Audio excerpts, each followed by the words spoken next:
Hello everyone, welcome to the Street Crime UK YouTube channel. Thank you for joining us.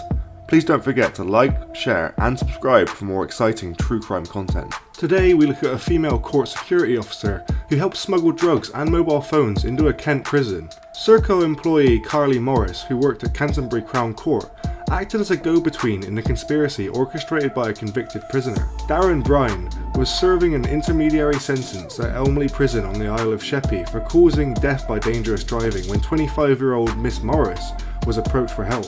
Maidstone Crown Court heard that Bryan arranged for deliveries of heroin, mobile phones, SIM cards and other paraphernalia by his man on the outside, Dino Gillette, to Morris. She first passed on a package to remand prisoner Jack Hennessy, described as a mule in the conspiracy. While in the cells with him at Canterbury Crown Court in February last year, Hennessy secreted the mobile phone and 27.5 grams of heroin, estimated as having a value inside prison of £13,000, up his backside before returning to Elmley. The phone, which was of an unusual design and looked like a watch, was found on Hennessy's cell floor together with a SIM card and a charger, a plastic bag and a plastic knife. The heroin was also retrieved. A second delivery to be made by Morris was intercepted by police a month later as she made her way to a rendezvous with Gillette in a car park at Canterbury Crown Court. Officers found 25.3 grams of heroin hidden in her handbag lining, estimated to be worth £4,000, as well as 2 mobile phones, SIM card and a tube of lubricant gel. Jailing the 4 defendants today, Friday, for a total of 23 years and 8 months, Judge Jeremy Gold QC told Morris it was a tragedy that she had abused her position of trust. Miss Morris of Queen's Rise, Ringwood near Dover, Mr Bryan 30 of No Fixed Address, Mr Gillette 37 of Canterbury Road, Westgate, and 23-year-old Mr Hennessy of Pritchard's Avenue, Hawkinge, Folkestone, all admitted conspiracy to supply heroin and conspiracy to take mobile phones, SIM cards and batteries into Elmley Prison between February 8th and March 14th. The court heard that she had become involved in the conspiracy following a year-long unrelated campaign of harassment against her and her family. Mr Bryan, it was said, was not involved but exploited Miss Morris. He exploited her predicament by adopting a carrot and stick approach, assuring her that the harassment would ease if she helped him. In text messages exchanged between the pair, Mr Bryan told Miss Morris that she was a star, 1 in a million, and that he could give her a big kiss. Mr Bryan was jailed for 8 years, Mr Gillette was jailed for 6 years and 8 months, and Mr Hennessy was sentenced to 4 years. Mr Gillette also admitted to 10 offences of supplying undercover police officers with crack cocaine and heroin between April the 14th and May 1st last year. He was jailed for a further 16 months consecutively. What do you think about Miss Morris's crimes? And what do you think about the drugs that she brought into the prison system? How would that affect the other prisoners? Thanks for joining us today. If you enjoyed the video, don't forget to give it a like and a share, and leave any thoughts or suggestions you have in the comments section. We love to read through them all. And if you're new but enjoy UK true crime content, then subscribe to see when our newest video releases. And as always, stay safe. Hello and welcome to the Street Crime UK YouTube channel.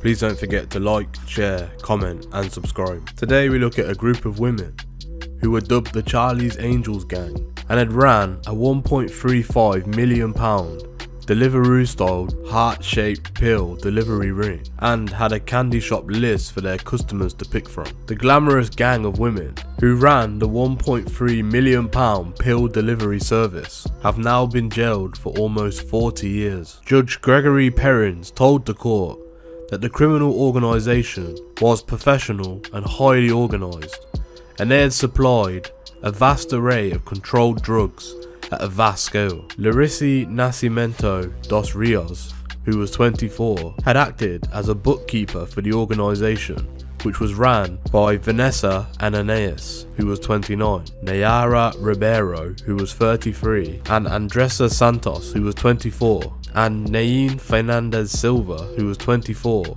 rode mopeds to make deliveries. Southwark Crown Court heard how the gang had operated the service between 1 PM and 10 PM between Monday and Saturday. Their illegal venture was so successful that they were able to take a Sunday off. The gang had saved up and brought their own press to make heart-shaped pills, with customers being offered a candy shop list with up to 90 different drugs available on the list. The list included Class A and Class B, as well as prescription pills. Tiago de Lima, who was 30, was the only man involved in the whole operation and had hired out the glamorous women to help him. However, Mr. De Lima was responsible for selling large quantities to other dealers. Various addresses were raided during the police operation, including a storage unit in northwest London and 2 distribution centres in Cromwell Road and South Kensington. During the raid, the police seized almost 4 kilograms of cocaine, 2 kilograms of MDMA tablets, and almost 5 kilograms of cannabis. The police valued the drugs at somewhere between 1 million and 1.35 million. Southwark Crown Court heard that £54,000 in cash, clothes belonging to the women, and 3 firearms as well as ammunition were seized from the facilities. A computer which was seized as evidence demonstrated that the retail side of the business made around £90,000 profit per month. Encrypted WhatsApp messages revealed that most deals were between 10 and 15 kilograms of cocaine, but on one occasion, someone purchased 50 kilograms of cocaine. Upon further analysis, more evidence of criminality was uncovered, including selling fake IDs, moving people out the country by helicopter, and bribing a prison officer. After hearing all the evidence, Judge Perrings jailed the gang for more than 37.5 years. Miss Ananias of Brent, Miss Robbiero of West Acton, Miss Santos of Southwark, and Miss Fernandez Silva of Brent all admitted 3 counts of conspiracy to supply Class A drugs. The group also pleaded guilty to 4 counts of conspiracy to supply Class B and 1 count of conspiracy to acquire criminal property between April 2020 and February 2021. Mr. De Lima of South Kensington also admitted 1 count of driving whilst disqualified and was sentenced to 18 years imprisonment. Miss Ananias was given 6 years in jail, whilst Miss Robbiero,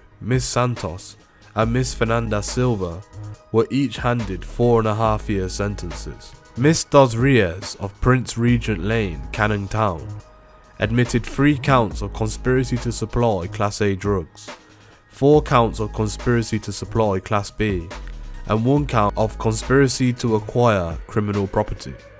She was jailed for 2 years and 3 months. Judge Perrins also ordered the forfeiture and destruction of the drugs and paraphernalia. Thank you for joining us today.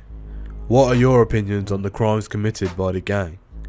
Do you believe the sentences were too harsh or not harsh enough? Please let us know what you think in the comments below. Thank you for joining us today. If you enjoyed this content, please don't forget to like and share. And if you're new to the channel and you want to see more Street Crime UK content, don't forget to subscribe and hit that bell button so you can join us on the next video. Thank you for joining us, and until next time, stay safe.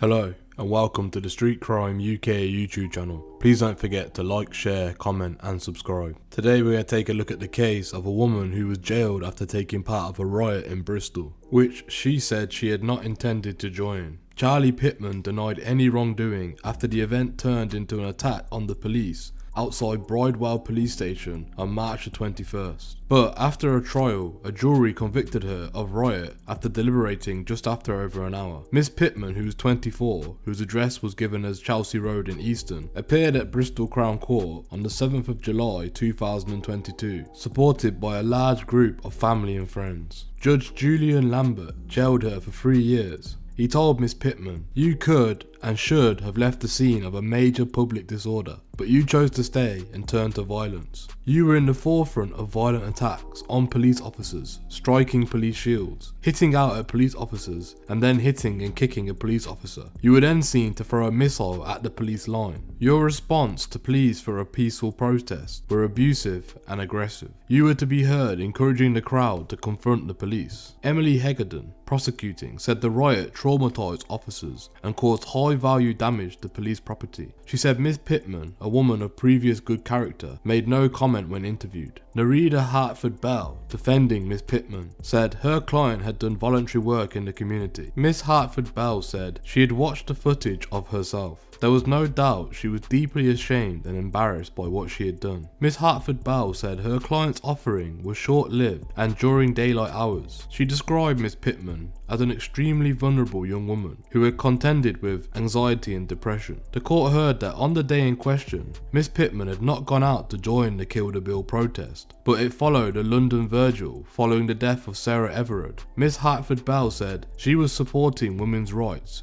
generally just to be on the street. Miss Hartford Bell added that her client was not a danger to anyone. She urged the judge to consider imposing a prison sentence that could be suspended. Earlier, Detective Superintendent James Riccio said Charlie Pittman may not have used the highest level of violence, but when she took up the prominent role at the front of the crowd, her actions undoubtedly escalated tensions and encouraged others to attack the police officers. The fact that the jury took little more than an hour to convict her highlights how clear her offending was. She denied acting together with others with a common purpose, but the jury evidently had no doubt she was guilty of the riot. Thank you for joining us today. What are your opinions on Miss Pittman's crimes? Do you think the sentence was too harsh or not harsh enough? Please let us know what you think in the comments below. Thank you for joining today. If you enjoyed this content, please don't forget to like and share. And if you're new to the channel and want to see more Street Crime UK content, hit subscribe and press that bell so you can join us on the next video. Thank you for joining us, and until next time, stay safe. Hello and welcome to the Street Crime UK YouTube channel. Please don't forget to like, share and subscribe. Today we look at a woman who smuggled cannabis into jail and who was walked free from court after claiming she was forced to become a drugs mule by a criminal she met on Facebook. Chloe Buckland, 26, was caught sneaking in 50 grams of the drug for an inmate at Gloucester Manchester prison after falsely claiming she was visiting her cousin. Guards at HMP Buckley Hall in Rochdale were suspicious because the former fashion student looked anxious and nervous as she met prisoner Ian Smith at the Category C jail. Mr. Smith was later searched in a side room and found to have a wrap of cannabis in his pocket, the court was told. But Miss Buckland revealed she had been extensively threatened, even that her family house would be burnt down. Miss Buckland, who was a regular on Liverpool's nightclub scene, later showed police a number of abusive texts she had received saying she had been hounded by Mr. Smith from a man known only as Joel after she met him through social media. Miss Buckland alleged Mr. Smith told her to take drugs into jail, but when she refused, he sent her threatening messages warning he would burn down her family home, and she begrudgingly gave in to his demands. At a covert meeting at Kirkdale train station in Liverpool, she was told to pick up the drugs from a mysterious fixer who was waiting in a car. Miss Buckland then made a drop at the jail the following morning. At Min's full Crown Court, Miss Buckland of Bootle showed no emotion as she admitted bringing prohibited articles into prison. Miss Buckland was sentenced to 6 months in jail, suspended for 18 months and ordered to complete 180 hours of unpaid work. Prosecutor Nicoletta Amatino said a guilty plea was entered on the basis she was coerced into bringing the articles in through text messages which were provided to police. This has affected her mental health and she has been diagnosed with chronic anxiety. She feared for her safety and for the safety of her family. Miss Buckland received no financial gain and had no understanding of the operation or the size of the operation. She was sent messages which were threatening. One of them was threatening to burn her house down. She told the police these were from a man called Joel. The defendant had replied quite forcefully to these messages at first. The incident occurred when Miss Buckland, who has no previous convictions, attended the jail falsely claiming Mr. Smith was her cousin. Miss Amatino added the attention of the prison staff was directed towards the defendant because she was presenting herself to be very nervous. The prisoner, Ian Smith, was detained after the visit and was taken to a sterile area for a search in which a pouch was found in his hand. Inside the pouch was the drug, cannabis resin, with the amount of 47.73 grams. The defendant was interviewed sometime later and she made admissions as to what happened. Miss Buckley explained that she had been in contact with somebody on social media called Joel. She met him on one occasion and he would contact her asking her to take drugs into prison. He was controlling her and being threatening towards her. Miss Buckley attended Kirkdale train station at 10 PM the night before and was given a package by a male driving a car. She didn't even see his face. Mr. Buckley was reluctant to take the package into Buckley Hall, but she was concerned about her family and she was afraid to inform the police or prison staff. In mitigation defense, Counsel Stella Hayden said this offence was out of character and she has shown clear remorse. Miss Buckley has evidence to support how this became about how she was susceptible to his threats. She had been treated for anxiety and had been receiving counselling as she suffered after having 2 miscarriages. Miss Buckley was suffering with verbal threats which were made to her and her family.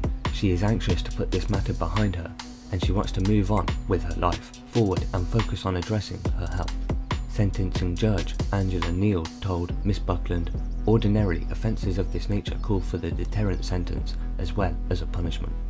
Conveying a drug into prison has consequences, not simply as a result of the one who takes the drug, but from the many ways it is used in prison for bartering to gaining.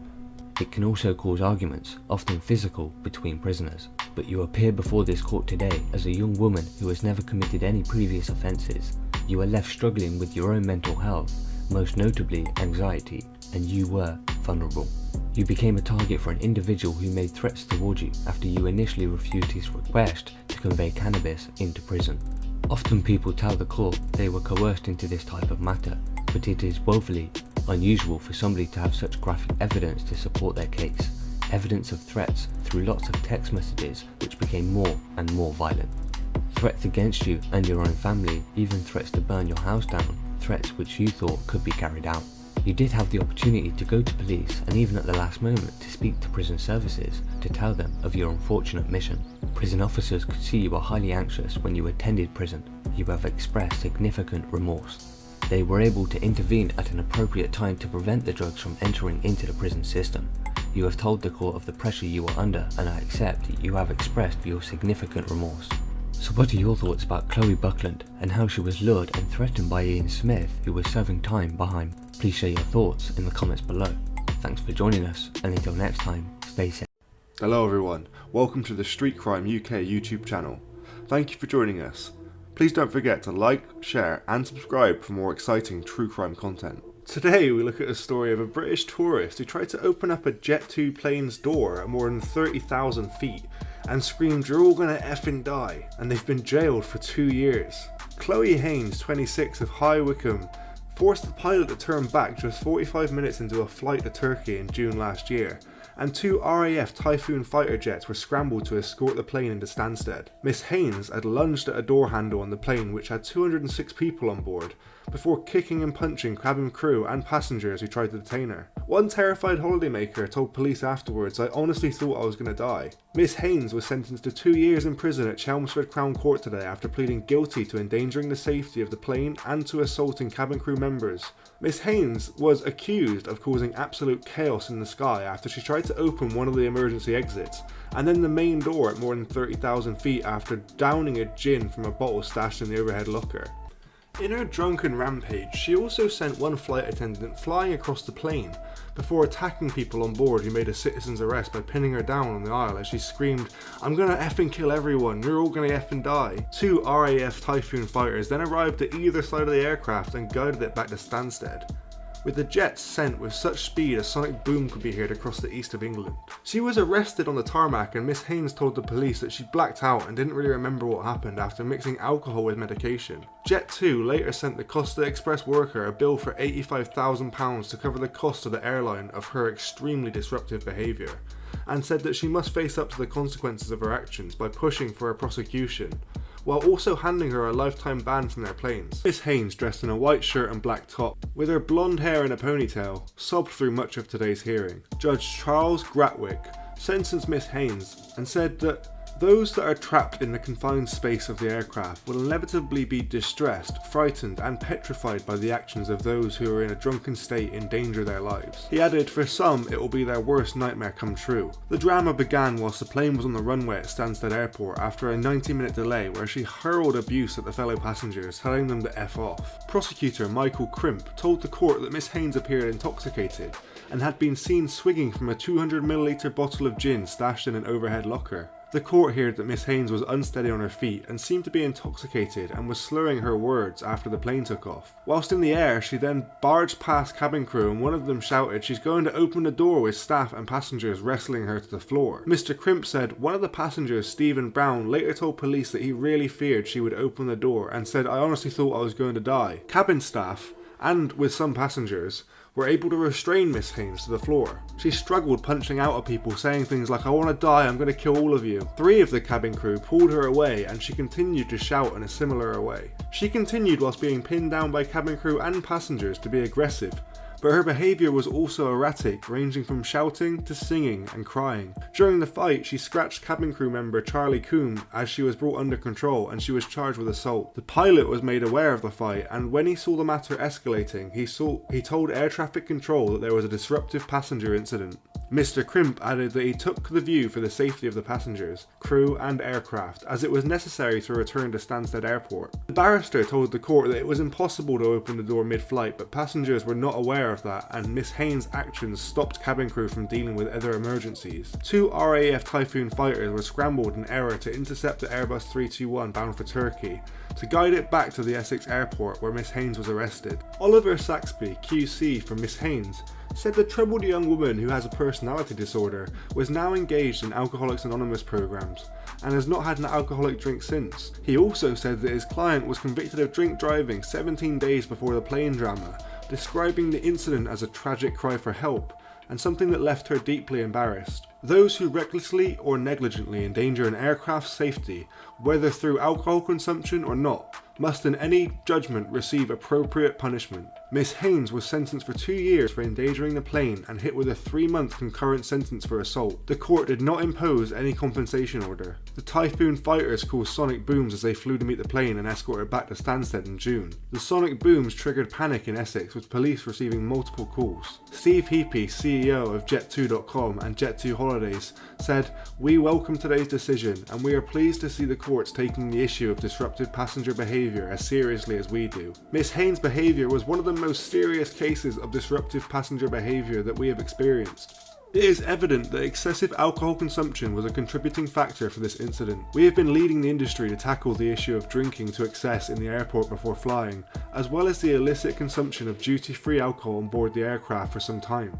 As a never busy summer approaches, we look forward to continuing to work with the government and our partners across the industry to ensure that everyone has an enjoyable and comfortable journey without the minority spoiling it. What do you guys think of Miss Haynes' actions? And what would you do if she was on your plane going for the emergency door? I personally didn't know that you couldn't open it mid-flight, but I still would panic. Thanks for joining us today. If you enjoyed the video, don't forget to give it a like and a share, and leave any thoughts or suggestions you have in the comments section. We love to read through them all. And if you're new but enjoy UK true crime content, then subscribe to see when our newest video releases. And as always, stay safe.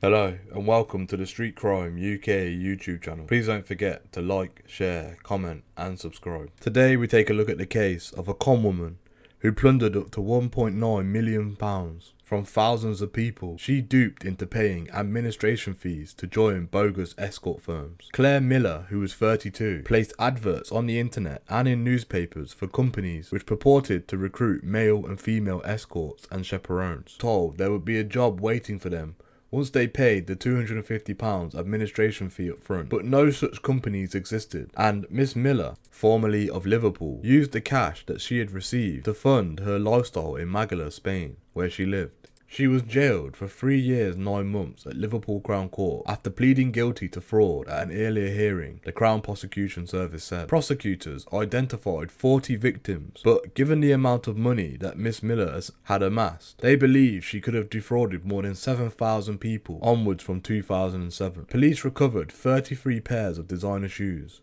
most still in their wrappers, 11 designer handbags, and an expensive collection of jewellery from the home of Miss Miller, who drove a luxury Mercedes-Benz M-Class sports car. Andrew West, Crown Advocate for the CPS Central Fraud Division, said Miss Miller's tactics were willy, as she knew those applying for the jobs as escorts and chaperones were less likely to make a complaint to the police when the £250 administration fee they paid vanished into thin air. This case shows that before handing over money, people need to know exactly what they're paying for and how they're protected. Thank you for joining us today. What are your opinions on the crimes committed by Miss Miller? Do you think a sentence of 3 years 9 months was too harsh or not harsh enough? Please let us know what you think in the comments below. Thank you for joining us today.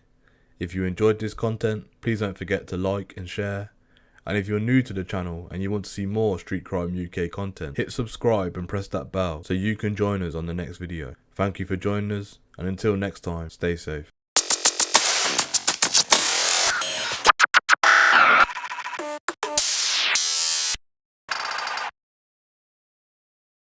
Hello and welcome to the Street Crime UK YouTube channel. Please don't forget to like, share, comment and subscribe. Today we look at a married couple who dealt Class A drugs out of their hair salon have been jailed. Police found a sports bag containing Class A drugs with a street value of £5,520 hidden in the storeroom at the Diamond Hair Salon in Gloucester, managed by Corton and Stacey Ann Cunningham. A search of the couple's home yielded £61,555 in their bedside cabinet, under the bed and in a jacket in the wardrobe. As well as this, officers found a large quantity of heroin and crack cocaine in a blender, glass dish and cling film wraps also hidden in the bottom of the wardrobe. The Cunninghams of Hillcock Close appeared at Gloucester Crown Court, where they were sentenced for being involved in the supply and sale of Class A drugs. Corton, 38, was sentenced to 5.5 years in prison after pleading guilty to possession of criminal property and possession with intent to supply heroin and crack cocaine. Stacey Ann, 39, was found guilty of possessing criminal property and encouraging or assisting the commission of an offence, and received a 2-year sentence which was suspended for 2 years, as well as a community order. Officers first became aware of the couple when Corton was stopped by plain-clothed officers in the Barton area after suspicious activity was spotted around his car. Corton fled from officers and he was detained a short while afterwards following a pursuit. Officers conducted searches of Corton's car and he was found in possession of £1,050 in £50 notes, along with 2 burner phones and a smartphone. He was subsequently arrested on suspicion of being concerned in the supply of Class A drugs. Officers continued searches in his car before finding paperwork which attributed him to Diamond Hair Salon and products, and inquiries found that he ran the business along with his wife Stacey Ann. The business and the Cunninghams' home were then searched. Searches were also conducted on Stacey Ann's car, and officers found £550 in £50 notes. Investigating officer Amy Wilson said, in total, the drugs which were recovered as part of the investigation are believed to have an estimated street value of around £41,910. We believe that Corton was using the hair salon to store the drugs that he would later sell without being noticed, and I am pleased that we have been able to put this to a stop. I hope that our investigation and this conviction shows Gloucestershire Constabulary's dedication to tackling drug dealing. So what are your thoughts about Corton and Stacey Ann Cunningham? Please share your thoughts in the comments below, and until next time, stay safe.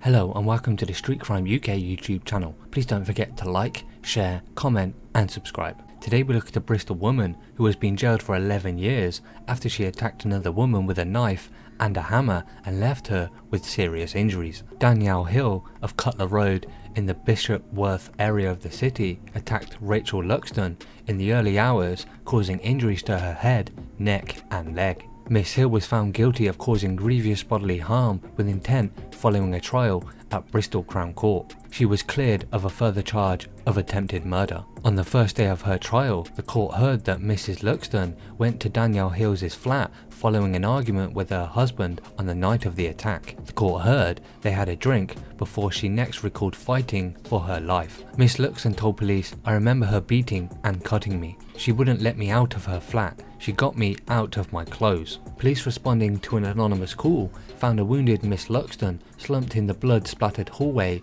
of Miss Hill's flat. Miss Hill told police she was the victim of an assault, claiming Miss Luxton headbutted her, came onto her and got what she deserved. She repeatedly told police she wanted to kill her. Prosecuting Richard Posner said, Danielle Hill subjected her to the most brutal and savage attack, stabbing and slashing her neck, arm, head and leg with a knife and striking her repeatedly with a hammer on her arms, legs, body and face, smashing out a tooth. She beat her, kicked her and strangled her. She dragged her from room to room. She stripped her of her clothes and her dignity. A red mist had descended on Danielle Hill that night. After a cocktail of drink and drugs, she sat up to mutilate the face and body of Rachel Luxton. Following her sentencing, investigating officer D.S. Simon DaCosta of Avon and Somerset Police said the victim was left with some very serious injuries and is still deeply affected by her ordeal. I hope this conviction and resulting jail sentence will in some way help her to move on from this incident. So what are your thoughts about Danielle Hill? Please share your thoughts in the comments below, and until next time, stay safe. Hello everyone, welcome to the Street Crime UK YouTube channel. Thank you for joining us.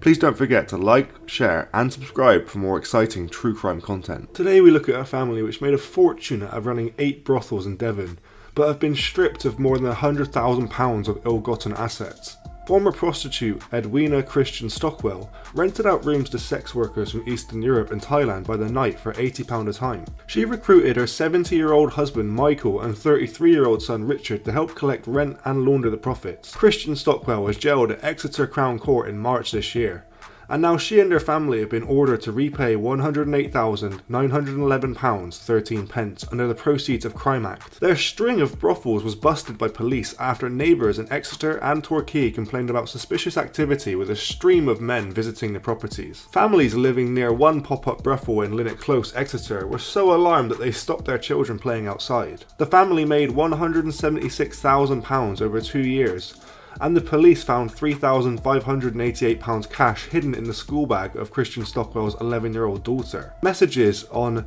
Madame Christian Stockwell's phone showed that she had also helped to organise a sex party for swingers in Exeter, calling her clients kinky bastards. The brothels were located at Union Street and Grange Apartments in Torquay, and Linnet Close, Mount Pleasant Road, Winford Road and flats in Akeland Street, Exeter.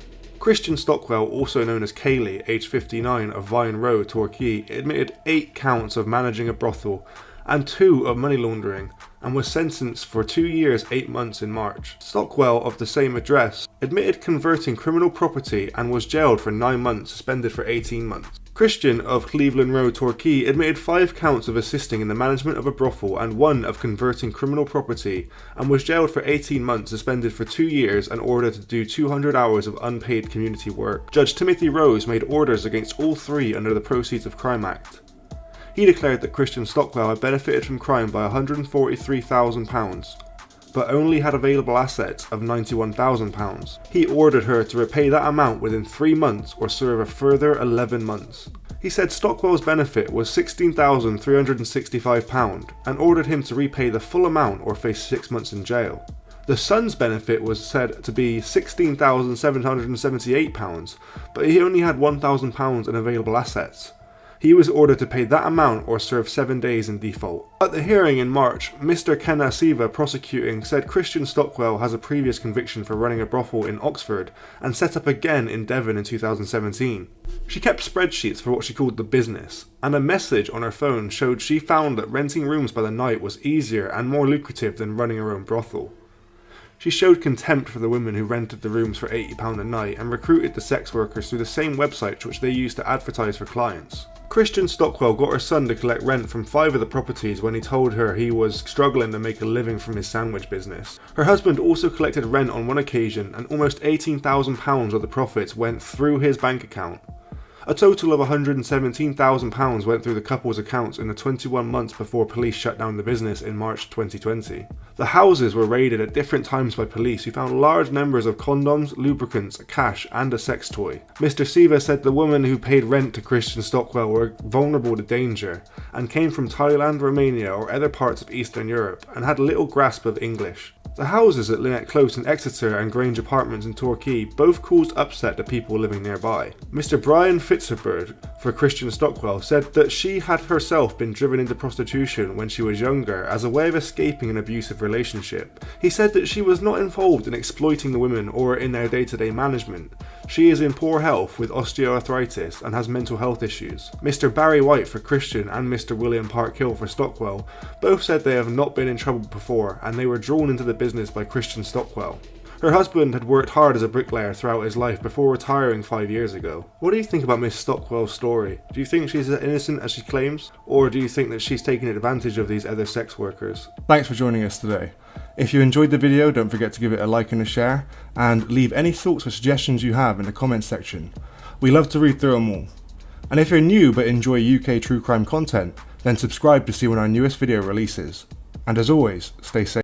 Hello everyone, welcome to the Street Crime UK YouTube channel. Thank you for joining us. Please don't forget to like, share and subscribe for more exciting true crime content. Today we look at a former glamour model who was jailed for life after she admitted stabbing her boyfriend to death when he dumped her by text. Alicia Allen, 29, plunged a knife into former partner Carl Bloxham in a frenzied attack after he sent her a message reading, "It's over." She attacked Carl, 39, with the 5-inch blade when he returned to their home after he had been out for a drink with work colleagues on July 29th last year. Miss Allen called emergency services at 9:52 PM and said, "I've just stabbed my boyfriend. He's dying in front of me. I've just stabbed him. He was calling me names, he was drunk. I've got a mental health problem. I've just grabbed a knife and I've just stabbed him in his heart. I didn't know where I was stabbing him and I've just stabbed him to death."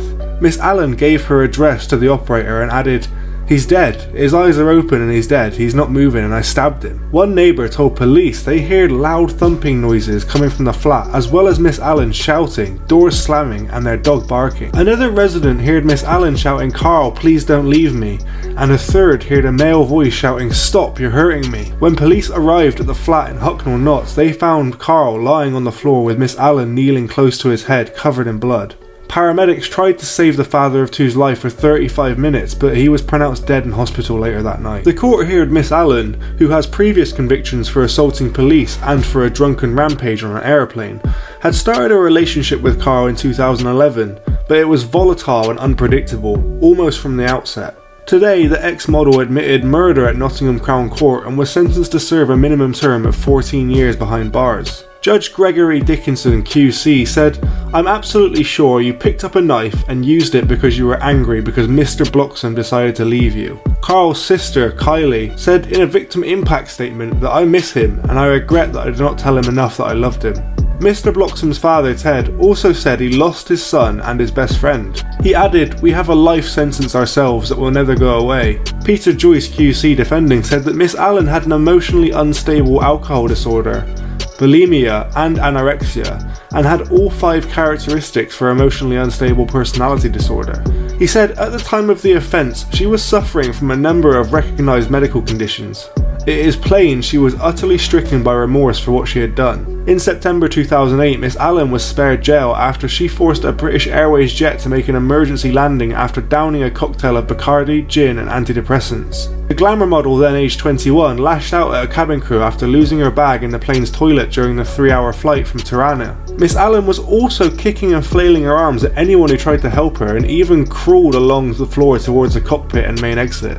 She also spat at a policeman as he tried to restrain her after the plane was given priority landing spot at Gatwick Airport. Judge Charles Kemp gave her a suspended sentence and told her, "Your conduct on that plane was an absolute disgrace and an outrageous in terms of the interference with cabin crew who have responsible jobs to carry out." Miss Allen was also spared jail in November 2008 when she spat in the faces of 2 police officers who were forced to have vaccinations for hepatitis after it landed in their mouths. But what do you think about Miss Allen's crime? Thanks for joining us today.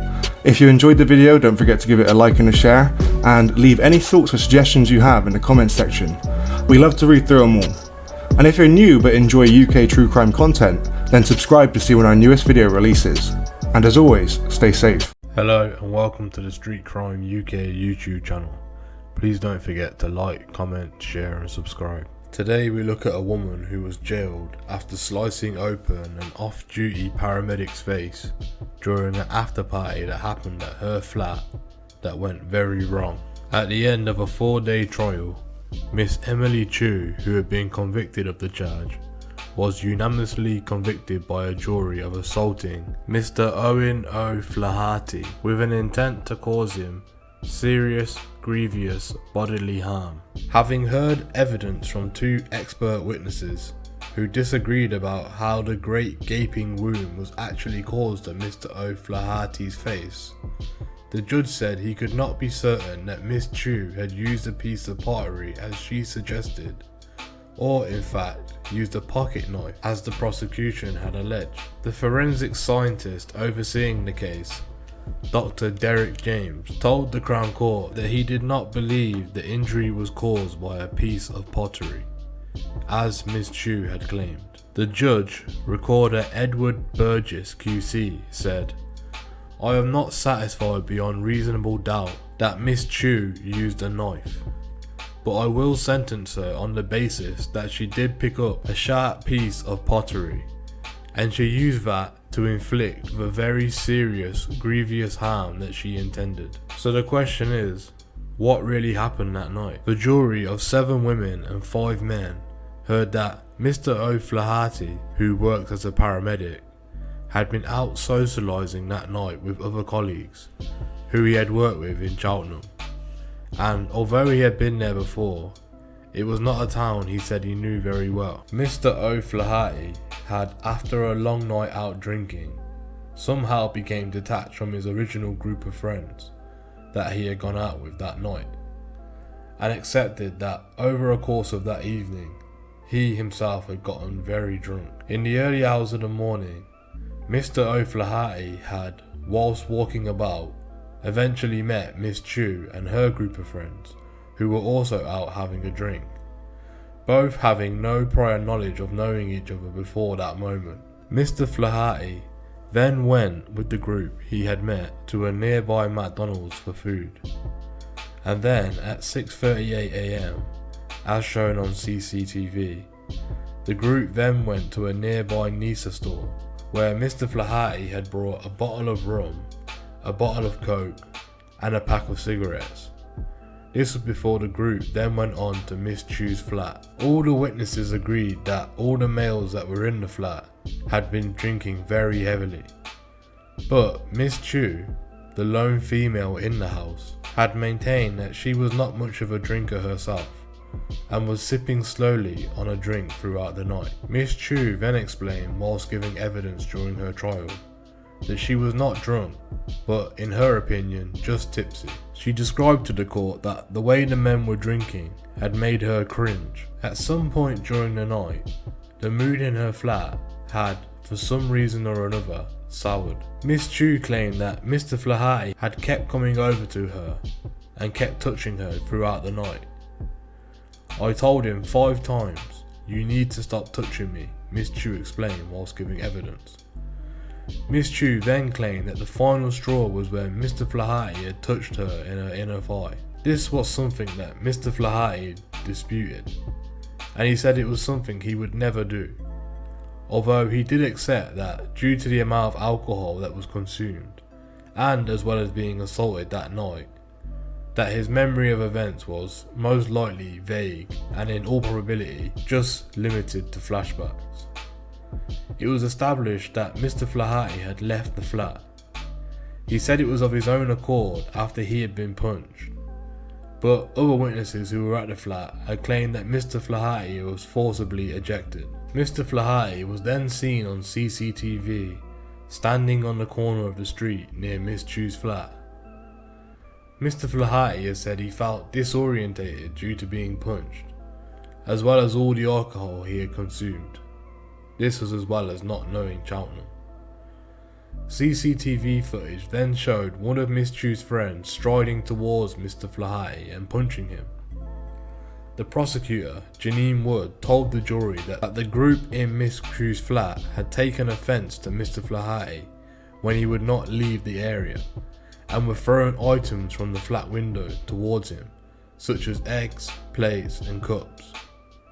Mrs. Wood said that Miss Chu then shouted from the window, "If you don't fuck off now, I'll come down and I'll do you." She was then described by others as absolutely raging. Miss Wood said, throwing eggs, smashing china plates and other items. 5 minutes later, Miss Chu is then seen striding towards Mr. Flaherty herself. Miss Wood said she then raises her right arm and has an item in her hand. She makes contact with his left cheek and strikes him. One of her friends who was at the party said that they saw Miss Chu return to the flat with a knife in her hand. However, Miss Chu maintained that she had picked up a piece of pottery from the floor and she had done this to harden her punch. "I am not going to tell you falsely," she said. "I took about 3-4 steps. I saw it and I picked it up. I walked in a straight line. I remember it clear as day.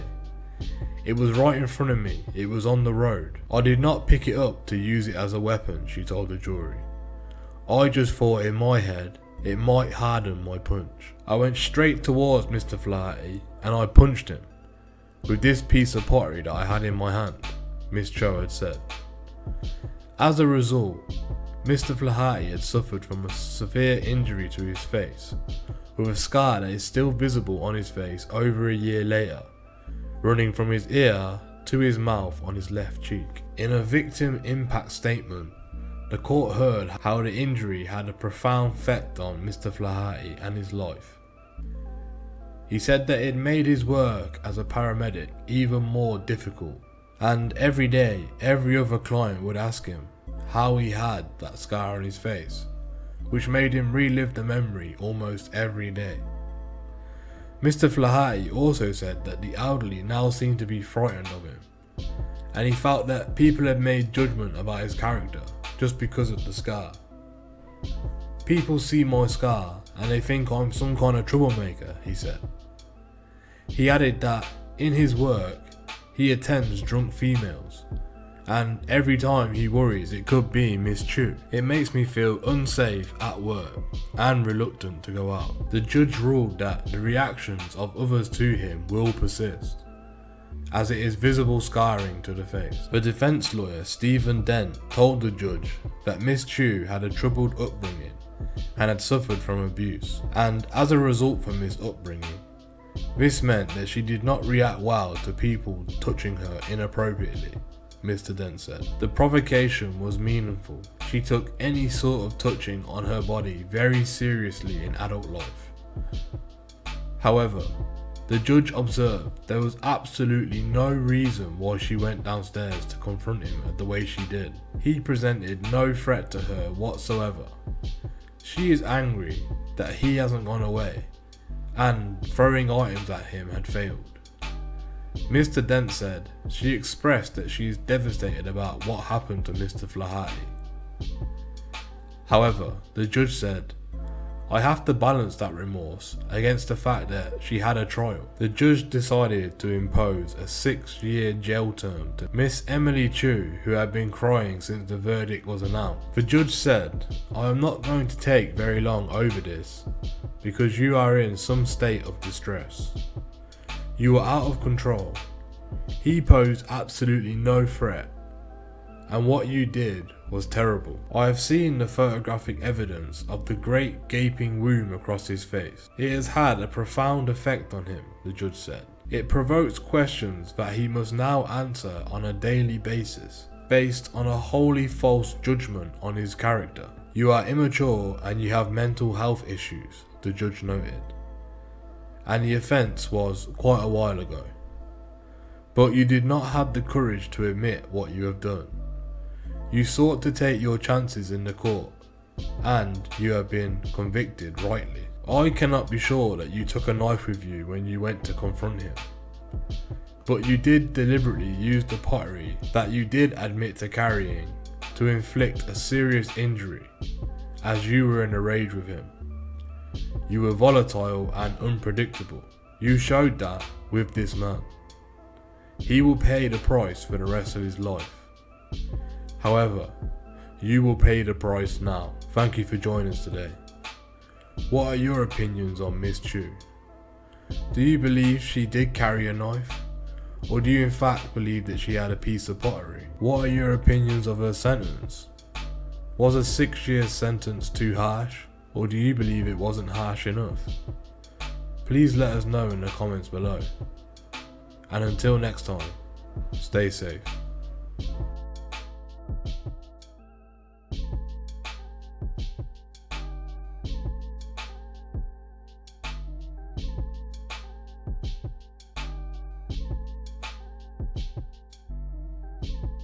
Hello and welcome to the Street Crime UK YouTube channel. Please don't forget to like, share and subscribe. Today we look at Emma Jane Magson, who was originally convicted of murder and jailed for a minimum of 17 years at Leicester Crown Court in November of 2016. The background on the first trial. 23-year-old Emma Jane Magson killed her partner James Knight on March 2016. She was never denied that she inflicted the fatal stab wound which caused his death. She had loved James despite his demeaning and violent behaviour towards her. Emma was convicted of his murder in November 2016 and sentenced to life imprisonment. The issues at her first trial were self-defence, lack of intent and loss of control. No psychiatric evidence was advanced on her behalf. Miss Magson did not give any evidence.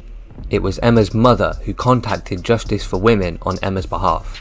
After Miss Magson's original appeal against conviction was refused by the Court of Appeal, Emma's family and her defence team began campaigning on her behalf and crucially re-examined the legal issues with a view to presenting some fresh evidence to the Court of Appeal with a view to challenging the original verdict. Emma met James Knight not long after the end of her relationship with a previous abusive partner. She had, in her childhood, witnessed domestic abuse, and her adolescent and adult relationships with men were characterised, in the main, by her differential and accommodating role. This background was not explored at her original trial. As Emma did not give evidence at her first trial, she did not talk about her experience of domestic abuse, both as a child witness and an adult victim. Second trial and backstory. Miss Magson stabbed Mr. Knight in the chest with a steak knife at her home in Salvin Street in Leicester in the early hours on the 27th of March 2016. The couple had returned from a night out, during which Miss Magson had drunk large amounts of alcohol and Mr. Knight had drunk alcohol and taken cocaine. The judge said Mr. Knight had been behaving stupidly and somewhat aggressively as a result of the cocaine, and at one point telling a man no one was going to get his girl. Mr. Knight was asked to leave the bar, police were called and they spoke to him.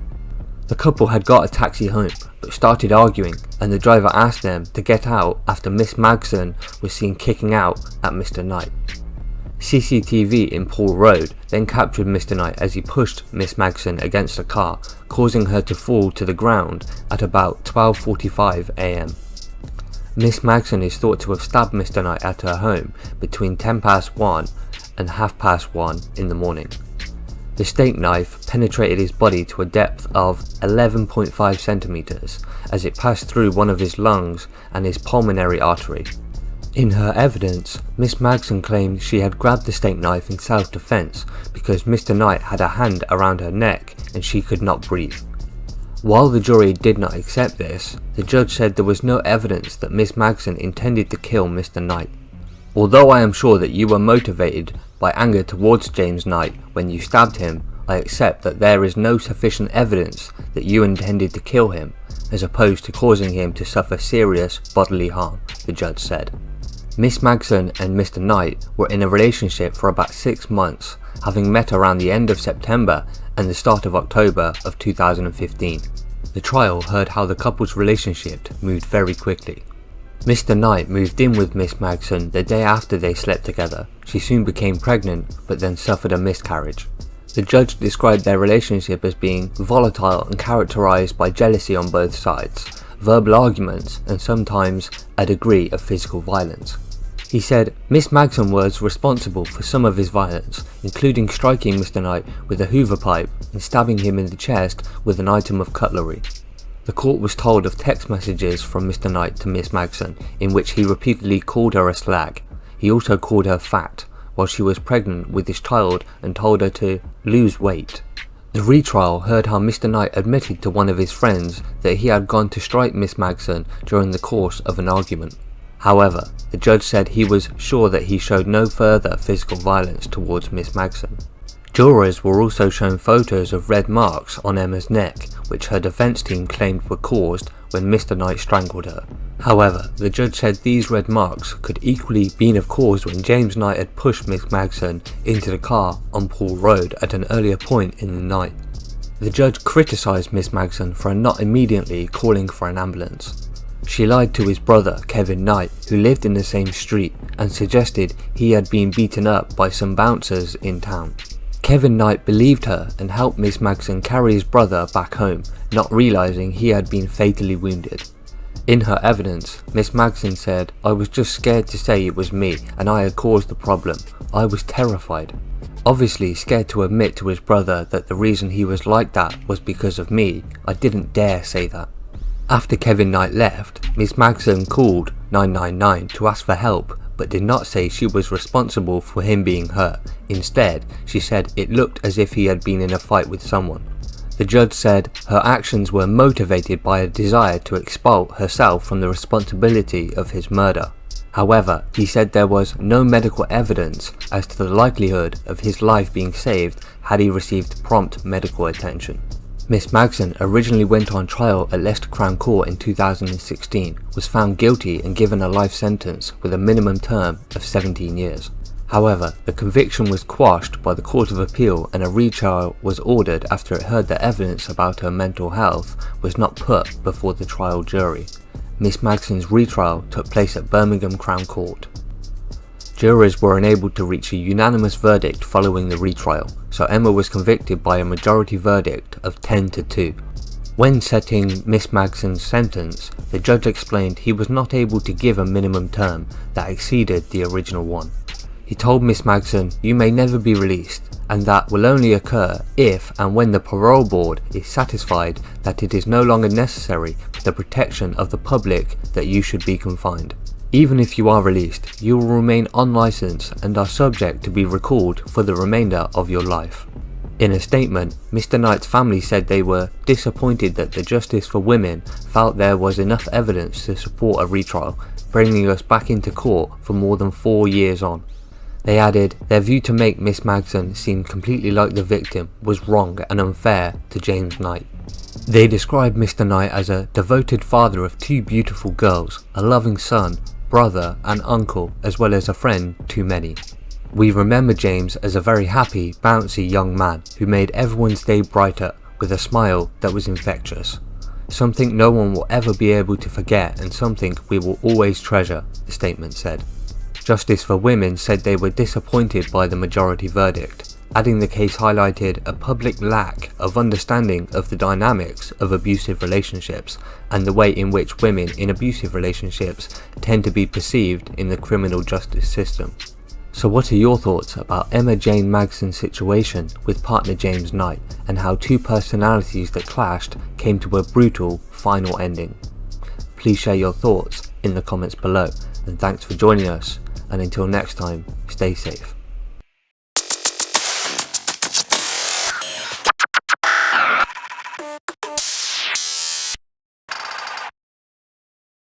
Hello and welcome to the Street Crime UK YouTube channel. Please don't forget to like, share, comment and subscribe. Today we're going to take a look at a former footballer and successful businesswoman's secret life as an accountant for a £1 million drug gang that was exposed after the police swooped in to arrest her at the airport. Faye Dunn once boasted a portfolio of companies across a range of sectors, but now the young mother is beginning a prison stretch of nearly 4 years in jail. The 38-year-old's sporting career alone would be the envy of many. One highlight of her time in football came 20 years ago as a promising teenager playing for England at youth level. Miss Dunn, then 18, helped her team qualify for the semi-finals of the UEFA European Women's Under-19s Championship. She netted goals during 2 of the Lionesses Group's games during the tournament against Denmark and Switzerland. The box-to-box midfielder turned out for the Tranmere Rovers before joining Leeds United in 2003. One documented appearance for the former came after she bagged a hat-trick against Southampton in November 2000. Although Miss Dunn was sent off whilst facing the Doncaster Bells in March 2002. She was later interviewed by Leeds ahead of the game with her former side. She said of the upcoming clash, "I enjoyed my time at Tranmere and I always look out for their results, and we will all be going out determined to try and get 3 points for the Leeds United ladies." After hanging up her boots, Miss Dunn, a well-known figure in the Hoyton area, would give back by setting up Onside Sports Academy. The aim of the community interest company was to support young footballers whose dreams of playing pro had been shattered after being released by clubs, ensuring that they secure gainful employment rather than going off the rails. This is one of several dictatorships she would go on to hold. Company house lists interest in a legal firm and a recruitment company. Her business empire also extended to a restaurant and a popular children's play centre. Over in Spain, her epoxy resin flooring supplier showed some promise, but the mother of two's fortune turned in 2020. COVID-19, lockdowns and their consequences saw her business falter. Liverpool Crown Court heard that this was the catalyst for Miss Dunn becoming involved in the underworld, although evidence pointed to her money laundering exploits beginning in December 2019. She operated under the handle Stiff Ninja on the encrypted communications platform EncroChat, which was commonly deployed by criminals in keeping their dealings secret until the network was hacked by authorities during 2020. Messages revealed that she had been involved in the supply and production of cannabis, being described as an accountant for an organised criminal enterprise. She had also smuggled cash to Spain, boarding a Portsmouth to Santander ferry with money hidden in her trousers. Nicola Daly, prosecuting, said, "She played an operational role within the drug supply chain, but appeared to have significant influence upon others in the chain, facilitating meetings between criminal associates in relation to the supply of controlled drugs, and also instructed others to undertake tasks such as the collection and movement of packages of both drugs and cash." Significantly, she appears to have acted as the accountant for the organised criminal enterprise and has concealed not only her EncroChat device, but also cash when travelling abroad in order to evade detection by authority. Miss Dunn of Walpole Avenue in Worcester was eventually arrested at Manchester Airport on June the 13th in 2020 as part of Operation Venetic. She remained silent under interview, but later pleaded guilty to conspiracy to supply cannabis and money laundering. The fallen entrepreneur was seen to be in tears at various points during sentencing. At Liverpool Crown Court, Miss Dunn wailed and said, "I can't believe it," as she was led down the cells, having been jailed for 3 years and 9 months. Sentencing, Judge David Potter said, "It is a tragedy to see a young woman facing a sentence of imprisonment after leading a life full of past and continuing achievements. You should have been thinking about your 2 young children when you became involved in serious organised crime." The ex-footballer screamed as she was jailed for her involvement in the plot to import drugs. In court, it was heard that Miss Dunn and her father, Michael Dunn, had used the encrypted communications platform to smuggle and supply weed. One message from Miss Dunn to her dad, who handled and supplied the cannabis, said, "You reckon you can move 5 trees from by you over to by my mate, or is it too risky?" He responded, "Not tonight, roads are too quiet, can do it tomorrow." Days later, she had brought an £11,200 watch through one of her business accounts. The image of her tick list and an accounting record found on EncroChat showed Miss Dunn had made the total of £1,155,548 smuggling drugs. Miss Dunn had also asked her dad, "Can you ask around and see if anyone wants any kush please mate?" He responded, "We'll ask Billy, but they will have to be dropped up by him." In other messages sent while on a trip to the port of Santander in Spain, Miss Dunn said she feared she was being tracked by the authorities whilst hiding cash in her trousers. Her messages read, "I reckon this van has got a marker on because it was as if they were waiting for me. I blagged a fella and made him half forget, so he let me just do him. If it was a problem, they wouldn't have let me go. Plus, I didn't act one bit phased, so I think they were happy that I was legit. I had another little black bag on me, and I hid it between the paperwork I had on me. I didn't let them go near the other black bag, and I put the other one down me kecks, behind me back, and was just talking to them to half distract them. I took off all my jewellery except my wedding ring. If I call you on normal and say Liverpool, get this phone wiped." Dunn was involved in smuggling around 24 kilos of cannabis and laundering £654,800 of dirty money. She was arrested at Manchester Airport on June the 13th, while her dad was stopped by the police on July the 11th. They had both admitted conspiracy to supply cannabis and money laundering. Miss Dunn was sentenced to 3 years 9 months for her role in supplying the drugs,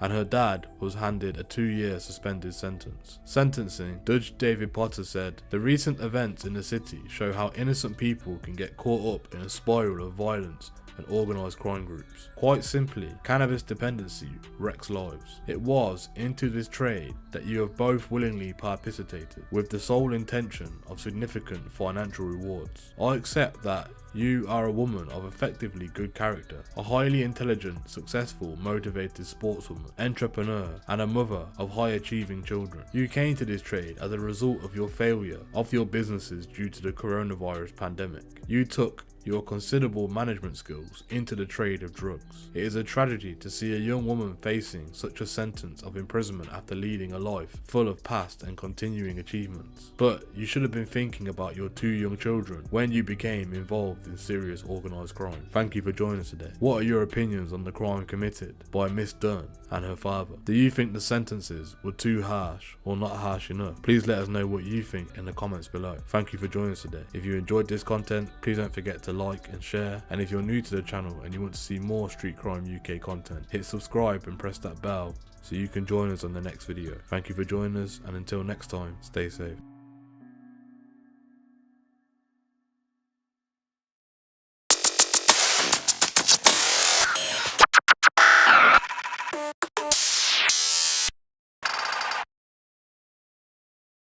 Hello and welcome to the Street Crime UK YouTube channel. Please don't forget to like, share, comment and subscribe. Today we're going to take a look at the case of a former escort who was convicted of running a £35,000 a week illegal puppy farm and had been jailed after being caught selling sick animals whilst on bail. Grace Banks, who was 29, was rumbled despite having 6 aliases, partly because of her distinctive groomed eyebrows, pouty lips and a Mercedes-Benz. She was found guilty of running an illegal puppy farm with her brother, Julian King, but continued to sell sick puppies to unwitting families for as much as £600 a time. There were reports that 2 of her victims have even become ill after catching stomach diseases from their new pets. It meant that she emerged from a 5-month jail sentence in time to stand trial for new offences of animal cruelty and unlicensed pet selling and fraud. Prosecuting Hazel Stevens told how Miss Banks tricked families into believing the tiny puppies were healthy pedigrees, when in fact they were often sick or dying. She was caught by the RSPCA after a raid at her £850 a month address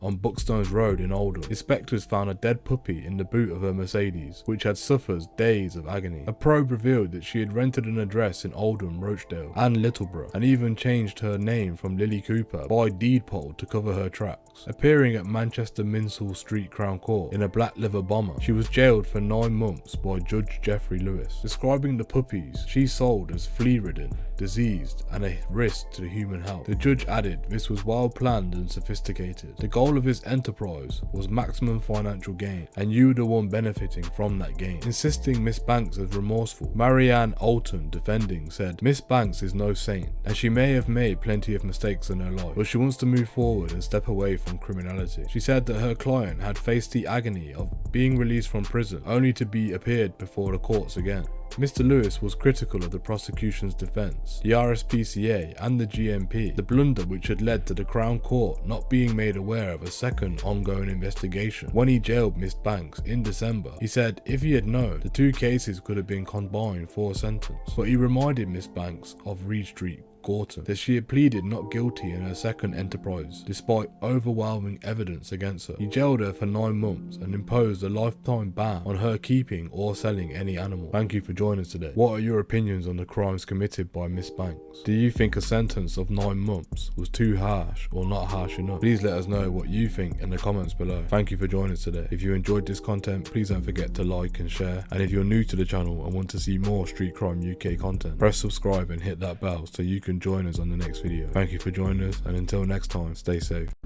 Hello and welcome to the Street Crime UK YouTube channel. Please don't forget to like, share and subscribe. Today we look at the Chief Crown Prosecutor, Nazir Afzal, helped jail thousands of criminals, including notorious killers and sex offenders. But now, after a 24-year career, the lawyer has focused on defence in a murder case he claims was a miscarriage of justice, and he aims to clear a woman he believes was wrongly convicted. Dentistry student Harmanda Hinder Sanghira, known as Mindy, was jailed for life in 2007 for killing of 17-year-old Sana Ali. Mindy, now 35, had been in a 2-year relationship with Sana's husband, Saeed, unaware he was married and expecting a child. The trial heard that when she found out, she took a kitchen knife from her home in Solihull, Birmingham, and drove 115 miles to Miss Sana's house in Bury, Greater Manchester. It was claimed she attacked the teenager in her bedroom and stabbed her 43 times, with the fatal blow to her abdomen killing her unborn baby. But Mindy told the court she only visited Miss Sana to tell her what kind of man he was. She claimed Miss Sana was fine when she left. Despite no forensic evidence linking her to the scene, a jury convicted Mindy by 11-1 and she got life with minimum term of 14 years. Mr. Afzal studied the case shortly before leaving his role in 2015 and decided something wasn't right. In his book, The Prosecutor, he wrote, "This was the last case I would explore in detail. This time I wasn't looking to prosecute, but to see if we had got it wrong.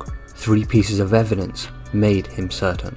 When Miss Sana was found dead in a pool of blood after the visit, the front door was locked from the inside, so nobody could have left without being let out.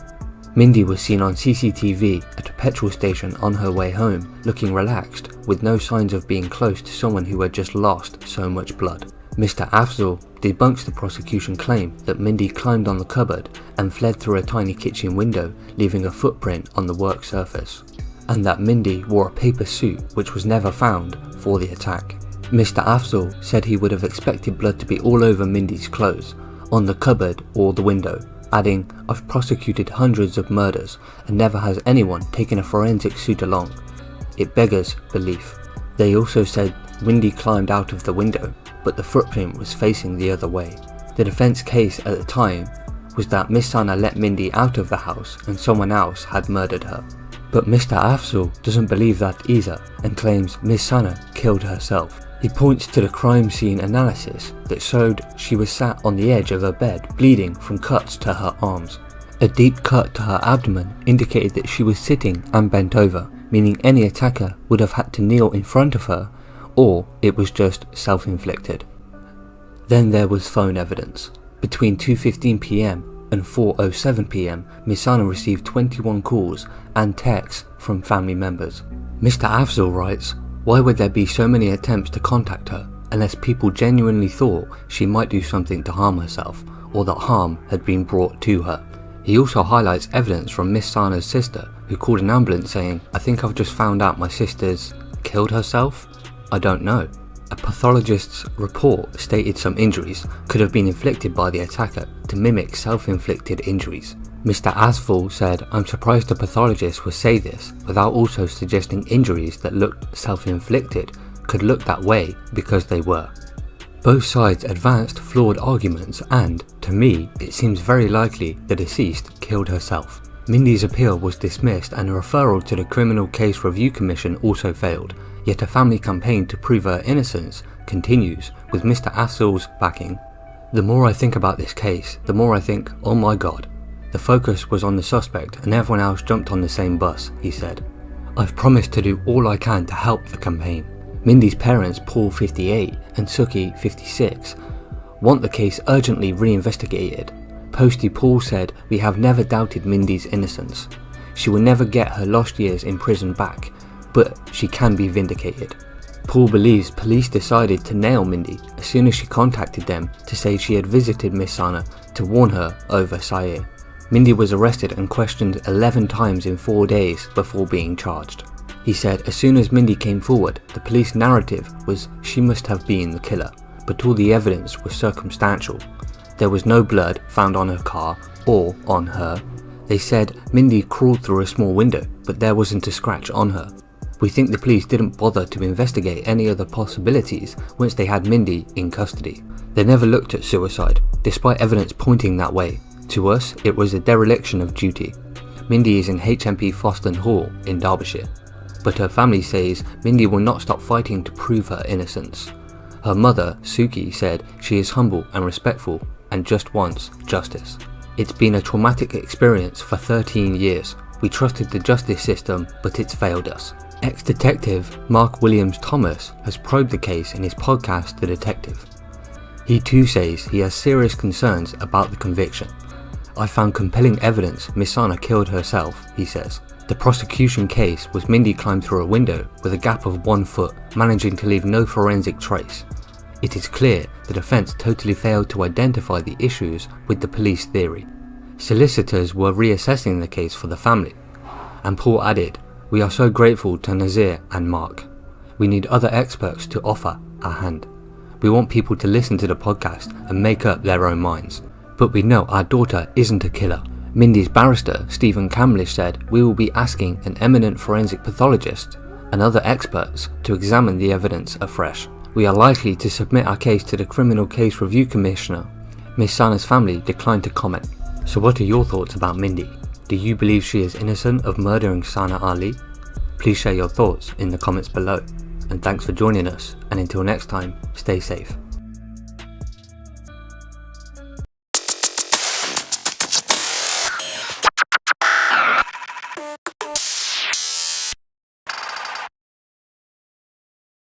Hello and welcome to the Street Crime UK YouTube channel. Please don't forget to like, share, comment and subscribe. Today we're going to take a look at the case of a woman who glassed an off-duty Wetherspoons worker who has now been sacked despite claims that she was innocent. Holly Crutchley, who was 22, kicked off after being told to pay for a chicken basket that she ate from a nearby table in a pub in Cheadle, Staffordshire. She said, "Do you want to go? Do you want to go?" before throwing the contents of a drink at the woman, who was taken to hospital to receive 6 stitches. Miss Crutchley was sentenced to 8 months in prison, suspended for a year after pleading guilty to the attack on August the 14th last year. She has now been sacked from her job as an estate agent, it was said in court. He said that his daughter now had lost her career as a result of the incident, even though the judge had said that he hoped this would not happen. She said that she had never been in trouble before and now she has lost her career, despite what the judge said, because of the publicity coming from the court case, he said. He added, "She has been employed doing the same thing since leaving school, and her employers have stood up to her until this day. She is sorry for what happened. It has affected her mentally, and she has now lost her career over it." Dad also urged that while his daughter pleaded guilty, she didn't steal the food, but it was taken to the wrong table, and claimed there was no scuffle. Court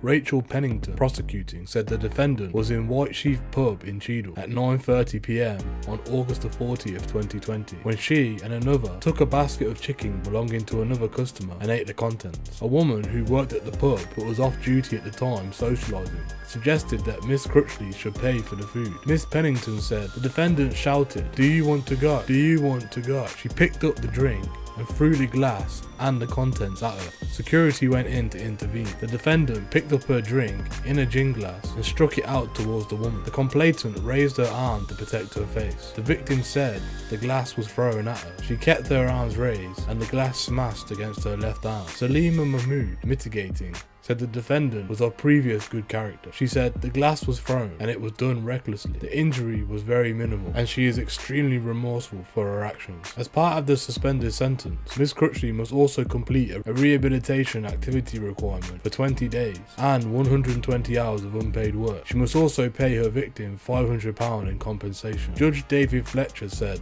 "Your response to being challenged was to throw liquid at her. You picked up a second glass. It was reckless, foolish and extremely dangerous. This is a nasty injury. You expressed your remorse and you are of good character. You are also in work. I hope the consequences of this will not affect your ability to continue with your chosen career." Thank you for joining us today. What are your opinions on the crimes committed by Miss Crutchley? Do you think a sentence of 8 months suspended for a year and community service was too harsh or not harsh enough?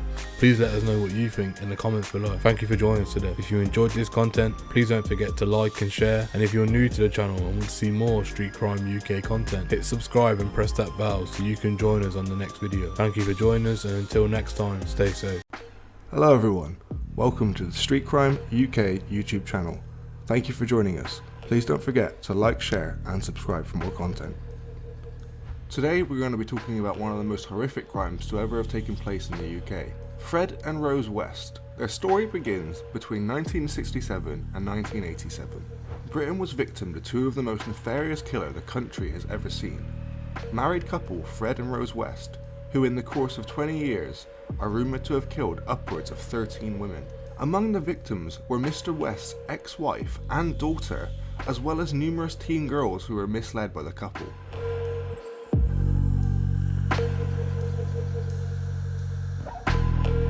Frederick Walter Stephen West was born on the 29th of September 1941, the first of 6 surviving children to the West family. in Marcle, Herefordshire. Born to a family of poor farm workers in a small community, Mr. West's family were said to be a close-knit and protected bunch and would always look after one another. In particular, he was close with his mother, who took a preference for him over his 2 brothers and 3 sisters. Spending his youth at Moorcote Cottage on Moorcote Farm, where his father worked as a labourer, the 6 children were expected to help their parents with farm work. The boys had hunting and harvesting, while the girls foraged fruit and hops. The entirety of the Mr. West family had a strong, self-dependent work ethic as a result. This can take the form of either a burglary or a robbery, the difference in English and Welsh law being that a robbery uses force, which means that some of the heists commonly known as rob were actually burglaries. The Brinksmat robbery occurred at the heat. Mr. West was not a bright student, being more skilled at manual labour to such a point that at the age of 15 he dropped out of school and pursued farm labouring instead of on the same farm as his father. At this time he also frequented the Ledbury Youth Club, in which he soon got a reputation for aggressively objectifying and harassing young girls, sexually assaulting them on numerous occasions. He reportedly sexually assaulted a girl who rejected his advances at a dance, and he once apparently deliberately rode his motorcycle at another young woman in the village. Girls that accepted these advances described Mr. West's performance as unsatisfied, working only to his own gratification. It is often argued that certain serial killers are unable to perform well sexually, which can push them towards committing their crimes as they develop a hatred for women due to their insecurities. Among other factors, however, in this case, use the argument that can be made that Mr. West's affinity with young girls and his depreciation of the female gender in general, even as a child, as we see here, made his actions not an action of sexual insecurity, but one for his own pleasure, demonstrating the unhinged nature of the man's mind. While it was undeniable that Mr. West had shown his true nature in his youth, it arguably escalated following a motorcycle accident shortly after his 17th birthday, which left him comatose for a week with serious head injuries. A metal plate was placed in his head that may have affected his behaviour and impulse control according to some experts, offering a possible explanation for the escalation in Mr. West's deviant behaviour. 2 years later, Fred suffered a further head injury when a girl he groped on a fire escape outside the youth club punched him, sending him falling 2 floors. In June of 1961, Fred was accused of raping and impregnating a 13-year-old family friend. Arrested the same month, Fred freely admitted to the police he had been molesting young girls since his early teens, and he asked them, "Doesn't everybody do it?" He escaped a jail sentence as it was claimed that he was suffering fits as a result of his head trauma, but he was convicted of child molestation. At the age of 21, Fred West reconnected with a childhood girlfriend, Glaswegian Catherine Rena Bernadette Costello, who at the time was pregnant with another man's child. The two married in Ledbury on the 17th of November, unbeknownst to the West family, the sole guest being Fred's younger brother John.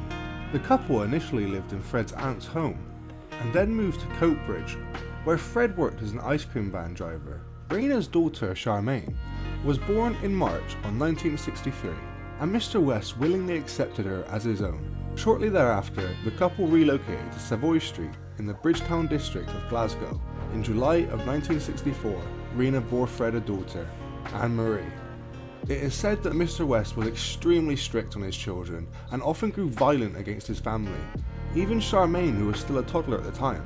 He is also reported to have begun sexually abusing Charmaine and to have encouraged Rena to turn to prostitution to supplement his measly income.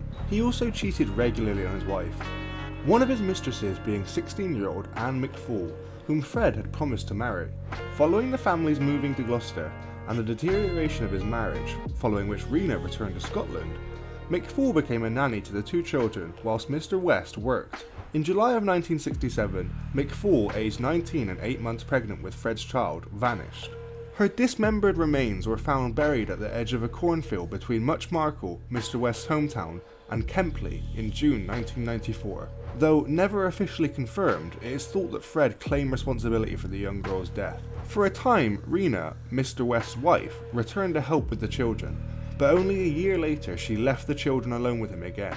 It was reported that in these times, when Mr. West had no women around, he gave the 2 girls to social services to look after, getting them back only after he met Rose. Rosemary Pauline West, maiden name Letts, was born on the 29th of November, 1953, the 5th of the 7 to a large and very poor family. Her father was in the Navy, though he had to leave to take care of her mother, who suffered extreme postnatal depression. Rose's childhood was anything but peaceful with her parents. The Letts were described as a dysfunctional family that didn't fit into the community, and the children were never allowed to play outside. And this did not come without reason. In fear of violence from Bill, Daisy developed an obsession with keeping the house clean, to such an extent that the children weren't allowed out in case they got dirty. The mother of the 7 children was treated for her extreme depression using electroconvulsive therapy during her pregnancy with Rose.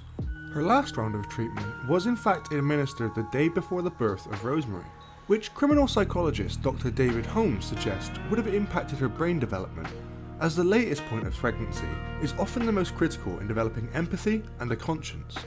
Daisy's excessive and severe mental health problems likely played a part in Miss West's own mental illness, and the stresses she underwent in the womb, both through the therapy and through the mental torment of her mother at the time, has been suggested as a key cause for the deranged mental state Rose carried into adulthood. Bill Letts, a drunk with no acclamation to civilian life, made Rose's childhood anything but peaceful. The family lived in intense fear of their patriarch and former neighbour Gil Job, who grew up next to Letts' family, and stated she could hear awful screams, shouts and banging during their time in close proximity. Bill Letts lost his status and self-worth, having to return to family life, and he grew to resent his children. He tried to regain his power at home by being regimented with the kids. Geoffrey Wansell, official biographer of Frederick Mr. West, says Letts was a tyrant of a father who made his children clean the carpet with toothbrushes. Bill's violent and unpredictable nature can largely be attributed to his mental illness. He was diagnosed as paranoid schizophrenic as a teenager, but never disclosed this to his family and didn't get treatment, likely heightening his issues tenfold through stress and massive change from his structured lifestyle in the Navy. Amid an atmosphere of fear, Rose became reclusive and disengaged, and Letts exploited this massively to abuse her vulnerable nature. Throughout her childhood, he sexually abused his daughter, paving the pathway for abusive and unhealthy relationships and coping mechanisms in the future. In adulthood, with Fred's blessing, the incestuous relationship continued, and Rose, unable to face her childhood, often described it in a positive manner and portrayed her parents as protective and loving, demonstrating the effect said abuse had on her mental state.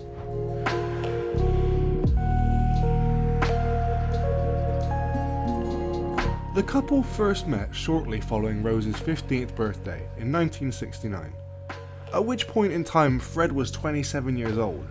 By this point, Mr. West had already been married once, fathered 2 children, and had killed his 8-month pregnant girlfriend with whom he had been having an affair. Meeting at Cheltenham bus station, she was revolted by the man, but Rose became infatuated with the attention the man gave her, and though she declined a date with him twice, she allowed him to walk her home on occasion. Quickly, Fred discovered her reputation and convinced the girl to quit her job at a local bread shop and be a full-time nanny for him, promising to pay her so she could convince her parents she was still working. Several months later, Rose introduced Fred to her family, who were aghast at their daughter's choice of partner. Daisy Letts was unimpressed with Fred's boastful and arrogant behaviour, suggesting him to be a pathological liar. Her father vehemently disapproved of the relationship, threatening Fred directly and promising to call social services if he continued to associate with his daughter. He followed through with this threat, and Rose was placed in a home, with time on the weekends to visit her family, which she inevitably used to meet with Fred. At the age of 16, only a year after meeting Fred, she moved in with him, and a few months later they moved from the caravan to a 2-storey house in Midland Road, Gloucester. On the 17th of October 1970, Rosemary gave birth to their daughter, though there was speculation the child was in fact her father's, Heather Ann. Fred, Mr. West, was imprisoned for theft on the 4th of December 1970 and remained so until his release on the 24th of June 1971, during which time Rose was alone and taking care of the children, all of whom were expected to refer to Rose as their mother. Mr. West's second daughter, Anne-Marie, explained that in their time alone with Rose, they were both physically and emotionally abused by their stepmother, and seemed to find gratification in their displays of pain and upset. Charmaine, however, refused to do so, which would send Rose into a rage. Anne-Marie suggested that Charmaine held desperately onto the belief that her mummy will come and save me. Anne-Marie later recollected her sister repeatedly antagonised Rose by making statements such as, "My real mummy wouldn't swear or shout at us," in response to Rose's scathing language.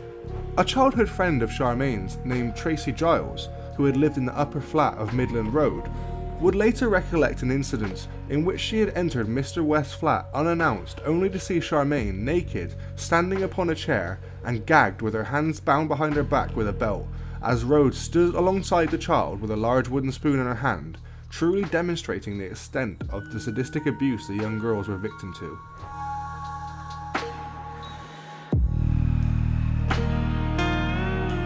Charmaine is likely to have been Rose West's first victim.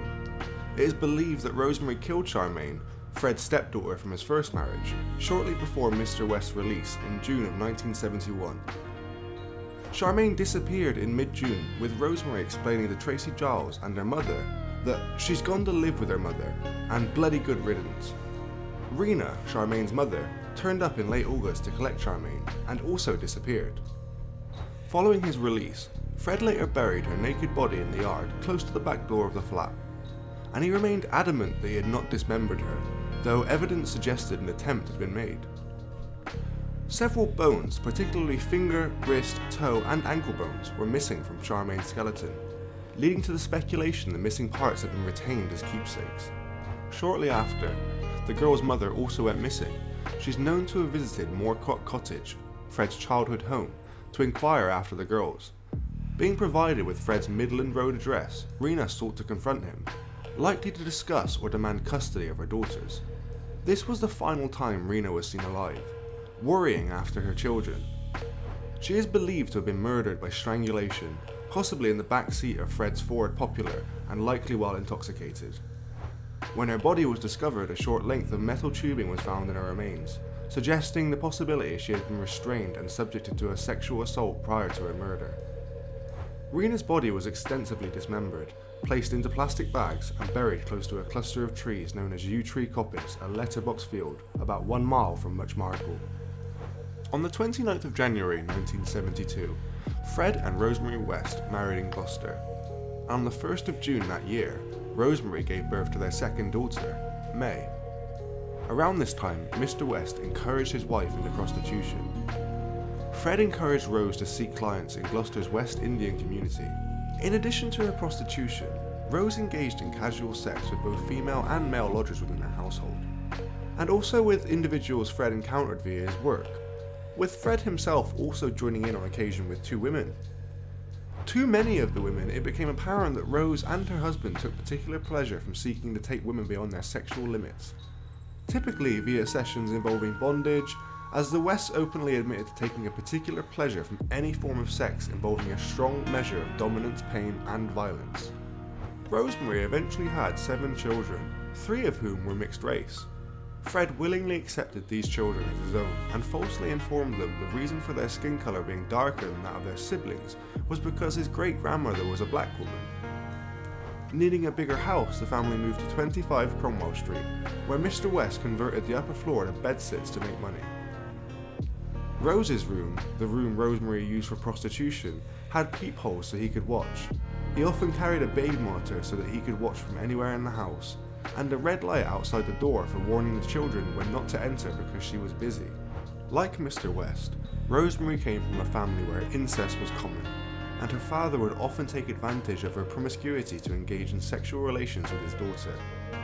This would happen with Mr. West's permission. The West's children were often victims of physical abuse, primarily from Rose. From the age of 7 they were given extensive chores, and in the event they were not completed, physical violence was used as a punishment. On one occasion, as their son Stephen was mopping the kitchen floor with a cloth, Rose accidentally stepped into the bowl of water he had been using. In response, Rose hit the boy over the head with the bowl and then repeatedly kicking him in the head and the chest as she shouted, "You did that on purpose, you little swine." On another occasion, Rose became furious about a missing kitchen utensil, then grabbed a knife she had been using to cut a slab of meat, repeatedly inflicting light scour marks to daughter May's chest until her ribcage was covered with light knife wounds. Anna Marie, the second oldest after Charmaine, often bore the brunt of both parents' sexual abuse, and was forced into prostitution at the age of 13, with Rose telling clients she was 16. With all these clients, Rose remained in the room to ensure the young girl never revealed her true age. Aside from the prostitution, both parents frequently assaulted the girl, starting at the age of 8 until she ran away in 1979. After her escape, younger siblings May and Heather took her place, particularly after puberty. The two of them and son Stephen took an oath to protect each other and never allow either girl to be alone with their father. In October of 1972, the Wests hired 17-year-old Carolyn Roberts as the children's nanny, but she rejected Fred and Rosemary's advances into their sex circle and left a few weeks later. On the 6th of December 1972, the Wests invited her to their home, where they both raped her. Fred allowed Roberts to leave the next day, only after she promised she would return as their nanny. Miss Roberts reported the rape to police, but withdrew the accusation when the case came to court. The Wests pleaded guilty to a reduced charge of indecent assault and were fined only £50.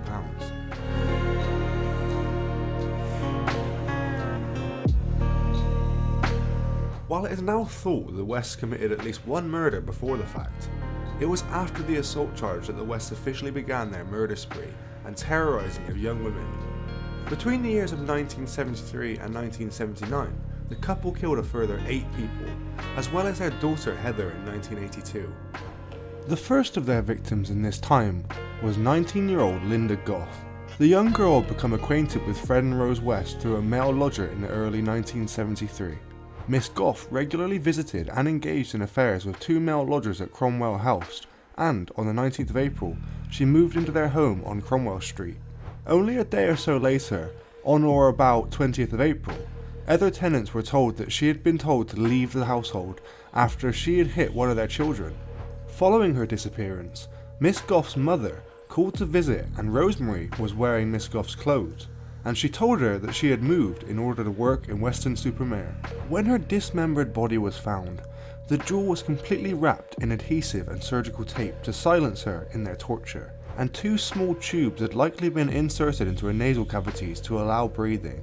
Miss Goff had likely been suspended from holes carved into the wooden beams supporting the ceiling of the cellar, which Fred later admitted that he had devised for the purpose of suspending his victims' bodies. The girl likely died of either strangulation or suffocation. Her dismembered body, missing several bones, was buried in an inspection pit beneath the garage. Next in the list of murders was 15-year-old Carol Ann Cooper, who was abducted on the 10th of November 1973. Cooper was abducted after spending the evening at a cinema with her boyfriend. She lived in the Pines Children's Home in Worcester. She had been waiting for a bus in Warndon when she just vanished, and was likely dragged into Fred's car, where her face was bound with surgical tape and her arms bound with braiding cloth, before she was driven to Cromwell Street. At Mr. West's address, in a similar manner to the aforementioned Goff, Cooper was suspended from the wooden beams of the cellar ceiling before her abuse and murder, and likely died from strangulation and asphyxiation. 21-year-old Lucy Catherine Partington, who was in her final year of reading English literature at Exeter University, was killed December 1973. She had just spent Christmas with her family in Cheltenham and decided to visit a friend, disappearing after leaving to catch a bus home. There is strong evidence that she had been kept alive for at least several days. A week after she disappeared, Fred went to a hospital in the early hours of the 3rd of January 1974 to get a serious laceration stitched up, suggesting the girl was still alive several days after the kidnapping. Matching the cut was found with Partington's body, and police surmised that he sustained the injury while dismembering the body. Teresa Siegenthaler came next, a Swiss sociology student who was just 21 when she was murdered by the Wests. She was hitchhiking from London to Wales. Siegenthaler was told her family that she was going to try and reach Ireland on her trip. Her family reported her missing to Scotland Yard when they stopped hearing from her. Fred built a fake chimney breast over her remains to hide them. She was found to have been gagged by a scarf and tied in a bow. Shirley Hubbard was killed in November 1974, only aged 15. The Wests took her from a bus stop after leaving a date. When her remains were found, her head was completely covered in tape and only a 3-inch rubber tube inserted to allow her to breathe. Her remains were reportedly found in an area of the cellar decorated with wallpaper bearing Marilyn Monroe's image, along with the names of some of the star's movies. one of which, in poor taste, was the 1956 film Bus Stop. The final body that Fred buried in the cellar before concreting it over was that of 18-year-old Juanita Marion Mott, killed in April 1975. A former lodger at 25 Cromwell Street, she was rumoured to have been staying with a friend outside of the house, but made the fatal error of attempting to hitchhike when the Wests took her. From Carol Ann Cooper onwards, each successive victim, plus the paraphernalia discovered in each shallow grave, suggests that each victim was likely subjected to greater abuse and torture than those previously murdered. The torture of the Wests was relentless and violent in its very nature. After Marion Mott's death, Fred made the sickening decision to concrete over the woman's resting grounds, turning the basement into a bedroom for his oldest children, before taking a 3-year break from killing for reasons unknown. That was until Fred, unknown as to whether it was or without Rosemary's permission, killed 18-year-old Shirley Ann Robinson in May of 1978. The two had unfortunately met at the Green Lantern, the cafe Mr. West opened up with his wife's father, before becoming a lodger at 25 Cromwell Street. She soon became a prostitute for the Wests, and ended up pregnant with Fred's child. Rose, herself pregnant at the time, initially boasted to neighbours that the child Robinson was carrying was her husband's. However, she soon developed a deep resentment for the young girl. The motive for her murder is likely to have been the removal of a threat to the stability of Mr. West's relationship, to which Robinson now posed a threat. Her body was extensively dismembered. However, a lack of restraint suggests a sexual motive for this murder was unlikely, suggesting the murder was purely to keep the peace in the Mr. West household. The unborn baby had been removed and had several bones missing. Shortly thereafter, Rose unsuccessfully, but rather sickeningly, submitted a claim for maternity benefit in Robinson's name with Gloucester Social Services. Fred had originally planned to sell their baby to a childless couple. As seen with Charmaine and Linda, Fred and Rose shifted suspicions by claiming Robinson had been relocated to live with her father in West Germany. The couple's final official murder before that of their own daughter was that of Alison Chambers, killed August of 1979. It was also the last sexually motivated killing the couple are known to have committed. Only 16 years old, Chambers had run away from home to become Mr. West's live-in nanny at Cromwell Street. It is thought that she assimilated with the family for several weeks before her death, with Rose having promised the teen a home on a farm which she claimed to own. Her body was also buried in the garden of Cromwell Street, like Robinson, close to the bathroom wall, and although Chambers was likely dismembered, her skeleton was not marked by striations as the earlier victims' bodies had been. In order not to raise suspicion, Rose posted a letter written by the girl before her untimely death to her mother to appear as though she had not disappeared to the family. The final known murder in the West's terrifying spree was that of their own teenage daughter, Heather. After Anne-Marie's escape in the late 70s, Heather bore the brunt of her parents' sexual violence. Her father, in particular though, was reportedly never overly fond of the girl that she was. Emotionally abused by the parents, often being called ugly and a bitch by Fred, who also reportedly promised to impregnate not only Heather, but sister May as well, and to make son Stephen have sex with his mother Rose before he turned 17. Heather often complained to friends about the abuse she and her siblings endured, and her external signs of psychological distress such as nail biting, fidgeting, and lack of sleep were noted by several of them. Staff at the Hucklecote Secondary School, which Heather and her siblings attended, are also known to have expressed concern as to why Heather, otherwise well behaved, refused to obey orders either to change her clothing or for showering after sport activities. On one occasion she was forced to take a shower, resulting in her peers and staff noting her arms, legs and torso were covered in welts and bruises in various stages of healing.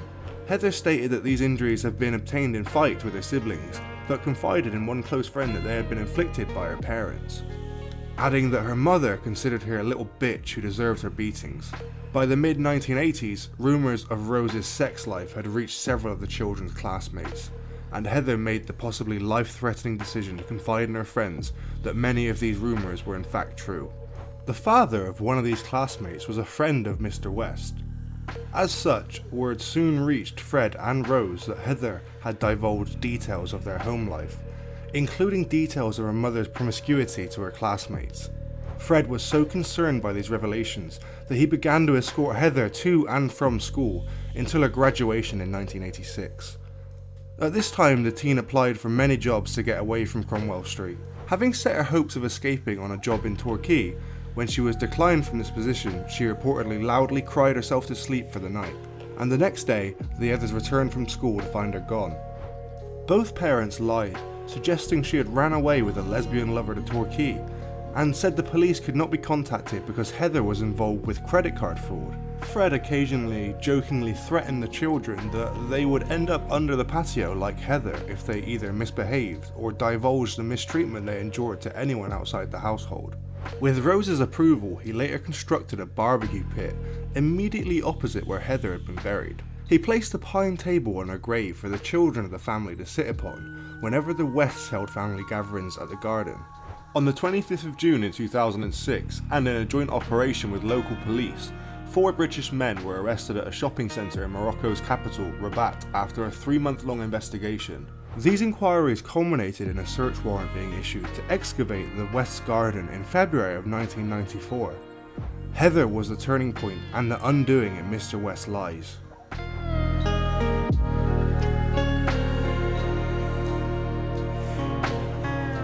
In May of 1992, Fred asked his 13-year-old daughter, Louise, to bring some bottles to a room on the first floor of their home. Rose was not home. Shortly thereafter, Louise was found by her siblings writhing in pain, sobbing that her father had raped her. At one stage, partially strangled her.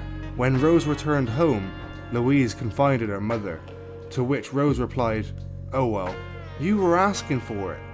Over the following weeks, Louise was raped 3 more times, with Rose personally witnessing one.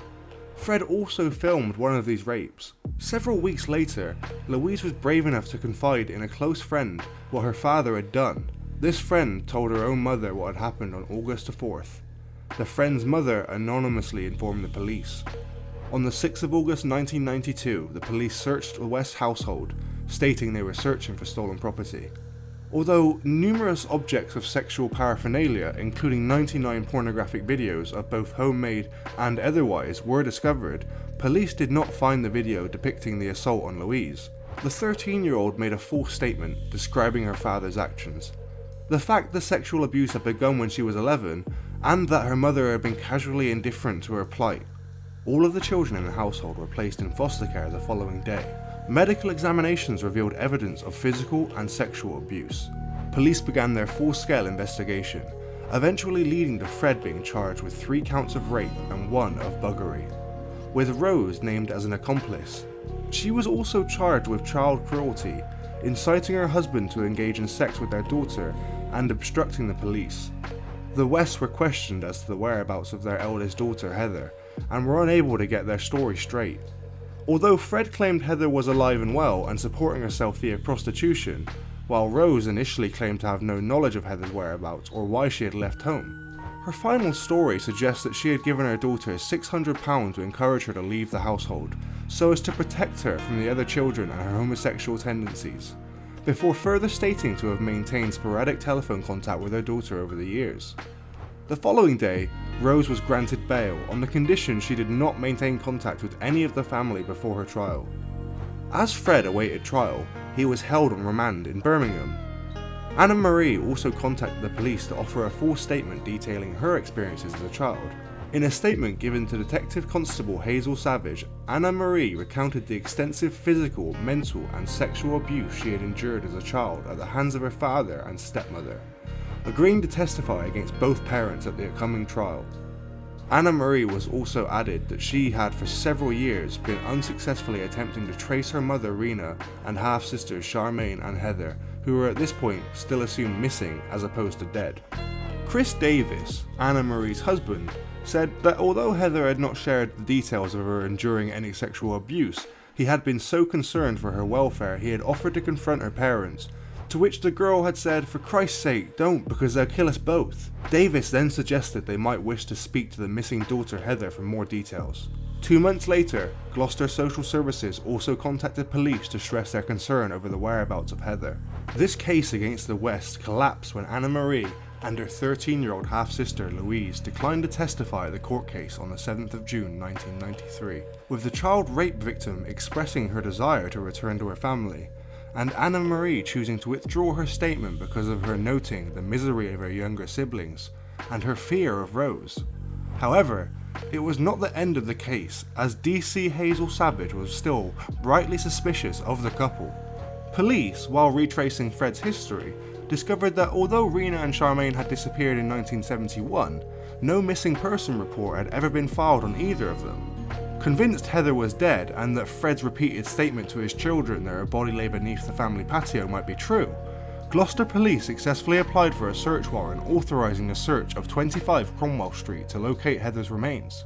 In the early hours of the following morning, Fred told his son Stephen to go to the papers and make as much money as he could, as he had done something bad, before handing himself in to the police for Heather's death. At 11:15 that morning, Fred admitted to the police he had indeed killed his daughter in an act of manslaughter. He confessed to strangling Heather in a fit of rage, then dismembering her body in the ground floor bathroom with a heavy serrated knife he normally used for cutting slabs of frozen meat.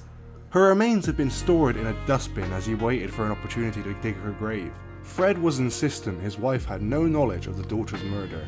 Adding the fact the search team had not yet unearthed Heather's remains was because they had been excavating the wrong section of his garden, likely a cover-up to hide the locations of the other bodies, but it did not work. Not long later, police found a human thigh bone in a section of the garden Fred had insisted police need not look in. Excavating the section of the garden where Fred had indicated he had buried his daughter's body, investigators discovered human remains encased in the remnants of a bin bag and tied with 2 lengths of rope.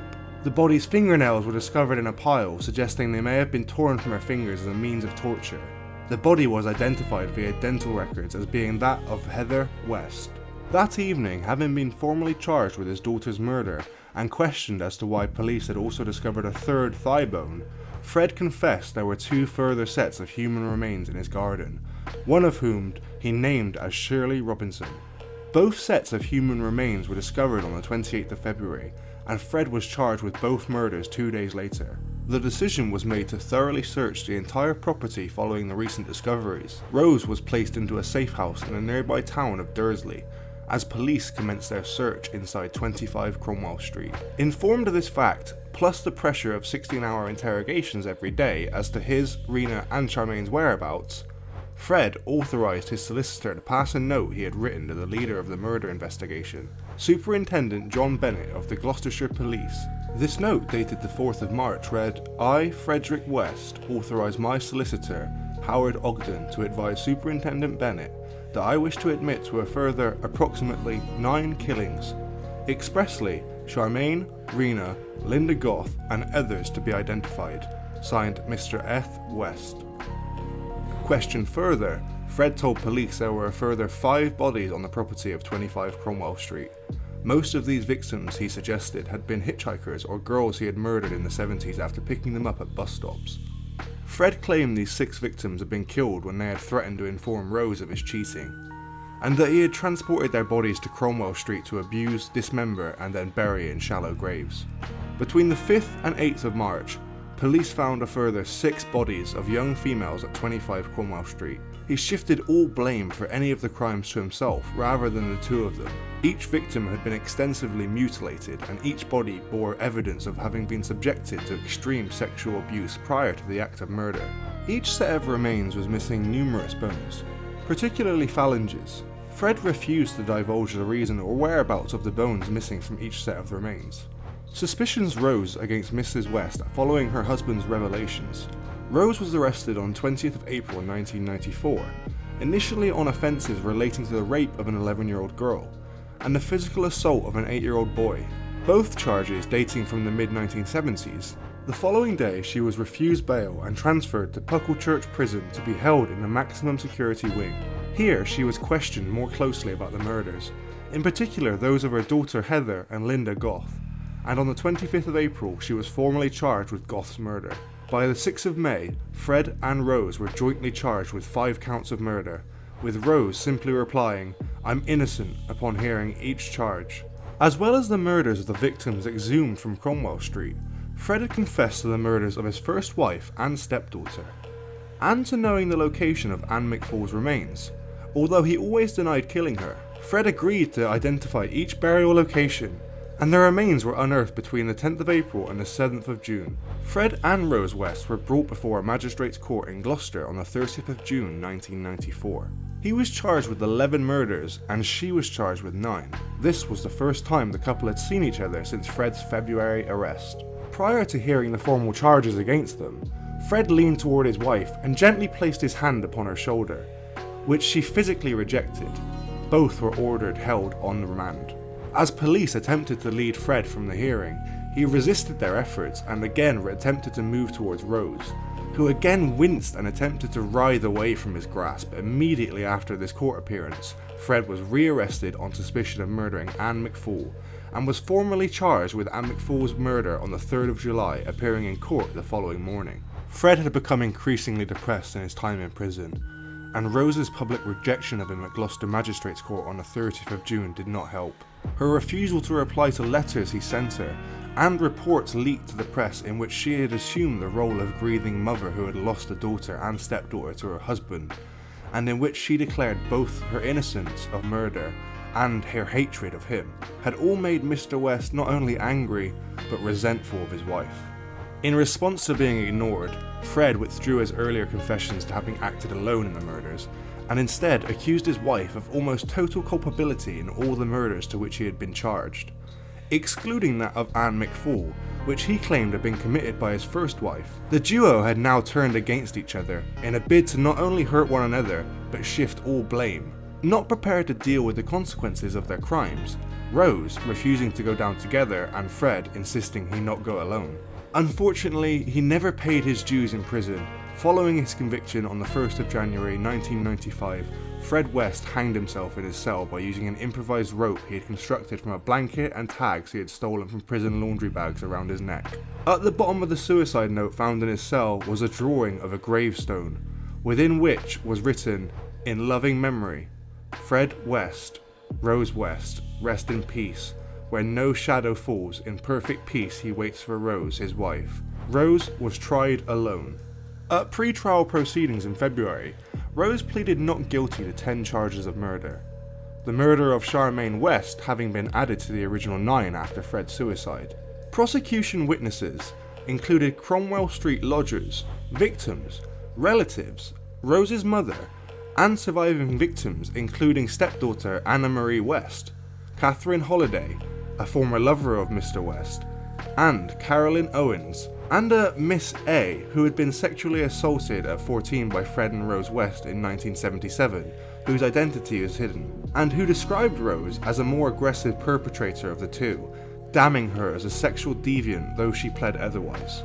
The final witness to testify at Rose's trial was Fred's appointed appropriate adult, Janet Leach, whom the prosecution had called to testify in rebuttal to the tape recordings of Fred's confessions, in which he had stressed Rose had known nothing at all about any of the murders. Leach testified that Fred had confided in her that on the evening prior to his 25th February arrest, he and Rose had formed a pact whereby he would take full responsibility for all the murders, many of which he had privately described to her as being some of Rose's mistakes. He had further divulged that Rose had indeed murdered Charmaine while he had been incarcerated, and had also murdered Shirley Robinson. Following 7 weeks of trial, the judge sentenced Rosemary to life in prison, emphasizing that she should never be paroled, and to this day she professes her innocence in the case, though her surviving victims make a convincing case otherwise.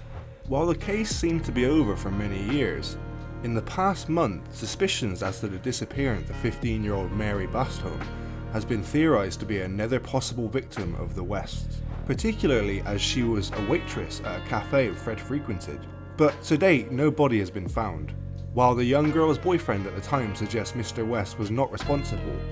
Mr. West's son, Stephen, has said that he firmly believes the missing teenager was an early victim of his father, as Fred had openly boasted of having committed Bastholm's murder whilst on remand. Police were unable to charge Fred with this crime as they had no evidence.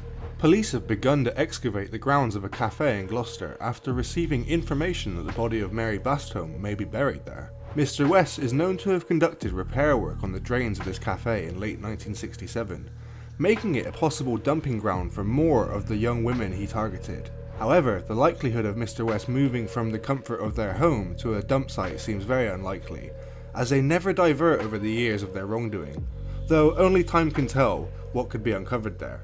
An unfortunate update to the story is that after searching multiple suspicious voids at the cafe, they found no bodies, which is both a relief and also a sad story because we still don't know where Mary is.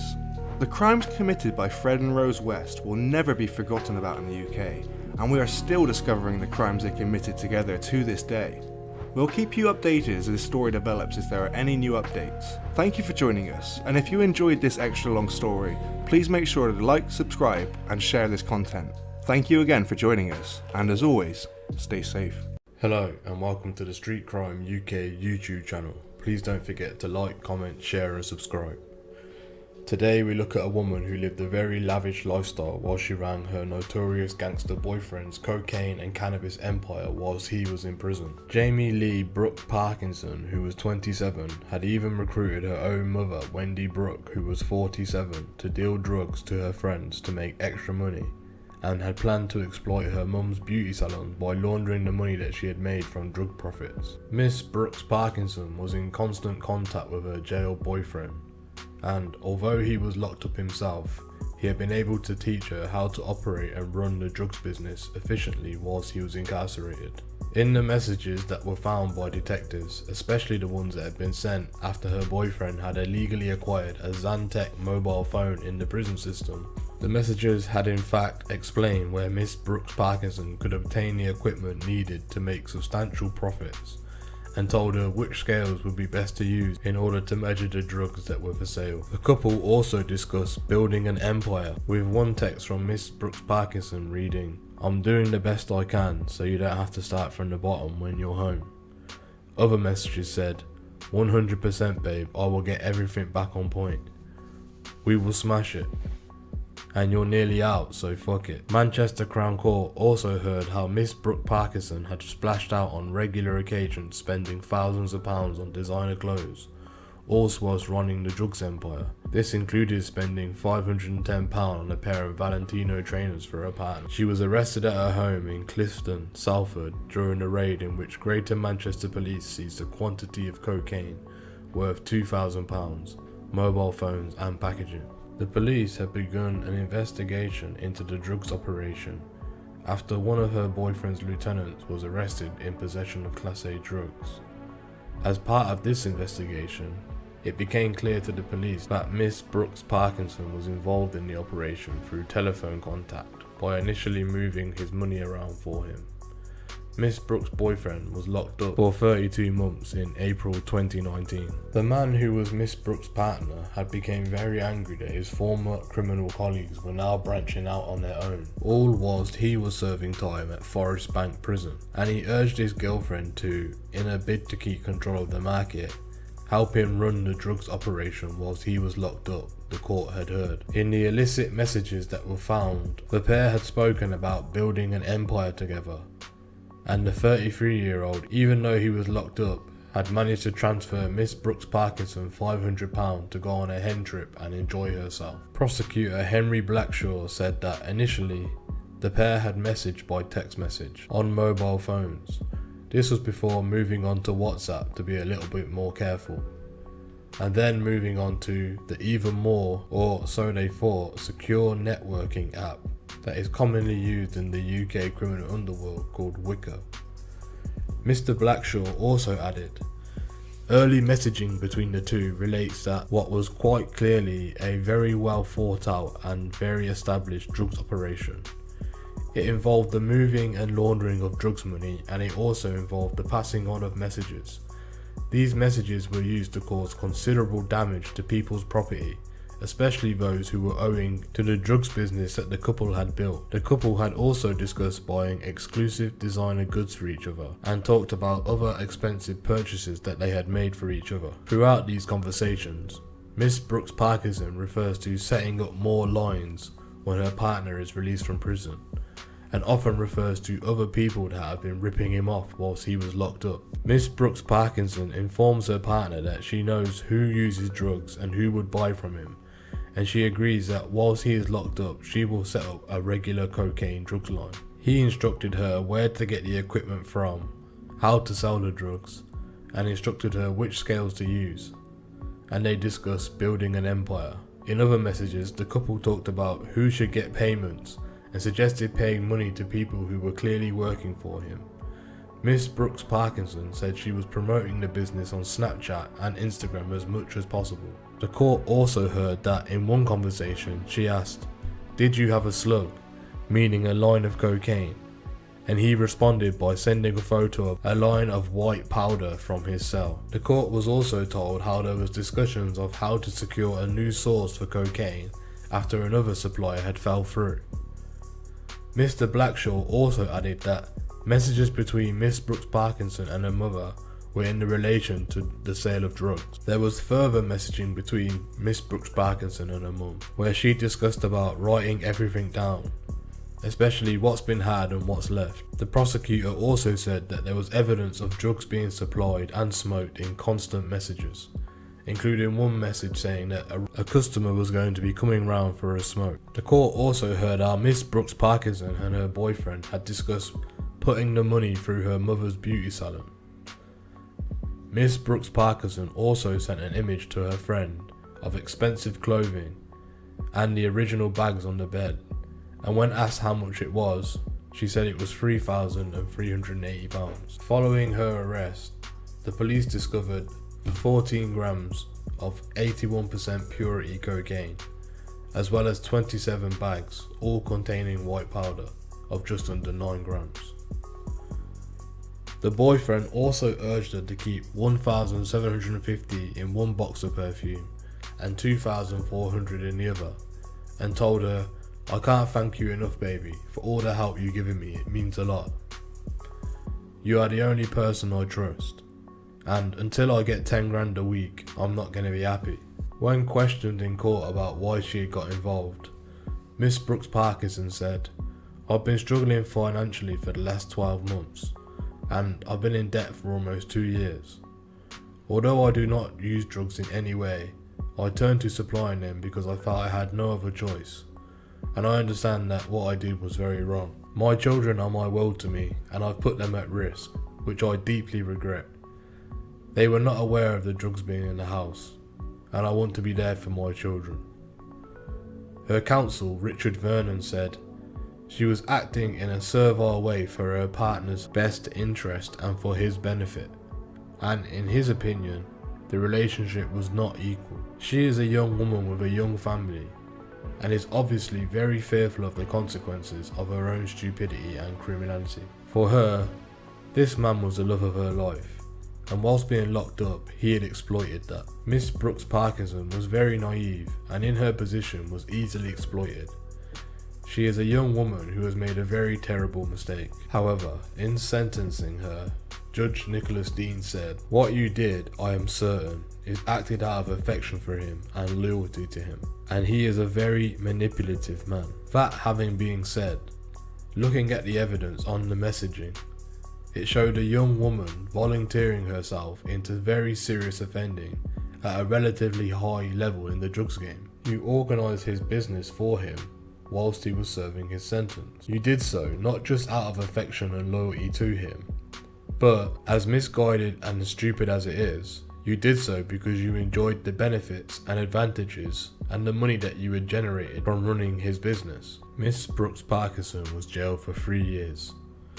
Miss Brooks Parkinson's mother was sentenced to a 12 months community order, 15 days of a rehabilitation activity requirements, and 100 hours of unpaid work. Miss Brooks Parkinson's boyfriend is due to stand trial next year for the crime. What are your opinions of the case of Miss Brooks Parkinson? Do you believe her sentencing was excessive or not excessive enough? Please let us know in the comments below. And as always, stay safe.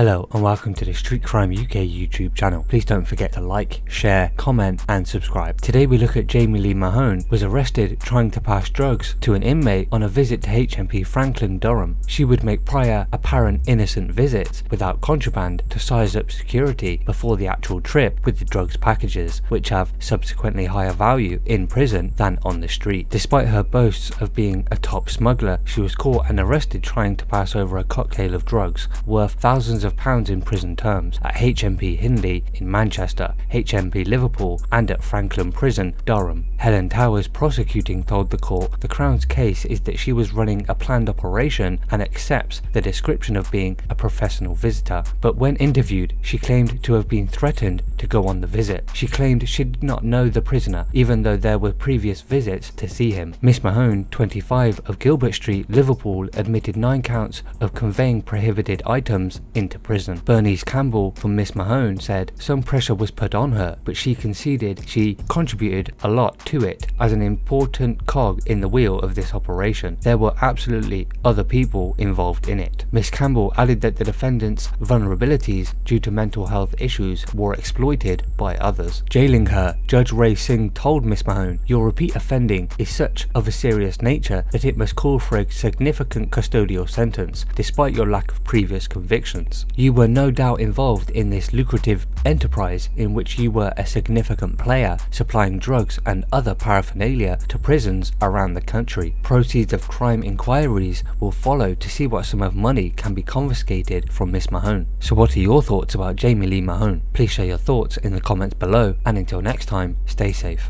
Hello everyone, welcome to the Street Crime UK YouTube channel. Thank you for joining us. Please don't forget to like, share and subscribe for more exciting true crime content. Today we look at a mum of 2 who has told a jury of the moment she struck out at her lover during a drunken fight at her Margate home. Janice Carter, 28, claimed that she had suffered years of physical and verbal abuse by her 30-year-old ex-husband Kevin Carter. He was found dead at the flat in Swin Road just hours after being released from a prison sentence for driving offences. Canterbury Crown Court heard how his body had been discovered with 21 knife wounds. The couple were still together despite divorcing 2 years earlier, and the jury was read Mr. Carter's love letters penned from his cell just days before his death, in which he said he wanted to remarry and have more children. But Janice, who denies murder, told the court that she lived in fear of the man she claimed had regularly beaten her. Despite the beatings, she told the jury that she frequently forgave him after he apologised, "because I loved him so much." In October last year, Mr. Carter had been released early from a 180-day sentence on condition that he was electronically tagged. But when security officials arrived to fit the monitoring device, the pair, who had been drinking beer during the afternoon, began arguing about where it was to be placed inside the flat. That argument led a fight, which resulted in Mr. Carter dying from stab wounds. Janice Carter had told the court how she had met her lover in Margate after his prison release, and the two went for a drink in the pub. "When we got back, we kissed and cuddled, and we were still drinking," she said. She claimed that Mr. Carter got the hump after making a phone call to his son when a neighbour arrived to complain about the loud music. They invited him in to stay for a drink. But when her ex-husband left the room, she persuaded the neighbour to take a large glass of Southern Comfort and tip it down the drain. She claimed that when Mr. Carter discovered the drink missing, it made him very angry, and after the neighbour left, she claimed that she was attacked. "He began slapping me with the palm of his hand across my head and from side to side. He was screaming in my face. I was scared. I was trying to calm him down. We were in the kitchen and he grabbed my hair and I was holding his arms. I just reached behind me and grabbed a knife. I just swung the knife and stabbed him. I lashed out. I can't remember how many times. I just wanted him to stop pulling my hair. When he let go, I dropped the knife and ran out of the door." The court heard how Miss Carter then went to the home of her sister, Michelle Cheney, in Zion Place, and told her, "I've killed him. I've stabbed him. I think he's dead." Her brother-in-law went to the flat and found Mr. Carter lying on the kitchen floor with a knife nearby. A pathologist discovered some of the knife wounds had penetrated his heart and lung and severed an artery. Miss Carter, 28, wept as she was told that she'll serve at least 12 years before she's eligible for parole. She plunged a kitchen knife through the heart of her 30-year-old lover Kevin Carter during a frenzied attack at their home. Blonde-haired Carter, who admitted stabbing her ex-husband in self-defense, denied murder, but knifed him 24 times after a reunion between the couple turned sour during an argument. Passing sentence Judge Adele Williams told her, "It started out as a defense, but turned into an attack. The pair had a long history of alcohol-fueled domestic violence. Although they had divorced 3 years before the murder, they had recently got back together. Christopher May, prosecuting, had told how Mr. Carter, who had been serving a 180-day sentence for motoring offences, had been looking forward to his early release last October. There were, however, some sources of tension between the two of them in the run-up to his release from prison, he said. One of these concerned the arrangements for the terms of his release. The two had been drinking beer and spirits during the evening and playing loud music at their flat in Swen Road, Margate, the court was told. But when officials from G4S arrived to install an electronic monitoring device inside the flat, which was part of the conditions of the prison release, the couple fell out. Mr. May said that the tagging equipment was eventually installed in the bedroom, and Janice Carter was described as not happy about it, though she was joking and hugging the G4S employees. A neighbour who had been drinking with the couple earlier returned to his flat but could hear the couple shouting. Mr. May said that he was able to make out some of the swear words. He could also hear Janice's voice getting louder, and it sounded like there was a full-blown argument between the two. Between 8 PM and 8:20 PM, the neighbour heard 3 hollow thumps and Mr. Carter shouting. There was another hollow thump after that, and there was no more shouting, Mr. May said. After 10 minutes, he heard an internal door slam, and after that, just the sound of music. At 9 PM, the music suddenly went off. The prosecutor added that Miss Carter had gone to the home of her sister, Michelle Sheeny, in Zion Place, and told her, "I've killed him, I've stabbed him, and I think he's dead." Her brother-in-law went to the flat and found Mr. Carter lying on the kitchen floor with a knife nearby his side. Miss Carter told her sister, "I didn't mean it, I didn't mean to do it, I never hurt anyone. Michelle, I said to Kevin, please wake up, but he just wouldn't wake up." What do you think about Miss Carter's story? Do you think it was really defence after 21 stab wounds, even one through the heart? Thanks for joining us today. If you enjoyed the video, don't forget to give it a like and a share, and leave any thoughts or suggestions you have in the comments section. We love to read through them all. And if you're new but enjoy UK true crime content, then subscribe to see when our newest video releases. And as always, stay safe.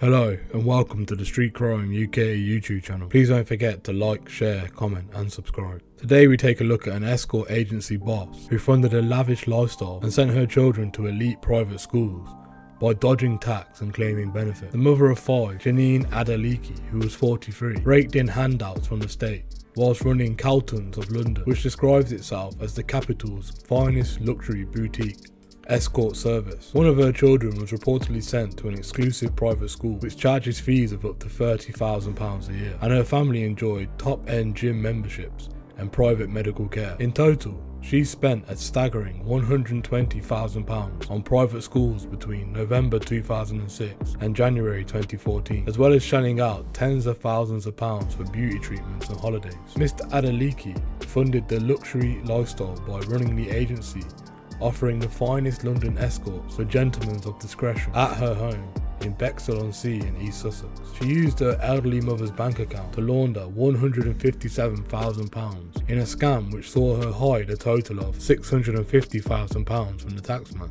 There is no suggestion that her mother knew what was going on. The HMRC said that she stole more than £300,000 in unpaid income tax, national insurance contributions and tax credit payments, as well as claiming more than £37,000 in income support. Miss Adeleke was jailed for 3 years after being found guilty of money laundering, cheating the public revenue and tax credits and benefits fraud at Canterbury Crown Court. HMRC said. Richard Lass, the Deputy Director of HMRC's Fraud Investigation Service, said Miss Adeleke broke the law to fund the lavish lifestyle and private education of her children, stealing money from the vital public services designed to support and help struggling families. Miss Adeleke claimed to be penniless, but this was far from the truth, he added. Confiscation proceedings have started to reclaim the money stolen by Miss Adeleke by the HMRC, he said. Thank you for joining us today.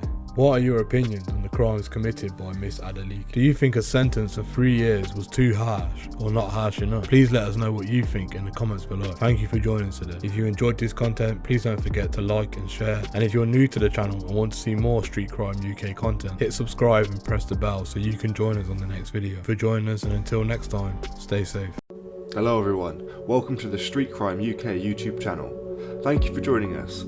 Please don't forget to like, share and subscribe for more exciting true crime content. Today we look at the story of a bank cashier who stole more than £20,000 from customers to pay off her brother's gambling debts, purchase a car, and fund a lavish holiday. Jennifer Davies, aged 25, took the money from customer deposits at the Santander branch in Torquay, where she worked as a cashier. But investigators became suspicious when they noticed amounts similar to those going missing were turning up in Davies' own bank account with the bank. Miss Davies was sentenced to 15 months in jail at Exeter Crown Court after pleading guilty to 13 incidents of theft. The court heard how Miss Davies, who was described as on the lowest tier of staff, had responsibility for reconcealing money lodged in the branch's ATM deposit boxes. She began to siphon off money contained in some of the customers' deposit envelope, with the sum eventually totalling £20,150. Her spending included £4,000 towards her brother's gambling debts, £7,495 on a mini, and £549 on a bed, and lastly £2,114 on a holiday, of which she had paid out £882. A search of her property also revealed nearly £1,000 in notes and bags of coins, sentencing a tearful Miss Davies to jail. Recorder David Bartlett said, "This case was of simply using money for your own benefit. It's not as if you had seriously ill sick relatives. You made use of the money which you found easy to steal for your own purposes. I'm afraid my view is that people in your position who abuse the trust of their employers for a period in excess of a year and run up a loss to them of more than £20,000 simply have to go to prison and go to prison immediately." James Tagdisian, prosecuting, said Miss Davies had been employed with the bank for 5 years, more recently working as a cashier at the Fleet Street branch in Torquay. He said that Miss Davies just pocketed some of the customers' lodgements that she was meant to reconcile with the company's accounts. Mr. Tagdisian said that she told police she had money coming into her account from renting out her property and people repaying loans. However, she later confessed to police during an interview, saying she initially started to steal cash to help pay off her brother's £4,000 gambling debt. David Trowell said that his client, who pleaded guilty at the earliest possible stage, had admitted that she had ruined her life. You could suggest she had been extremely naive, he said, adding that Davies had been diagnosed with depression last year. The recorder told Miss Davies that he had been most merciful in passing the sentence, but added, "I'm sorry to have to do this, but you must realise you must be punished for a sustained abuse of trust." What do you think about Miss Davies' crimes and her punishments? Thanks for joining us today. If you enjoyed the video, don't forget to give it a like and a share, and leave any thoughts or suggestions you have in the comments section. We love to read through them all. And if you're new but enjoy UK true crime content, then subscribe to see when our newest video releases. And as always, stay safe.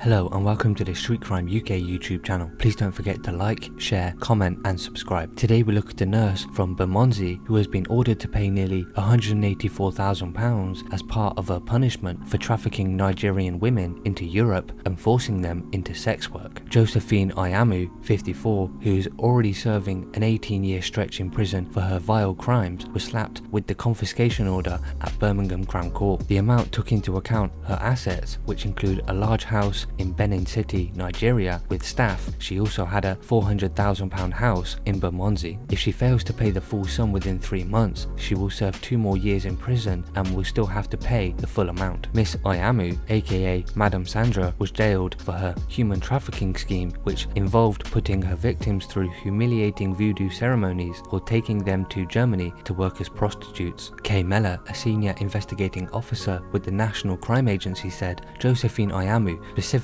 targeted vulnerable women and put them through the most horrific experience, only to profit considerably from their misery. Miss Ayamu's expenditure on travel and properties far outweighed her legitimate earnings as a nurse, and our investigation into her finances proved she made hundreds of thousands of pounds from her criminality. Confiscation orders are a key tool which provide us with the capability to really hit criminals where it hurts, in the pocket. Miss Ayamu was calculated, manipulative and motivated by money. Not only is she serving a hefty prison sentence, but she won't be living a luxurious lifestyle when she comes out. Miss Ayamu enlisted the services of a voodoo priest to intimidate vulnerable Nigerian women before forcing them into her sex ring. She charged the women €38,000 to arrange their travel across the Mediterranean before forcing them to pay off the debt through prostitution. She subjected her victims to humiliating rituals, including making them drink blood containing worms, eat chicken hearts, and have their skin cut with razors. One of the the victims was forced to have an abortion when she was raped by a trafficker, only for Miss Ayamu to charge her £440 for the procedure. So what are your thoughts about Josephine Ayamu? Please share your thoughts in the comments below, and until next time, stay safe.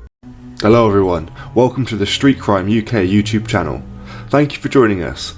Please don't forget to like, share and subscribe for more exciting true crime content. Today we're looking at an Isle of Wight prison officer who had a sexual relationship with an inmate convicted of murdering his baby daughter and wife, who has now herself been jailed. Mother of three, Lauren McIntyre, has been sentenced to 3 years despite pleas for her to be spared prison time. She'll serve half behind bars and half on licence. The 32-year-old of St John's Wood Road appeared at the Isle of Wight Crown Court, having previously pleaded guilty to 4 counts of misconduct in a public office. Judge Roger Hetherington said, "I have no doubt that because of the gravity of your offending, only a significant and immediate custodial sentence can be justified. The effect of this sort of conduct is to undermine the safety and integrity of the prison service and reduces the service in the estimation of the public, if they are to have confidence in the criminal justice system." She admitted to willfully neglecting to perform her duty in HMP Isle of Wight, Albany, while also willfully misconducting herself between November and December 2018. Miss McIntyre failed to report her knowledge that a prisoner was in possession of a mobile phone, providing her personal phone number,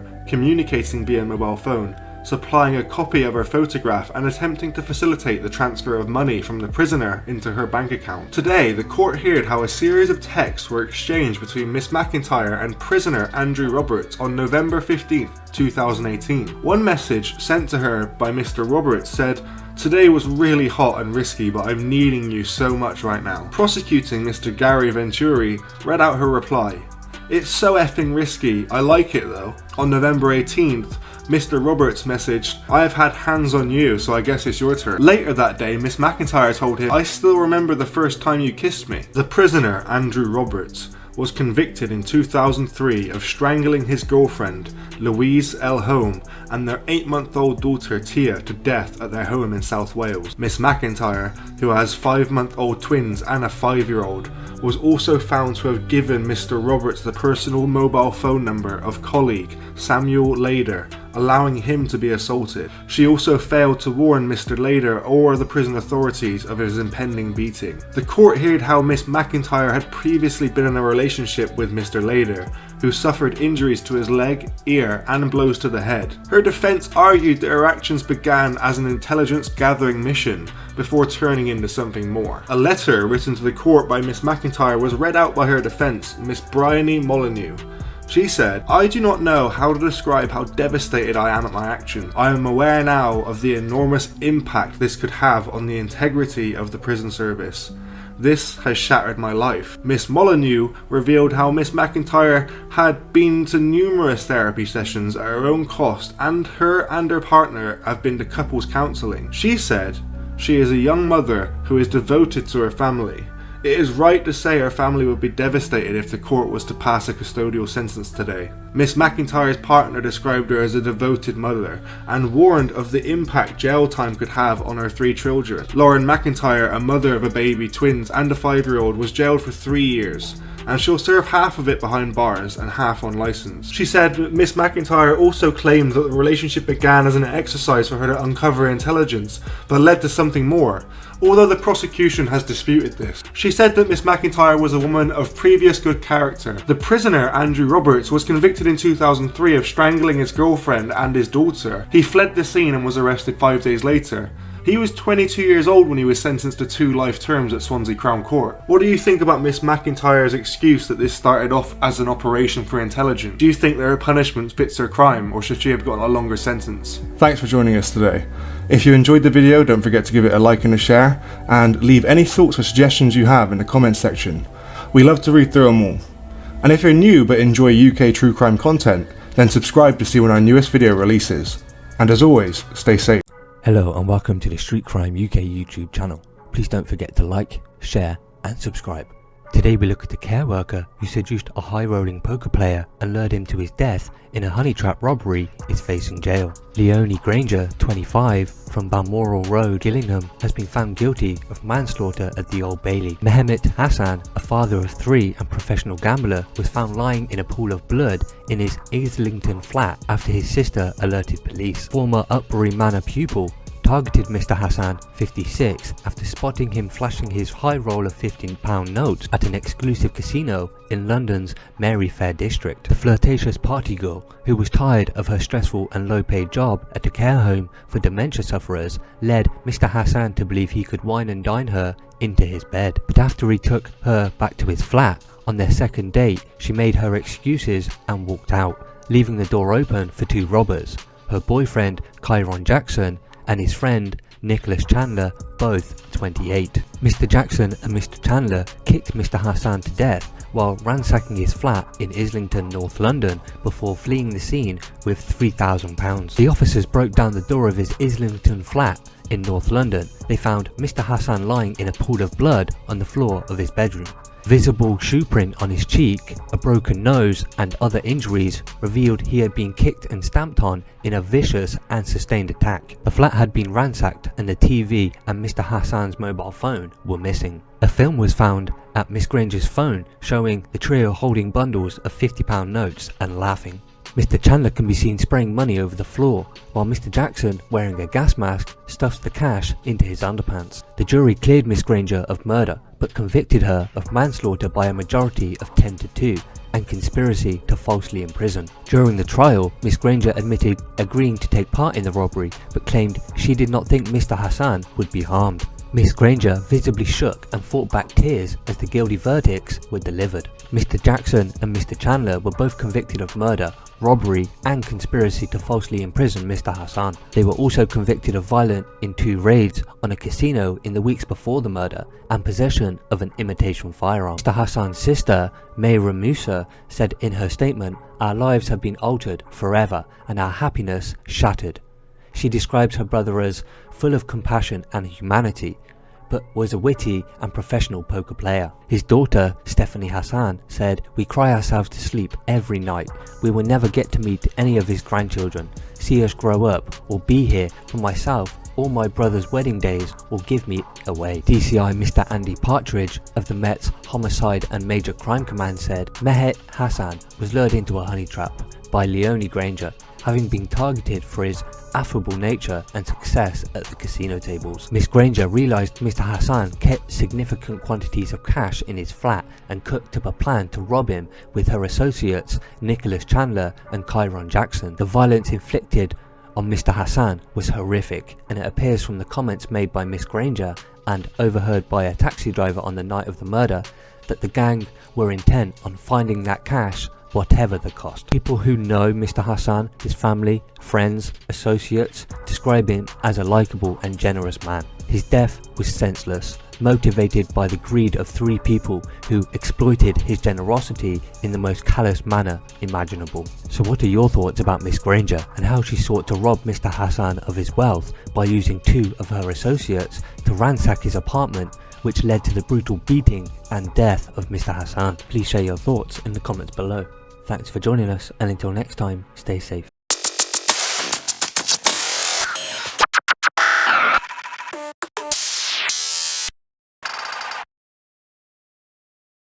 Hello and welcome to the Street Crime UK YouTube channel. Please don't forget to like, share, comment and subscribe. Today we look at a woman who has been jailed after police found a Kalashnikov assault rifle and more than 400 rounds of ammunition hidden in her bedroom cupboard. Lynn Tete, 24, was sentenced to 5 years in prison after police found the high-powered AK-47 weapon wrapped inside a section of soil pipe in the locked bedroom of her Mitcham home. The receptionist pleaded guilty to 2 counts of possessing a prohibited firearm and ammunition, but denied knowing what was inside inside the package. Miss Tete, a graduate in international travel and tourism, said her boyfriend had asked her to keep the package for him because he was moving house. She claimed she did not suspect the bag contained anything suspicious. Detectives from the Met's Trident Task Force raided her home and found the assault rifle and 412 cartridges. 3 magazines were also found. Sentencing Miss Tete at Inner London Crown Court, Judge Nick Madge said there was no exceptional circumstances to prevent him imposing the minimum sentence of 5 years. He added, "Regrettably, the experience of this court is that it is all too common for men of violence to use the premises of women previous good character to store their weapons in hope that, because of their character, no one will suspect them." Miss Tete was sentenced after pleading guilty at an earlier hearing. Detective Constable Martin Reeder of the Met's Trident and Area Command said Miss Tete allowed a deadly weapon to be stored in her house. This is a very serious offence and her sentence reflects the severity of the crime. Anyone who is or is thinking about storing a gun or helping them hide from the police and directly contributing to gun crime and the devastating effect it has on communities and families. You also run the real risk that you will be arrested and face a significant term of imprisonment. So what are your thoughts about Lynn Tete? Please share your thoughts in the comments below, and until next time, stay safe.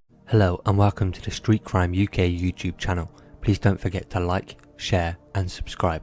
Today we look at a former housekeeper at a luxury hotel who has been locked up and branded a poisonous drunk by a judge after she subjected her long-suffering boyfriend to a series of alcohol-fueled beatings. Natalie Lord, 44, stabbed Laith Gaynor in one attack and battered him over the head with a saucepan in another after she accused him of being unfaithful. Miss Lord was arrested again in 2019 after getting drunk and beating Mr. Gaynor over the head with a weightlifter's dumbbell and then leaving him for dead in a pool of blood. The victim, who is in his 40s, lost consciousness during the assault and was woken up by the following day by his mother, who went to visit him at his flat in Manchester. The victim suffered 3/4 of an inch laceration to his left temple and a 2-inch wound to the back of his head. He also suffered multiple chest grazes, teeth marks on his chest and bruising to his hand. Mr. Gaynor said, "This last attack has left me feeling very depressed. I have forgiven Natalie too many times now and I do not want her to do it to anyone else." At Manchester Crown Court, Miss Lord of Salford admitted causing grievous bodily harm and was jailed for 27 months. Miss Lord was also banned from contacting Mr. Gaynor for 10 years under the terms of a restraining order. Sentencing Judge Hilary Manley told her, "This was a sustained attack and you have absolutely no excuse for committing it. You have a history of becoming violent in drink and you know alcohol is a poison for you. In September of 2019, while subject to a suspended sentence order, you chose to drink again with a predictable result. You attacked your ex-partner, a man you had wounded in 2016 with a knife. You are a poisonous drunk and you chose to be around him again. You have caused very nasty injuries to his head, face and arms. I am pleased to hear that you have been sober for 6 months while in custody and that you are determined to sort your life out. But at 44, it's now or never. Last year, you had an altercation with a neighbour and spat at her, and you were convicted after a trial for that offence. You have reached the end of the road in terms of chances with the court. Earlier, the court heard Miss Lord and Mr. Gaynor had been in a relationship for a number of years, but it was said to be volatile, unpredictable and difficult at the best of times. Prosecutor Miss Amanda Johnson said, "One minute they could be laughing and joking, and the next minute she could turn violent." Prosecutor Miss Amanda Johnson said, "One minute they could be laughing and joking, and the next minute Miss Lord could turn violent." Arguments over infidelity tended to be the lead to episodes of violence. There have been previous assaults by this defendant to the complainant, and the first involved a knife where Miss Lord caused cuts to his chest and forearm. The second time, Miss Lord used a pan to strike Mr. Gaynor to the head 5 times and used a glass object to hit him over the head with. Miss Lord says both times she only acted in self-defense. In this case, it was an unprovoked attack when she was under the influence of alcohol. The claimant suffered injuries to the back of his head while his back was turned in September of 2019. They had been out drinking and gone back to Mr. Gaynor's flat. Mr. Gaynor was sat on the sofa when Miss Lord accused him of being unfaithful. Then, while his back was turned, Miss Lord struck him to the head and forearms. He recalls waking up between his bathroom and the living room. Mr. Gaynor described how his head felt like it was shaking and there was blood all over the floor. Mr. Gaynor was woken up by his mother and he was confused and bewildered. In hospital, the defendant mentioned that Miss Lord had hit him with a dumbbell. When Miss Lord was arrested, she predominantly answered no comment in the interview. She said she did not call an ambulance because she said Mr. Gaynor was fine. In mitigation for Miss Lord, defense counsel Ian Johnstone said both were drinking a lot of alcohol and there was an argument. Miss Lord accepts she hit him with something, but does not recall what that was, although she accepts the injuries caused to him were her fault. It is clear that this is a defendant who was in a stable relationship until 2014, but Miss Lord, for whatever reason, got herself into poisonous relationships with people which involve drinking. Miss Lord has created a very chaotic lifestyle, especially with Mr. Gaynor. It was an on and off relationship. When she has been drinking, she turns into a completely different person. Miss Lord is 44 now, and she really is serious about tackling her substance abuse. She is serious about getting her life back together. Miss Lord has no intention of going back to her drinking ways of old. Miss Lord is capable of putting up quite a fight in drink. She is not a hopeless cause and has demonstrated she is capable of leading an honest life. Police investigating the latest beating of Mr. Gaynor in September 2019 discovered Miss Lord had a history of drink-related violence and had been flouting a suspended sentence order imposed for assault on 3 strangers in 2018. During that attack, Miss Lord had gone on a wild night out after she worked out at a shift at the 4-star Principal Hotel in Manchester city centre, then became enraged at a woman speaking on a mobile phone in a foreign language as they and other commuters were waiting for a bus. Miss Lord shouted, "I can understand you and you are slagging me off, you fucking foreigner," before turning on the victims. One female bystander was punched in the face twice before Miss Lord took on the victim's boyfriend when he tried to intervene. A third woman was slapped to the face and called a white ass pussy before Miss Lord was eventually apprehended by staff at Shud Hill Coach Station in Manchester. Miss Lord had also been convicted of attacking a neighbour in a separate incident whilst drunk. So what are your thoughts about Miss Lord and Mr. Gaynor's relationship, and how booze would ignite arguments between the pair which would lead to physical assault against Mr. Gaynor, leaving him battered and bruised? Please share your thoughts in the comments below. Thanks for joining us, and until next time, stay safe. Hello everyone, welcome to the Street Crime UK YouTube channel. Thank you for joining us. Please don't forget to like, share and subscribe for more exciting true crime content. Today we look at a betting shop worker who's been jailed for 12 years after pretending to be a victim of an £11,000 armed robbery that she had helped to plan. Natalie Solari, aged 30, appeared terrified in its CCTV footage when 2 robbers burst into the bookmakers in Thanet, Kent on August 30th. Tyler McNeil, 26, and Daniel O'Reilly, 39, wore masks and carried imitation firearms as they robbed the shop. A court heard how the pair threatened Miss Solari, who was working behind the counter as the assistant manager. They were seen demanding Miss Solari empty the till and fill their bags with cash whilst pointing the weapon in her direction. She pressed the panic alarm and hid under the desk where she sobbed uncontrollably, according to witnesses. The men fled the scene in a black Renault Megane that was being driven by 29-year-old Simon Bennett after bagging more than £11,000 in cash. Firearms officers from Kent Police attended the scene and carried out inquiries in the area in order to locate the suspects. 2 men matching their descriptions were arrested at the same day but later found not to be involved, and detectives from the Kent and Essex Serious Crime Directorate continue to investigate. Following the review of CCTV, police said it was clear that there were 3 people involved. 2 who carried out the robbery, and 1 who was waiting outside to drive them away. Mr. Bennett and Mr. McNeil were identified on camera in Canterbury earlier that day, which is where the vehicle used in the robbery was picked up. Their phone data uncovered that the alleged victim, Miss Solari, who could be involved after Mr. McNeil called Miss Solari on the day of the robbery. Miss Solari was also linked to Mr. O'Reilly. On September the 21st, 2018, the getaway vehicle was clamped by the DVLA in St. Luke's Avenue, Ramsgate, for lack of road tax and taken to a compound. Police found that Mr. Bennett and Mr. McNeil's DNA was in the vehicle. On December the 11th, 2018, Miss Solari of Maynard Avenue in Margate and Mr. Bennett of no fixed address were arrested in connection with the robbery. Mr. McNeil of Queen's Road in Aylsham was arrested in Maidstone on February the 16th, and Mr. O'Reilly of Beverley Gardens in Downchurch was interviewed by police on May 13th. Mr. McNeil and Mr. O'Reilly each pleaded guilty to charges of robbery and the possession of an imitation firearm. Mr. Bennett and Miss Solari were also charged with the robbery but denied the offences. Miss Solari claimed she did know Mr. McNeil but had no idea that he was responsible for the robbery and had not recognised his voice at the time, police said. Mr. Bennett told police that Miss Solari had planned the robbery and sent Mr. McNeil messages at the time telling him the safe was unlocked and that they should hurry up. Mr. Bennett told officers that although he drove Mr. McNeil and Mr. O'Reilly to the bookmakers that day, he didn't know at the time that he was part of a robbery. Their trial concluded on June 17th at Canterbury Crown Court, where both Mr. Bennett and Miss Solari were found guilty by a jury. All 4 thieves were sentenced together at the same court on Tuesday.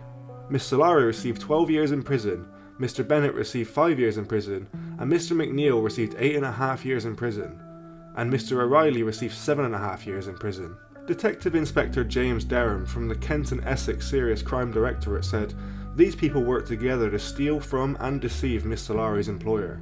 They carried out a robbery that would have looked terrifying to the innocent and unsuspecting members of the public, both inside and outside the bookmakers at that time. Miss Solari claimed to be a victim in this ordeal, but was caught out due to the diligence and hard work of officers investigating the case. Thankfully, a jury saw through her account along with Mr. Bennett's. Their gamble didn't pay off, and all 4 of them will now spend time in prison. Violent crimes will simply not be tolerated, and Kent Police remain committed to identifying those people involved and gathering all the evidence possible to ensure a conviction." What do you think of Miss Solari's story, and the innocent people that didn't know the weapons weren't real? Thanks for joining us today. If you enjoyed the video, don't forget to give it a like and a share, and leave any thoughts or suggestions you have in the comments section. We love to read through them all. And if you're new but enjoy UK true crime content, then subscribe to see when our newest video releases. And as always, stay safe.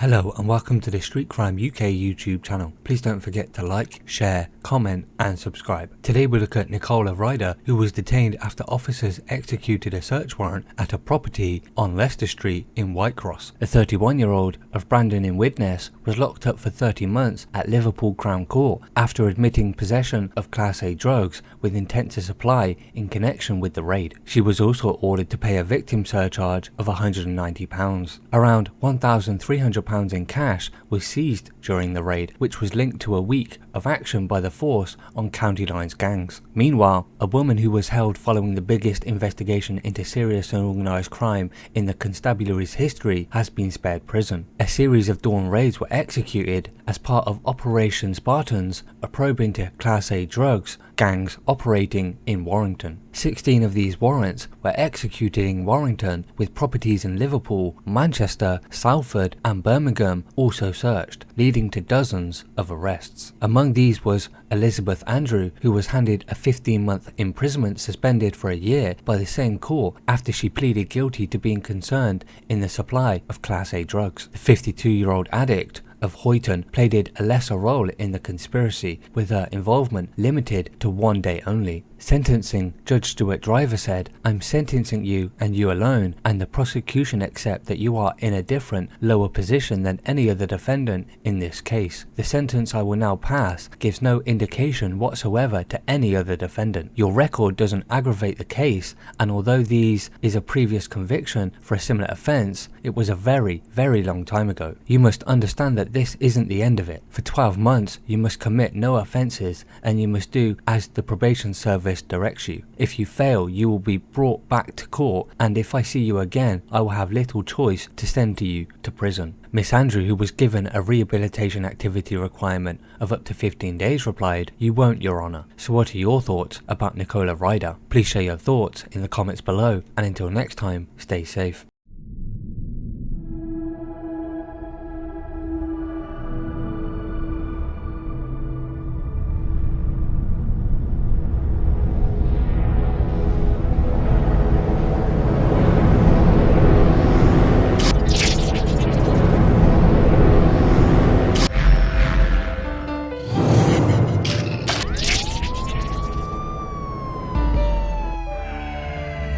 Hello and welcome to the Street Crime UK YouTube channel. Please don't forget to like, share, comment and subscribe. Today we're going to look at the case of a prison officer who worked at HMP Doncaster, who was part of a gang who smuggled items to inmates in HMP Doncaster, has been jailed. Rio Morgan, who was 31, admitted being involved in a conspiracy to supply Class A and foams to a number of jails including HMP Doncaster. The items were given to inmate James Millington, whose partner, Claire Anderson, was also involved in the plot. James Hewiston, who is Serco's prison director at HMP Doncaster, said that Miss Morgan fell well short of the standards expected by the staff. Police said that Miss Morgan was arrested by anti-corruption officers in November 2020, and large amounts of drugs and phones were found at her home. During police searches, another man, Callum Riley, arrived and tried to post further contraband through the door, which were also bound for HMP Doncaster. Drugs and phones were also found at the home of Mr. Millington's partner, Miss Anderson, with those items also to be intended to be smuggled into the prison. All four had previously admitted their roles in the conspiracy at Sheffield Crown Court. Miss Moran, of Godfrey Place, Halifax, pleaded guilty to conspiring to supply Class B drugs into prison, conspiring to convert List B articles into prison, and money laundering. Mr. Millington, who was 31 of HMP Leeds, admitted to being concerned in the supply of Class B and Class C drugs into prison, and conspiring to convey List B articles into prison. He was jailed for 7 years and 9 months. Mr. Riley, who was 30, of no fixed abode but from the Stockport area, pleaded guilty to supplying a Class B drug to Claire Anderson, conspiring to convey List B articles into prison, and money laundering. He was given a 12-month jail term. Miss Anderson, who was 32 of Hazelwood Road, Stockport, pleaded guilty to being concerned in the supply of Class B and Class C drugs into prisons between 2017 and 2020, conspiring to supply Class B drugs into prison, and conspiring to convey List B articles into prison at a hearing in September. Her sentence has been adjourned until the 25th of March. Thank you for joining us today. What are your opinions on the crimes committed by Ria Moran? Do you believe the sentence was too harsh or not harsh enough? Please let us know what you think in the comments below. Thank you for joining us today.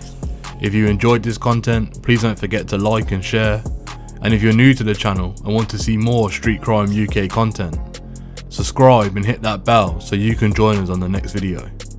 Thank you for joining us, and until next time, stay safe.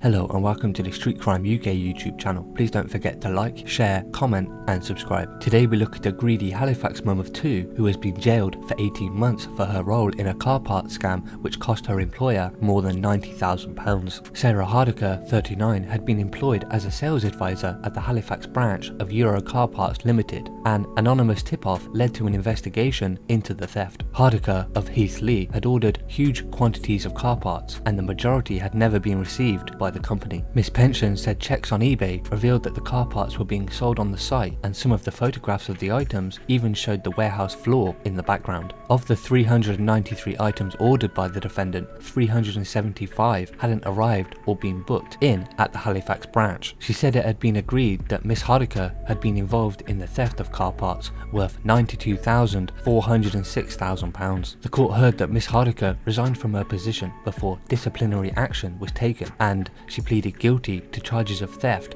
and transferring criminal property. Barrister Gerald Kelly for Miss Hardiker said her client estimated that she had received about £20,000 and she hadn't been the only one involved in the activity. She didn't retain all of the money that was made from the sale of these items on eBay, said Miss Kelly. Miss Kelly said Miss Hardiker was ashamed and remorseful and had been dreading the day of her sentence. She explained that Miss Hardiker, who now has another job, had saved up about £1,200 towards repaying her former employer, and she urged Judge Jonathan Rose to suspend any prison sentence. The judge was told that Miss Hardiker had spent the money on debts and outstanding bills, but he stressed that the seriousness of the offending was not just the amount involved in the theft. It impacts in the company because your breach of trust means that every other employee comes under suspicion, the judge said. He said Miss Hardiker had been in a position to manipulate and use any weaknesses in the company administration to make a very substantial amount of money for herself and others. Why did you do it? I am afraid to say I accept what you have said to the author of the pre-sentence report, said the judge. It was greed. You had a job, you had a decent salary, you had a comfortable living, and you were greedy. They are your words, not mine. Miss Hardiker will now face a further court hearing under the Proceeds of Crime Act legislation, where her financial affairs will be investigated to try and get back as much money as possible for the complainant and the company. So what are your thoughts about Sarah Hardiker? Please share your thoughts in the comments below, and until next time, stay safe.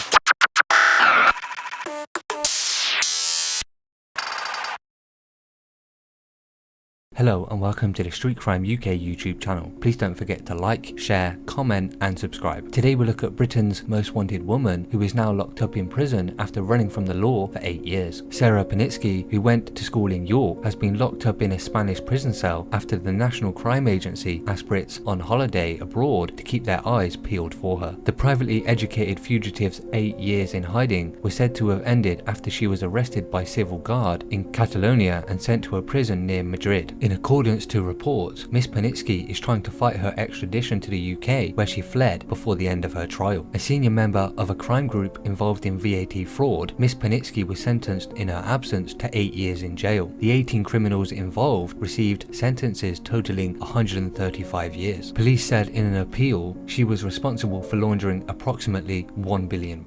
She is said to have been held at a gated residential estate in the coastal town, a 45-minute drive south of Barcelona and close to the famous resort of Sitges. Miss Panitsky went to York College for Girls before moving on to fee-paying St. Peter's School, which is the third oldest school in the world. Miss Panitsky was recruited into notorious tax criminal Jeffrey Johnson's web of 18 fraudsters located throughout the UK after meeting an acquaintance. She has been described as the launderer of cash from a mobile phone VAT fraud who travelled to places such as Dubai, Spain and Andorra to clean the money the gang had stolen. Miss Panitsky was part of a group of companies that brought cheap mobile phones in overseas countries without VAT, then sold them in the UK for a big profit. So what are your thoughts about Sarah Panitsky? Please share your thoughts in the comments below, and until next time, stay safe.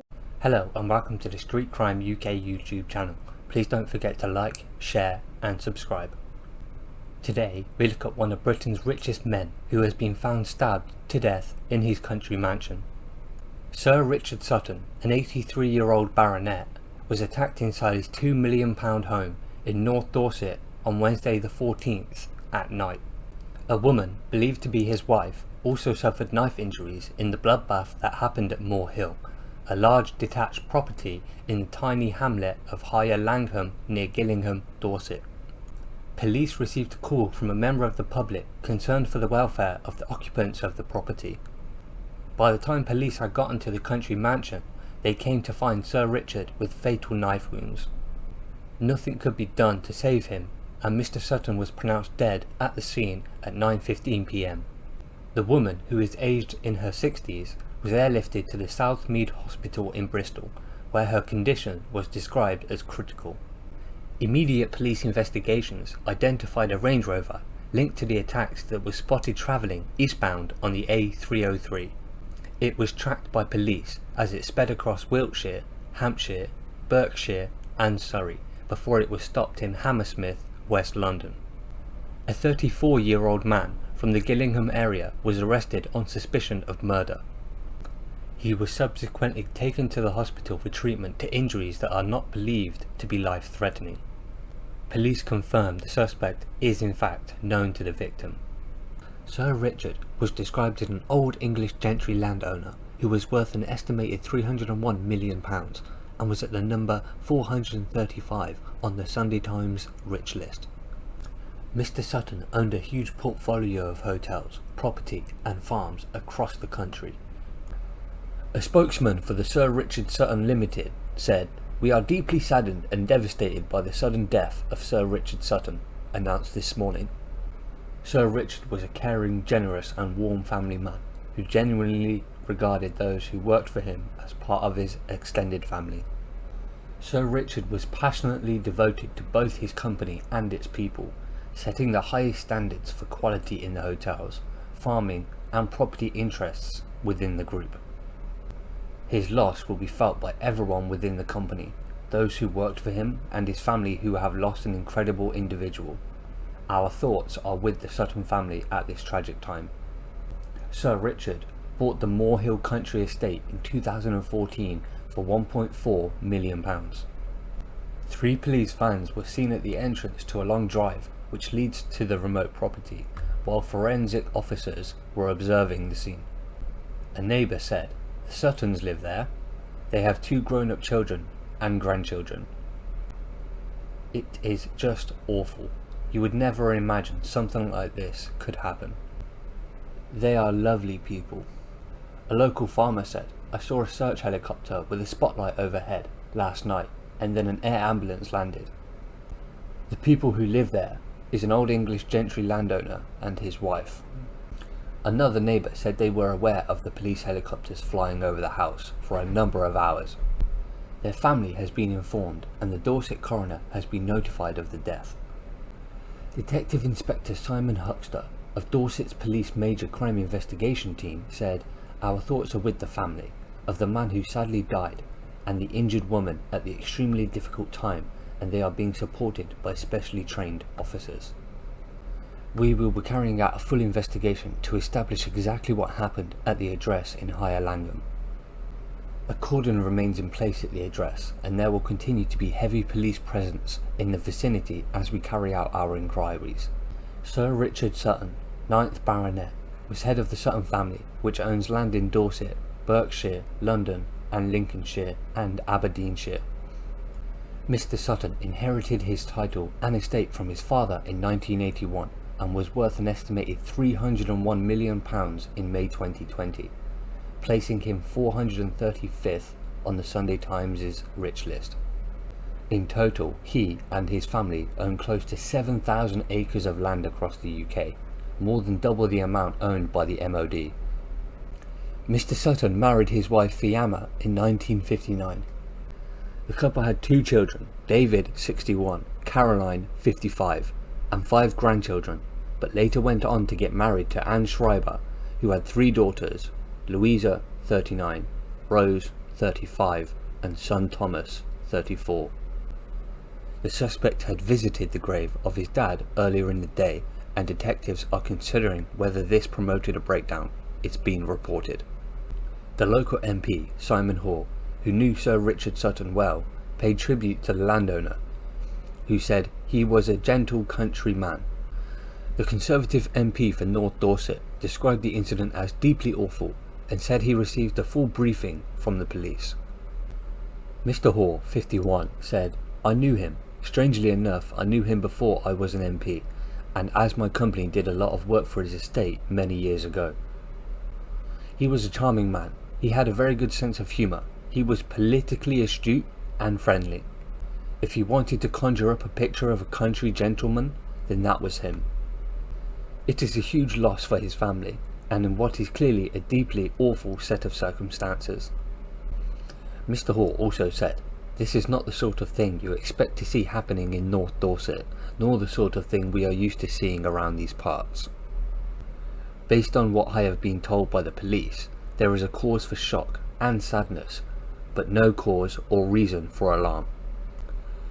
The politician added that he is hoping medics are able to help save the injured woman in her 60s, as one murder is shocking, but a double murder would be chilling. Further police inquiries then led the police to the stepson of Mr. Sutton's wife, Mrs. Schreiber, being arrested. Mr. Schreiber's mum and Sir Sutton's wife, Anne Schreiber, 65, also suffered knife wounds and was left in a critical condition in hospital, but later died. So what are your thoughts about the brutal stabbing of Sir Richard Sutton in his country mansion and subsequent attack on his wife, Anne Schreiber? Showing once again that wealth does not ensure your safety. Please share your thoughts in the comments below. Thanks for joining us, and until next time, stay safe.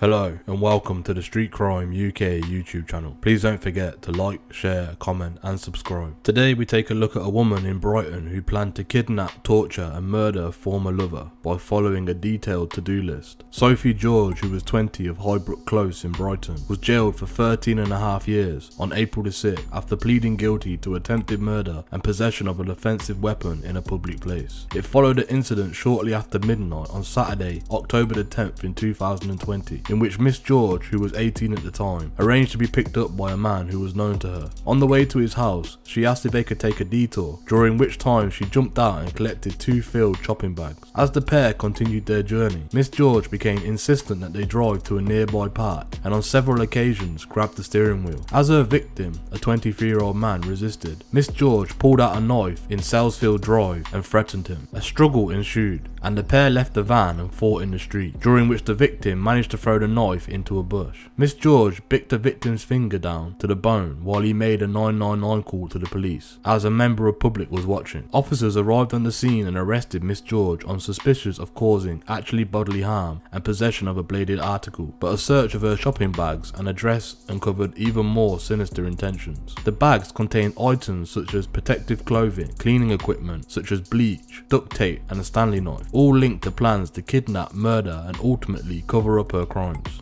A search of her address also found a number of notes in the form of to-do lists featuring plans to drive to a gravesite, torture and walk into the site, kill and bury. Miss George was subsequently charged with attempted murder and possession of an offensive weapon, to which she pleaded guilty at a trial in May 2021. She was remanded in custody and sentenced at Lewes Crown Court on Wednesday, April the 6th. Detective Superintendent John Hall said, "This was a cold, premeditated plan to kidnap, torture and murder an innocent man, with steps to then cover up the crime. I am in no doubt that Miss George would have followed through with her hugely disturbing to-do list, were it not for the victim overpowering her and the prompt response of our officers to bring her into custody. I would like to thank the victim for his support in this investigation, the member of public who called 999 and everyone involved, particularly Detective Paul Thomas, who was in charge of the investigation, for helping take a dangerous individual off the streets. Thank you for joining us today. What are your opinions on the crimes committed by Miss George? Do you believe the sentence of 13.5 years was too harsh or not harsh enough? Please let us know what you think in the comments below. Thank you for joining us today. If you enjoyed this content, please don't forget to like and share. And if you're new to the channel and want to see more Street Crime UK content, hit subscribe and press that bell so you can join us on the next video. Thank you for joining us, and until next time, stay safe.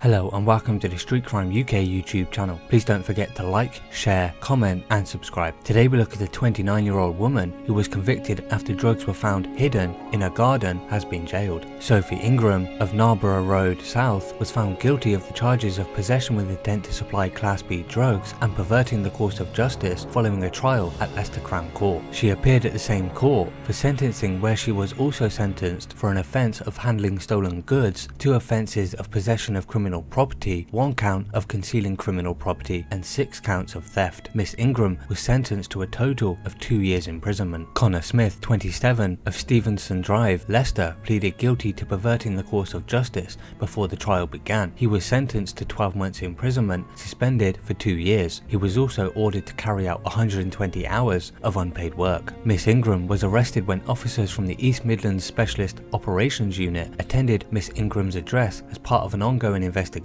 A search of the garden recovered a black bin liner containing 1 kilogram of Class B drugs hidden inside of a barbecue. The following month, Mr. Smith sent a letter to police admitting he was responsible for the drugs found in Miss Ingram's garden. He claimed he had found the drugs at a friend's house and went to Miss Ingram's address, where he asked for her bag. When Miss Ingram left the property, he said he climbed the back gate and stashed the drugs inside the barbecue. He told police Miss Ingram did not know what he had done. Officers carried out a thorough investigation of the evidence, and a forensic examination the recovered drugs revealed evidence linked Miss Ingram to the packaging around the drugs. Officers were able to discredit both Mr. Smith and Miss Ingram's versions of events by providing points made by the pair to be false and impossible. Investigator Emily Sharp from EMSOU said, "Offences of this nature will not be tolerated, and those intent on committing drugs offences will be thoroughly investigated and will be prosecuted." So what are your thoughts about Sophie Ingram? Please share your thoughts in the comments below, and until next time, stay safe. Hello and welcome to the Street Crime UK YouTube channel. Please don't forget to like, comment, share and subscribe. A woman who led a drugs courier operation and was previously known in her last operation as The Boss has now been sentenced again after Sophie Thompson, who was 24 and from Birmingham, had sold the Class A drugs in Stroud, Cirencester Gloucester and Cheltenham to local dealers in an attempt to pay off her £10,000 drug debt, the court was told. Her driver for the operation was Mr. Blessing Choto, who at the time was 25, and denied any knowledge of Miss Thompson drug dealing anything, something which had caused laughter in the court. Mr. Choto said he thought Miss Thompson was a nurse who was on call and had to be driven around. Gloucester Crown Court heard that the police had stopped the Mercedes. The prosecutor for the case, Charles Rowe, said the driver for this deal was the defendant, Mr. Blessing Choto, who is 25. His passenger was Sophie Thompson, who is 24. The police noticed that her jeans were undone when the car was pulled over, and that her flies were down on her jeans. She told the officers that her jeans were undone because she felt bloated at the time and felt very uncomfortable. Both Mr. Choto and Miss Thompson were arrested immediately and both taken into custody, where upon arrival they were strip searched. During the strip search, the female officers found that Miss Thompson did in fact have a substantial amount of drugs on her. Miss Thompson had individual wraps of many varying different weights of drugs in her possession. These wraps included heroin with, in accordance to police intelligence, a street value of £4,480 and a wholesale value being of around £2,900. The cocaine she had in her possession was valued at £2,130 and a wholesale value of £1,500. Telephone data showed that Miss Thompson had regularly travelled between Birmingham and Gloucestershire since November 2020. Bringing in over £100,000 worth of heroin and crack cocaine into the county for at least that 2-month period, said Mr. Rowe. Miss Thompson had established herself as a trusted drug runner for a criminal organisation, and Miss Thompson was provided with a substantial amount of drugs to be able to cover her clientele who came from Stroud, Cirencester, Gloucester and Cheltenham. Miss Thompson was set up with luxury transport, provided Class A drugs, and was operating her drugs network via many different social media outlets, updating which drugs she would be supplying next to the localised dealers. Miss Thompson paid her driver, Mr. Choto, £120 for each trip. On her arrest, Miss Thompson had explained that she needed the money to pay off her own drugs debt, which she had built up with a criminal gang. In Miss Thompson's police interview, she explained that she still owed drug dealers £10,000 from the last time she was arrested, and was subsequently jailed in 2018. Miss Thompson explained to officers that she was attempting to pay off this debt at a cost of £100 per day. Mr. Choto's involvement in the drugs gang was very limited, as he was only involved with Miss Thompson for the day he was booked. Judge Ian Laurie QC interjected, "I remember Mr. Choto's trial evidence. He said he believed that Miss Thompson was a nurse who needed to be driven around. It was at this point that Miss Thompson burst out laughing from the dock, saying that this was the first time she had heard this evidence. Judge Laurie also remarked, "Yes, we thought this evidence was funny too, as did the jury when they convicted him."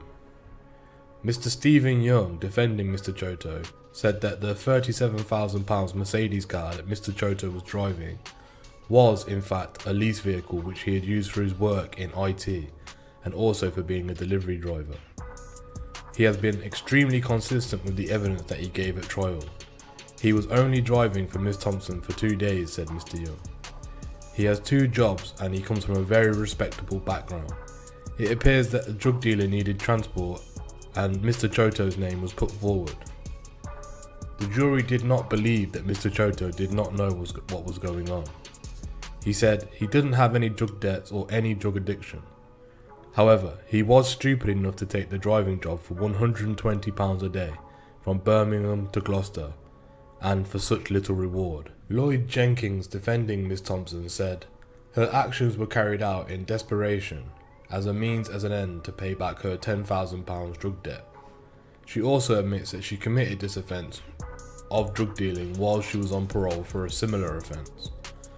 Miss Thompson has shown significant remorse, especially since she has written to the court.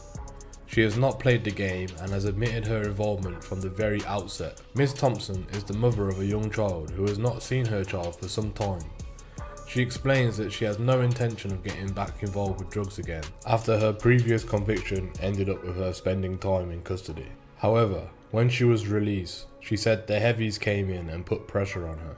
Miss Thompson, who was of Shenstone Road, Birmingham, pleaded guilty to 4 charges of being concerned with the intent to supply Class A drugs, crack cocaine and heroin between November 1st, 2020 and Sophie Thompson, Devinder Rana and Tariq Stevens all admitted possession of heroin and crack cocaine with intent to supply at Worcester Crown Court. Mr. Stevens also admitted dangerous driving with a possession of a Class C drug during the chase to the Cotswold Way on and towards Blackpool. From there, Mr. Stevens drove the passenger Miss Thompson and Mr. Rana onto the A38 on Droitwich Road before turning onto the A449 on Ombersley Road, where a package containing drugs was thrown out at the passenger side car of the window. The Nissan continued on the A449 going the wrong way around the roundabout and up towards Junction 6 of the M5, where Mr. Stevens lost control of the car and crashed. Miss Thompson was found with £187 and a mobile phone with relevant texts about drug dealing. Mr. Stevens was found with £193 and a crack pipe. Mr. Rana was found with £165. All 3 were arrested and taken to Worcester Police Station. Mr. Stevens and Miss Thompson gave no comment during their interviews and instead released prepared statements. Mr. Rana said he had been in Malvern all day when a car had stopped and picked him up, claiming he knew nothing about any drug dealing. Texts on Miss Thompson's phone showed that she was the manager or boss of the operation. Mr. Stevens was the driver and Mr. Rana was the plugger or muscle.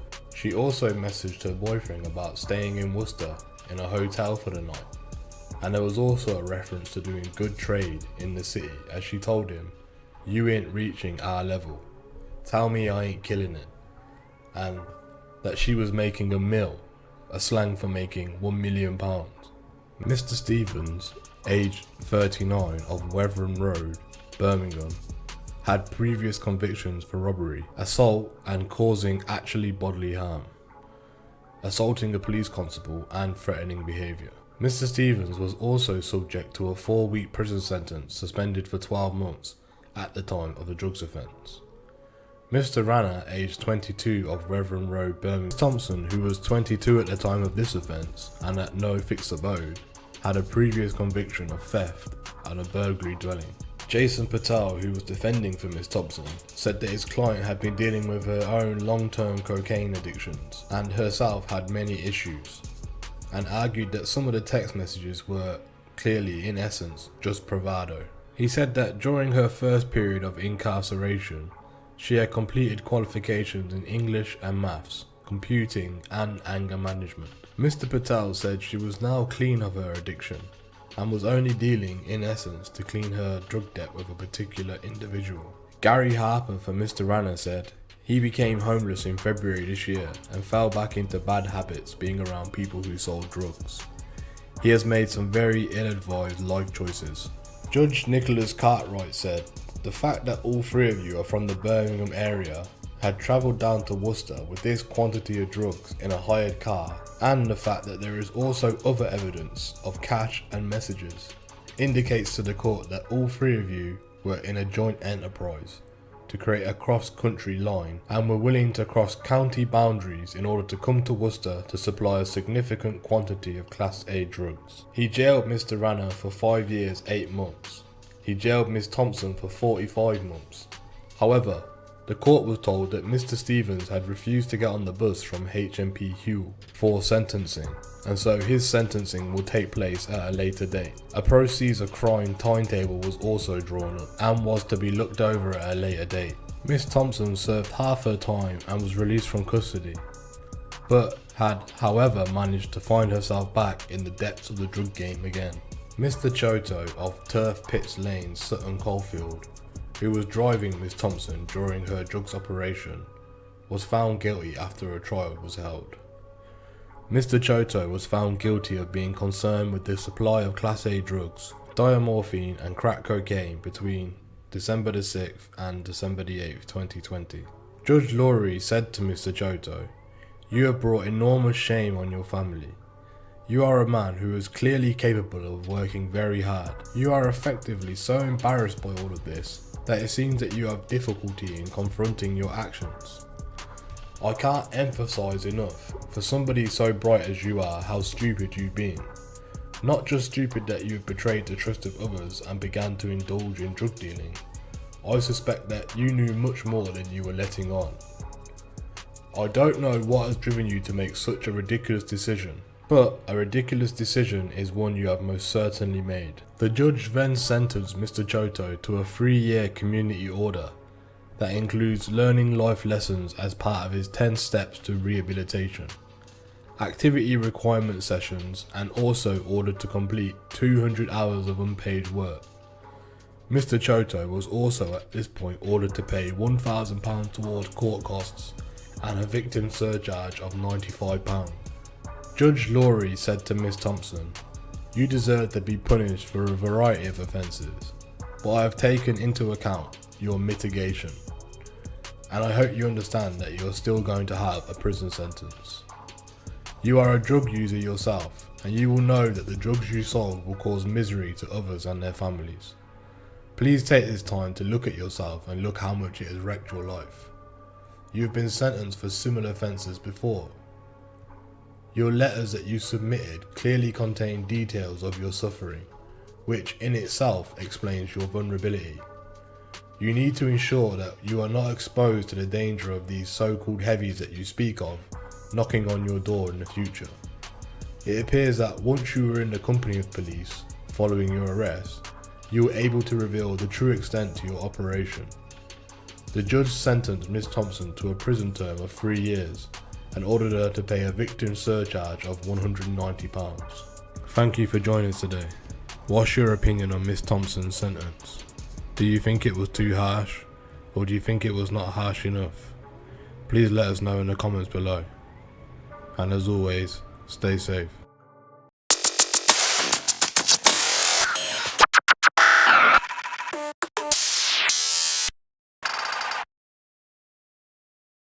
Hello and welcome to the Street Crime UK YouTube channel. Please don't forget to like, share, comment and subscribe. Today we're going to look at the case of a prison officer at a young offenders institute who was caught out having a secret affair in a cleaning cupboard with a 20-year-old inmate, but has very luckily escaped jail. Stacey Sutherland, who was 27, said she had looked for solace with a convicted blackmailer, Leon Shooter, after her marriage to one fellow prison officer and subsequent relationship with an older prison guard both collapsed. In one love letter, Mr. Shooter wrote that he liked her being nice to him, but he also enjoyed it when she was aggressive. Teesside Crown Court heard. Miss Sutherland, who has a 6-year-old son, admitted misconduct in public office and cried when she was handed an 8-month jail sentence, suspended for 18 months, and ordered to carry out 150 hours of unpaid work and complete rehabilitation requirements. Miss Sutherland of Marshall Street, Bernard Castle, County Durham, worked at Dearbolt YOI and became an officer the previous year in December. Rachel Masters, who was prosecuted, said that in April, a female officer noticed paperwork on Miss Sutherland's handbag when they went to the toilet at work and read it was a love letter from Mr. Shooter. The colleague informed bosses and the authorities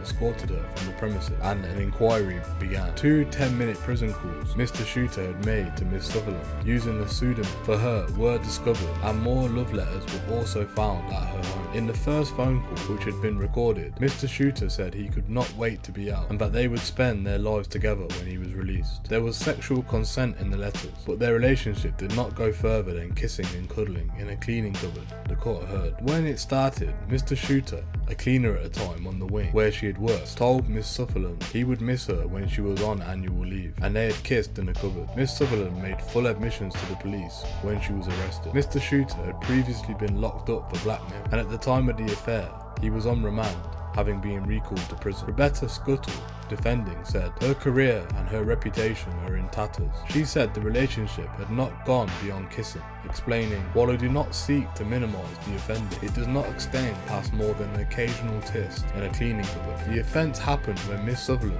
who resigned from the prison service and now works as a waitress, was going through a difficult time, her barrister said. Her marriage had not long ago broken down and she had engaged in a relationship with a fellow prison officer considerably older than herself, Miss Scuttled said. She said the marriage ended as a result of the relationship with the older man. Both gentlemen were employed by the prison service, and the backlash has been that her professional life has become very difficult as well. She added she found herself confiding in Mr. Shooter and seeking solace from him. Judge Stephen Ashurst said that he was taking the exceptional course, not immediately jailing her, having regard for her early guilty plea and the fact that she was the sole carer of her son. He said, "You are, I know, ashamed of what you did, and the fact you have ended your career in the circumstances where you naively embarked upon this relationship with someone you ought to have known to steer well clear of, given his situation and yours. Thank you for joining us today. What are your opinions on the crimes committed by Miss Sutherland? Do you think the sentence was too harsh or not harsh enough? Please let us know what you think in the comments below. Thank you for joining us today. If you enjoyed this content, please don't forget to like and share, and if you're new to the channel and want to see more Street Crime UK content, hit subscribe and press that bell so you can join us on the next video. Thank you for joining us, and until next time, stay safe. Hello everyone, welcome to the Street Crime UK YouTube channel. Thank you for joining us. Please don't forget to like, share and subscribe for more exciting true crime content. Today we look at a pregnant beauty therapist who was caught with high purity cocaine with a wholesale value of £1.5 million and how she was jailed for 10 years. Stephanie Nelson, who owns Cheshire-based Porsche Cosmetics Limited, was stopped by Kent police as she drove her Hyundai car through Dartford Tunnel River Crossing at June 10th this year. Inside a sophisticated and magnetised void in the boot, officers found 2 black holdalls containing 15 kilograms of the Class A drug. The court heard that the 30-year-old had driven that day from her home in Westbourne Drive, Wilmslow, to a village pub near Maidstone to collect the cocaine. Nelson was making the return trip north when police swooped in after observing her handover just 20 minutes earlier. Tom Nicholson, prosecuting, said the boot initially appeared empty, with the void underneath becoming magnetised when the engine was switched on and the glove compartment opened. But the 83% pure cocaine embossed with the words Premium 2020 was soon found. Nelson, whose private clinic offers non-surgical cosmetic procedures, was also in possession of a BQ Aquarius encrypted phone described as highly sophisticated and virtually impossible to crack. Maidstone Crown Court was told on Wednesday, July 10th, that the same Hyundai had been seen driving to Folkestone and waiting in a car park on several occasions leading up to her arrest. The former nursing degree student sobbed in the dock, having pleaded guilty to conspiracy to supply cocaine. As well as now being 5 months pregnant, the brunette was said to be the sole carer for her 7-year-old son. Her barrister told the court that she was the victim of a controlling and physically abusive ex-partner who had her persuaded to collect something on his behalf. Christopher Martin, defending, said that she neither looked in the bags nor knew what they contained. It is no exaggeration to say that she was and remains scared of her ex-boyfriend, he added. But passing sentence, Judge Philip Statman said that there was very little evidence of recent pressure or coercion. He told Miss Nelson that she had embarked on a deliberate course of conduct for financial gain, which had to be marked by a substantial prison sentence despite the profound impact on both her son and the unborn child. Believe me when I say it is no easy task for any judge to separate a mother from a child, or indeed sentence on the basis that you will spend the remaining months of your pregnancy and the first years of your unborn child's life, when it is born, detained into custody. I appreciate that it has a profound effect on both your unborn child and also you. Judge Statman, who described Nelson as a highly intelligent and good caring mother, was told her son will now be cared for by his grandmother. He also asked that she be allowed to complete her pregnancy in the best possible way and able to remain with her baby as long as the prison authorities would allow it. Also appearing in court via Prison TV link was her co-defendant John Markham. He had handed over the cocaine to her in the car park of the Yeoman pub in Ashford Road, Bristol. The 53-year-old from Haileybury Avenue, Enfield, Middlesex, who also admitted to conspiracy to supply cocaine, was also jailed for 10 years. Mr. Nicholson said police watched as Nelson pulled into the pub and just before 6:30 PM on June 10th, walked over to Mr. Markham's small white van to speak to him. He opened the rear door, removed a black holdall and gave it to Miss Nelson, who placed it in her vehicle, he told the court. Markham gave her a second holdall and she placed it in the rear of her car and then she left. About 20 minutes later, the Hyundai was stopped in the Dartford Tunnel by Kent police, and Miss Nelson was arrested. She and her car were then taken to the nearby Thurrock Services in Essex for a drug search. Miss Nelson was said to have set up her aesthetics practice in February last year after completing 2 years of her medical degree. Mr. Martin said that she was from a good law-abiding family and now engaged to be married. But he told the court her previous partner was controlling and violent. On one occasion, Miss Nelson was said to have suffered a suspected fractured eye socket having been punched in the face. That relationship eventually ended last year, but while she was at work this year, she was approached and handed the phone, given the password, and told her ex-boyfriend would call her. Describing her role in the drugs operation as merely a courier, Mr. Martin added that she was ultimately persuaded by him to go and collect something for him. She was given a postcode and went and collected the bags. She didn't look inside and didn't know what they contained. Dad of three, Mr. Markham was said to have become involved out of financial desperation rather than gain. Gregory Wedge, defending, said the family had returned from living abroad 4 years ago after a failed business venture. But he was unable to find permanent work, and when faced with losing their rented home, felt he had no choice but to also act as a courier or gopher. He was that desperate that £106 seemed extremely attractive at the time, and is what he was paid for that drop, said Mr. Wedge. However, on being told the payment figure, Judge Statman retorted, "I have to say I find that hard to accept. A proceeds of crime hearing will be held in December." What do you think about these crimes? Do you think that she was really coerced, or was this financial gain that made her want to go and do these deals? Thanks for joining us today. If you enjoyed the video, don't forget to give it a like and a share, and leave any thoughts or suggestions you have in the comments section. We love to read through them all. And if you're new but enjoy UK true crime content, then subscribe to see when our newest video releases. And as always, stay safe.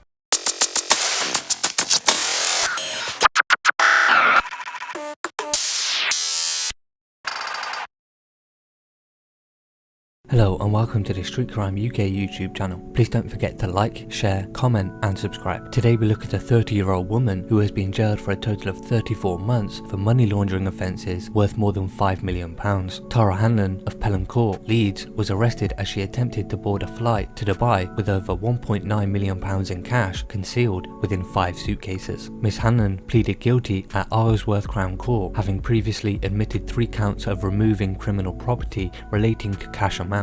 Those were of £1.4 million, £1.1 million and £1 million in 2020. The court heard that when the 30-year-old was stopped by custom officials, she was travelling with a friend to Dubai on a girls' trip, and she said she had 5 suitcases because she wasn't sure what to wear whilst on holiday. Border officials have said that the discovery was the largest individual cash seizure of 2020 at the UK border. The money was found in vacuum-packed bundles which were hidden beneath coffee, apparently so as to prevent sniffer dogs from detecting the cash. Initially, Miss Hanlon said in a statement to investigators that it was the first trip she had taken. She wasn't being paid and that she was of the understanding that the trip was legal and the money would be declared in Dubai. A search of the 30-year-old's phone and inquiries with the airline, however, revealed otherwise, and it appeared that she had made 3 previous visits as a courier. These took place in 2020 and she was paid around £3,000 for each trip. In a series of text messages, Miss Hanlon claimed that her job gave her the perfect life, saying, "Perfect life, a few days in the sun and a few at home." She also bragged about her job, saying, "3 big ones with this wage and the next debts go by." The National Crime Agency discovered that Miss Hanlon had indeed declared she was carrying cash upon arrival, but the amount she declared totaled £3.5 million.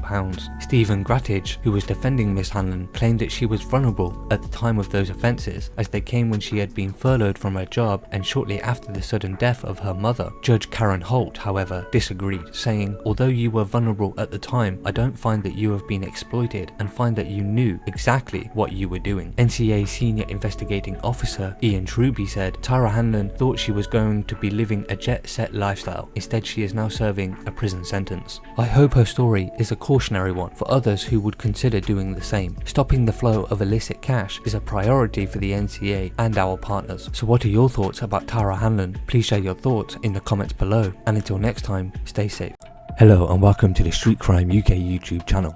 Please don't forget to like, share and subscribe. Today we look at 5 people who made a total of £1 million from drug dealing and have been jailed for a total of 20 years for pushing cocaine and heroin in Lambeth. 4 of the defendants, Zachary Steele, Zoe Hodges, Andrew Jackson and Dexter Steele, appeared at Woolwich Crown Court and were sentenced as follows. Zachary Steele, aka Pimpy, 31, of Lewisham High Street, was charged with 2 counts of conspiracy to supply Class A drugs and money laundering. He was sentenced to a total of 5.5 years in prison. Zoe Hodges, 26, of Matlock Gardens, Chame, was charged with 2 counts of conspiracy to supply Class A drugs and money laundering. She was sentenced to a total of 4 years imprisonment. Andrew Jackson, 31, of Tintern Street, was charged with 2 counts of conspiracy to supply Class A. He was sentenced to a total of 5 years and 3 months in prison. Dexter Steele, 46, of Lyme Road, was charged with 2 counts of conspiracy to supply Class A. He was sentenced to a total of 2 years and 3 months in prison. Michelle Ives, 27, of Brighton Terrace, was charged with 2 counts of conspiracy to supply Class A. She was sentenced at Woolwich Crown Court to 3 years in prison. Detectives from the Met Specialist Crime Division launched an investigation into the organised crime group.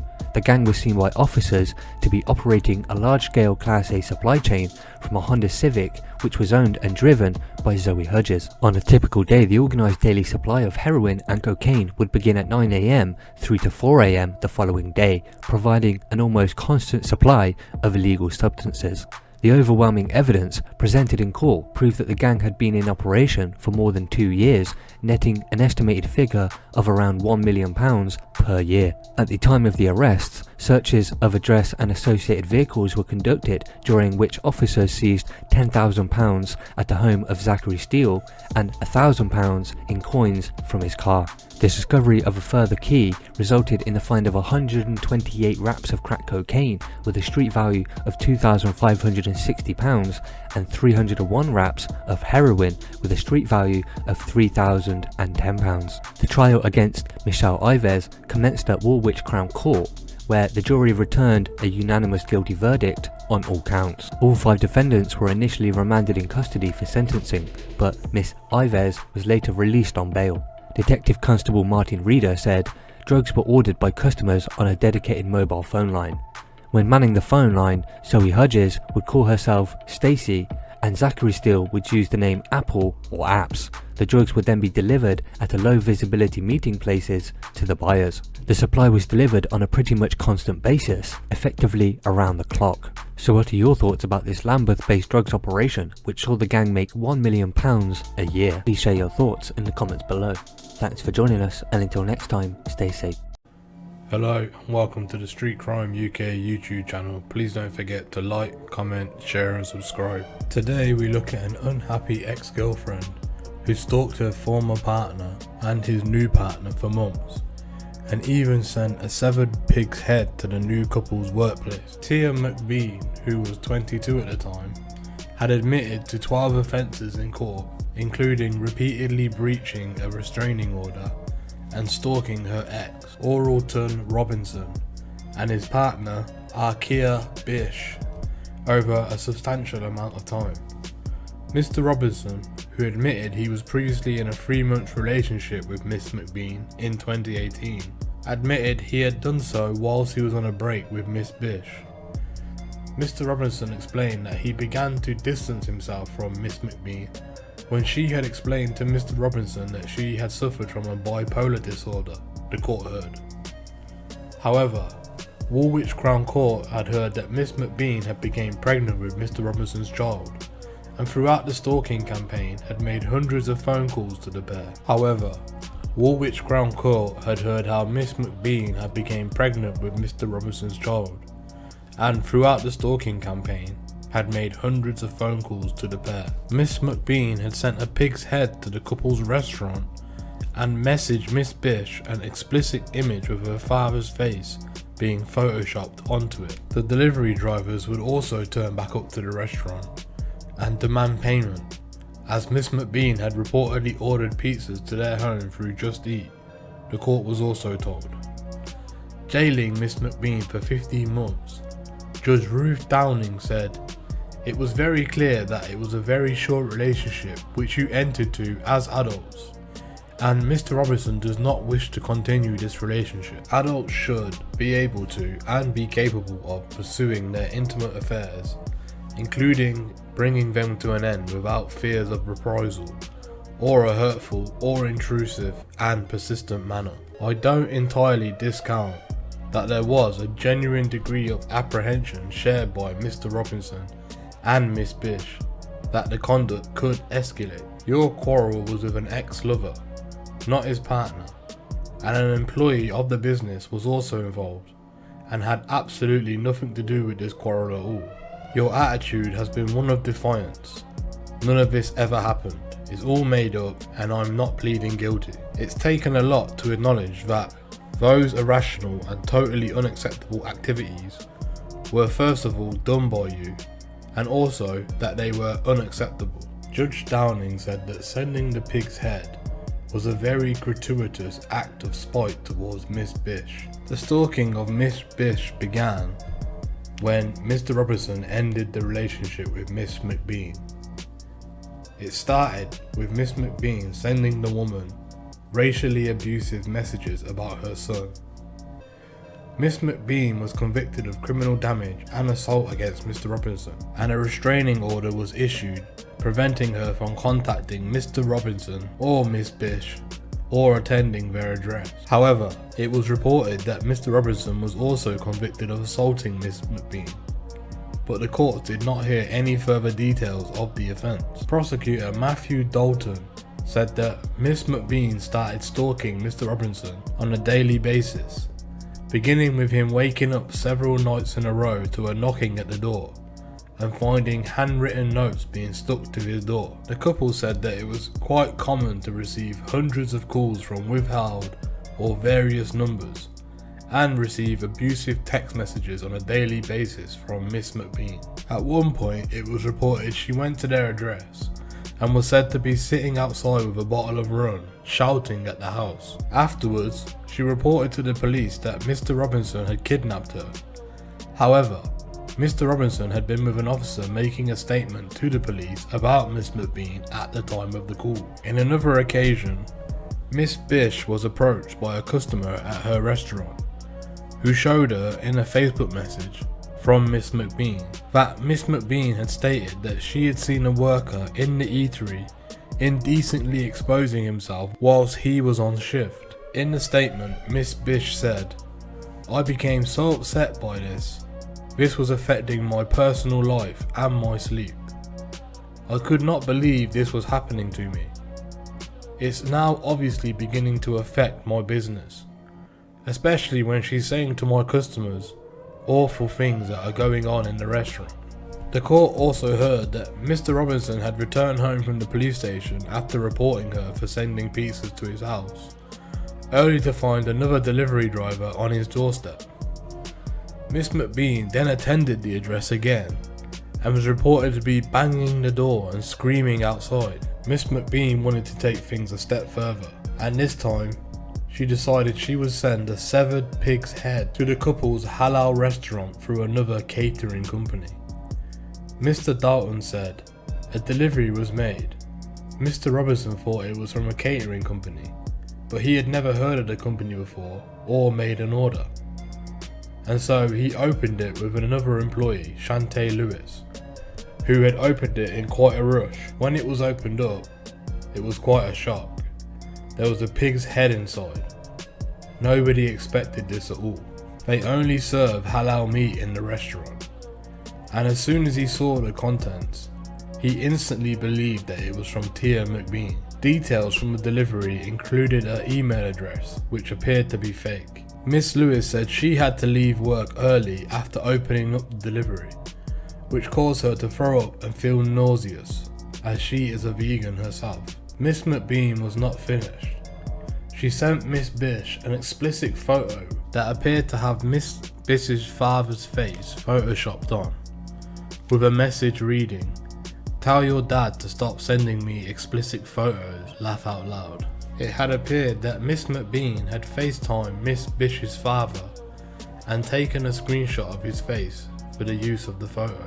After all this, Mr. Robinson installed CCTV cameras at his home for his own personal safety.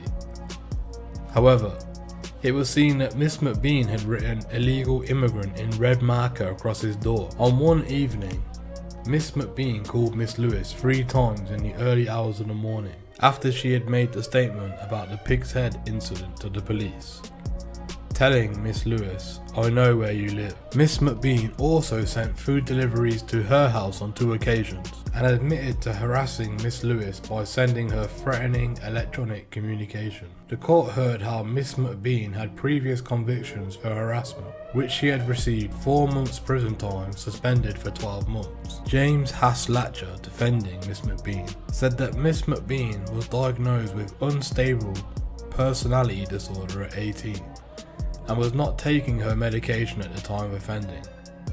He said, "It's the tragic combination of somebody who was unstable with an unstable personality disorder, dealing with a pregnancy, and the breakup of a relationship." Judge Downing said that Miss McBean would have been released on licence at the halfway point of a 15-month sentence, and due to time served on remand, would be out of prison in a matter of weeks.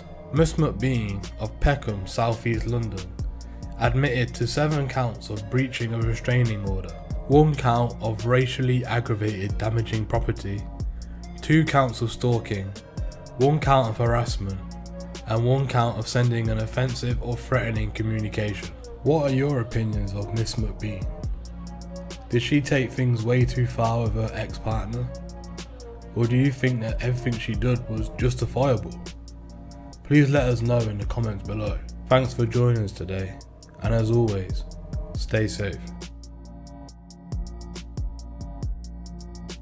Hello everyone, welcome to the Street Crime UK YouTube channel. Thank you for joining us. Please don't forget to like, share and subscribe for more exciting true crime content. Today we look at a family who swindled the taxpayer out of £400,000 in tobacco duty. Vicky Whaley, a 46-year-old mother of 2, sourced counterfeit and non-duty paid cigarettes and tobacco, which she then sold online from her home at Cornerbrook in Lowestoft. She was helped by her husband Paul Whaley and her mother Lynn Abbey. Earlier in the trial, Bolton Crown Court heard that Vicky Whaley took the lead in selling tobacco and cigarettes via social media and websites named Dan Dan Do and Vic Vic Voo, often using the false cover of selling t-shirts and cupcakes. The family's activities were discovered following an HMRC raid on a storage unit hired by Vicky Whaley, and they were arrested in December 2016. However, the family continued to sell the illicit tobacco products after their arrests, and evaded around £396,000 in duty during the course of their enterprise. At a hearing in May, a jury found all 3 family members guilty on 2 counts of fraudulently evading duty on tobacco and cigarettes after 2 days of deliberation. At a sentencing hearing at Bolton Crown Court yesterday, defending Vicky Whaley, Martin Taylor described her as a loyal, hard-working and family-orientated woman who was a rock to the couple's 2 children and relatives. The 46-year-old was a volunteer for charity and worked full-time as a manager in the public sector. "There is a lot of good in the life of Vicky Whaley," Mr. Taylor said. Defending Paul Whaley, Gemma Maxwell described him as a man of positively good character who had been employed since he was 12 years old. "He is thoroughly ashamed of his involvement," Miss Maxwell added. The court also heard that Miss Abbey had been working as a nighttime psychiatric nurse at the time of the offences and was of previous good character and standing. Defending Miss Abbey, Stuart Neal said the 68-year-old had become involved in the offending due to maternal trust. Addressing the defendants, Judge Graham Smith said, "This is undoubtedly a sad case. It is very sad because the 3 of you, all previously of good character, were of a close and hard-working family, and that has now been ruined because of the decisions made to illegally deal in tobacco. That sales business grew in size to be a huge operation, but if your evidence is to be believed, that led to little profit to you." In tears, Vicky Whaley kissed and hugged her husband and her mother as she was jailed for 4 years on her birthday. Judge Smith refuted suggestions that she had been of a smaller part of a wider illicit tobacco trading system, saying that "you answer to no one but yourself. I find it astonishing that you contemplated continuing to break the law after you had been arrested," he added. Paul Whaley, also of Cornerbrook, was sentenced to 18 months in prison, suspended for 2 years, and must complete 240 hours of unpaid work and 20 rehabilitation requirement days. Judge Smith added, "You were less involved than your wife, but you knew more about the business than you are willing to admit. You are clearly someone for whom rules are very important, and I can see how you find it difficult to accept how you broke the law in this way." Miss Abbey of 4th Avenue, Heaton, was sentenced to 12 months in prison, suspended for 18 months, and must complete 120 hours of unpaid work. Judge Smith said that he took Abby's previous good character fully into account, but added that you were well aware, at least to some extent, of what was going on. Tim Atkins, Assistant Director of HMRC's Fraud Investigation Service, said that the family pocketed money that should have gone to other public services. Their attempts to hide their illegal operation behind cupcakes, drinking cups and t-shirts were utterly futile. Tobacco fraud cheats the public and takes their public purse and undermines the honest majority of businesses who play by the rules. What do you think about today's crime? And how much of a difference in our daily lives do you think tax evasion has? Thanks for joining us today. If you enjoyed the video, don't forget to give it a like and a share, and leave any thoughts or suggestions you have in the comments section. We love to read through them all. And if you're new but enjoy UK true crime content, then subscribe to see when our newest video releases. And as always, stay safe. Hello and welcome to the Street Crime UK YouTube channel. Please don't forget to like, share and subscribe. Today we look at a former prison officer who has been locked up for falsely accusing a taxi driver of assaulting her. Victoria Holmes nearly destroyed the reputations of two innocent cabbies and wasted many hours of police time while her allegations were investigated over a busy bank holiday weekend. It became clear her story was unfounded when dashcam footage from one of the driver's cars was reviewed by officers. It was then that Miss Holmes was interviewed not as a potential victim but as a suspect, as well as working with sex offenders at HMP Frankland, County Durham. Miss Holmes was also an aspiring model. Miss Holmes took part in the Durham's Next Top Model in 2013 and had entered the Miss Newcastle beauty pageant the following year. Miss Holmes stuck to her story when interviewed and said she didn't risk her job and lifestyle by lying about what happened. But investigating officers say it was only when the dashcam footage was shown to her that she changed her account. Police received a call from Miss Holmes' mother, who told them she had come back from a night out in a distressed state, claiming she had been raped by an Asian taxi driver outside Lancaster Road Hospital on the A691 near Durham. The prison officer said she took a taxi from the city and claimed the driver, an Asian man in his 40s, stopped the car and carried out his attack. Miss Holmes alleged he assaulted her on the front passenger seat before pushing her out of the car into the grounds of the hospital. Miss Holmes, 27, said she contacted a friend who picked her up and noticed she had twigs in her hair and scratches on her clothing. Sean Dodds, prosecuting, said in her initial interview she changed her description of the driver to being in his 20s with spiked, gelled hair. After extensive inquiries, a driver on duty said that night was arrested and denied the offence, stating he had taken a far to Crook, County Durham, at about that time. The cabbie was discounted as a suspect, as the focus turned to the second driver who, it emerged, had dropped Miss Holmes at the hospital. He said he drove straight home afterwards and the footage from his dashcam showed his passenger got out unaided and there was no contact between the pair. Both suspected drivers spoke of the effect the accusations had on their livelihoods and their family life, while the case's lead investigator said Miss Holmes' actions may deter future rape victims from coming forward. Miss Holmes, from Witton Gilbert, County Durham, admitted intended to pervert the course of justice. Adam Birkby, defending, said she now accepts full responsibility and wants to make sincere apologies to both implicated drivers and to the police. He pointed to a psychiatric report which stated that her false allegations may have been an unconscious result of a depressive illness which she suffered since breaking up with a partner in 2018. Mr. Birkby added, "Ultimately, it's been a tragedy for all concerned, particularly the two men." Jailing Miss Holmes for 20 months at Durham Crown Court, Judge James Adkin said much effort went into proving her wicked complaint was a complete fabrication which took its toll on both suspected men and policing resources. He added, "This type of offence can affect the prospects of trial, of cases where it may be finally balanced as to whether women get the justice they deserve. I find it difficult to see how distress about a breakup would cause you to make such a wicked complaint against somebody totally innocent." So what are your thoughts about Miss Holmes, and do you think the 20-month sentence was justice for falsely accusing two innocent men of rape? Please share your thoughts in the comments below. Thanks for joining us, and until next time, stay safe. Hello and welcome to the Street Crime UK YouTube channel. Please don't forget to like, share and subscribe. Today we look at Zoe Haygarth, who on a night out got into an altercation and slashed the face in an attack against Chloe Smith, who said she had been left a changed person from the attack. A 36-year-old mum who went for a night out on the town whilst high on cocaine slashed a woman at her home after an altercation between Zoe Haygarth and Chloe Smith. Zoe Haygarth went back to Chloe Smith's Birkenhead flat with a group of people who had stayed up drinking and taking cocaine until 8 AM after a night out. The 36-year-old was asked to leave after becoming rowdy after leaving Miss Smith's flat. Miss Haygarth had realised she had left her bag at Miss Smith's flat. Miss Haygarth then went back to Miss Smith's flat in an attempt to get her bag back. On Miss Haygarth's return to the flat, knocking on the flat door, Miss Smith came back to open the door of her flat and was asked if Miss Haygarth could collect her forgotten bag. As soon as Miss Smith went to hand her the bag, Miss Smith was attacked by Miss Haygarth, who wielded a knife, or a knife equivalent, and dug the weapon into Miss Smith's face. Ben Jones, prosecuting, said Miss Smith had been out with friends in Birkenhead Town Centre on February 28, 2020. Mr. Jones said Miss Smith had been out with her boyfriend Scott Maxwell and their friend Max Brown, and while in a taxi home, Mr. Brown invited Miss Haygarth to carry on socialising with the group at Miss Smith's flat. Mr. Jones said the parties continued to consume alcohol and all parties took cocaine. Going on to say, Mr. Haygarth became verbally abusive and threatened to strangle Miss Smith's dog and smash the place up. Miss Haygarth left when asked but returned for her handbag, which Miss Smith handed to her at the front door. Mr. Jones said Miss Haygarth began immediately grabbing her by the hair and pulling her to the ground. One of the witnesses said Miss Haygarth wrapped the woman's hair around her hand before punching Miss Smith repeatedly in the face. Miss Smith felt something very sharp, which she felt Miss Haygarth digging into her face. As a result, Miss Smith suffered multiple lacerations to her face, which will leave permanent scars.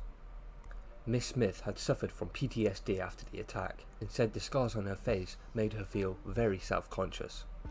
Miss Haygarth has previous convictions for when she was a juvenile, including 2 counts of actual bodily harm in 1999. In April this year, Miss Haygarth was fined for assaulting an emergency worker. David Polgate, defending, said Miss Haygarth had vulnerabilities and difficulties which affect how she behaves. Mr. Polgate said there was no evidence to suggest that Miss Haygarth's disorder reduced her culpability, but added someone without those difficulties may have reacted very, very differently. He went on to say Mrs. Haygarth has dependency issues and had recently made attempts to take her own life. Mr. Polgate said, there has clearly been a long-standing difficulty with alcohol, long-standing issues with domestic violence, long-standing issues with mental health, and that has led to the issues of self-harm. He continued, she didn't have long-term stability and had been unable to stay sober, anxiety-free, and receive treatment. Miss Haygarth of Craven Street, Birkenhead, admitted causing grievous bodily harm. Judge Anil Murray, sentencing, said the injuries must have been caused by a knife or a knife equivalent like broken glass or a bottle. The judge said he didn't find it was a prolonged or persistent incident, but there was grave injury which had resulted in permanent scarring to Chloe Smith's face.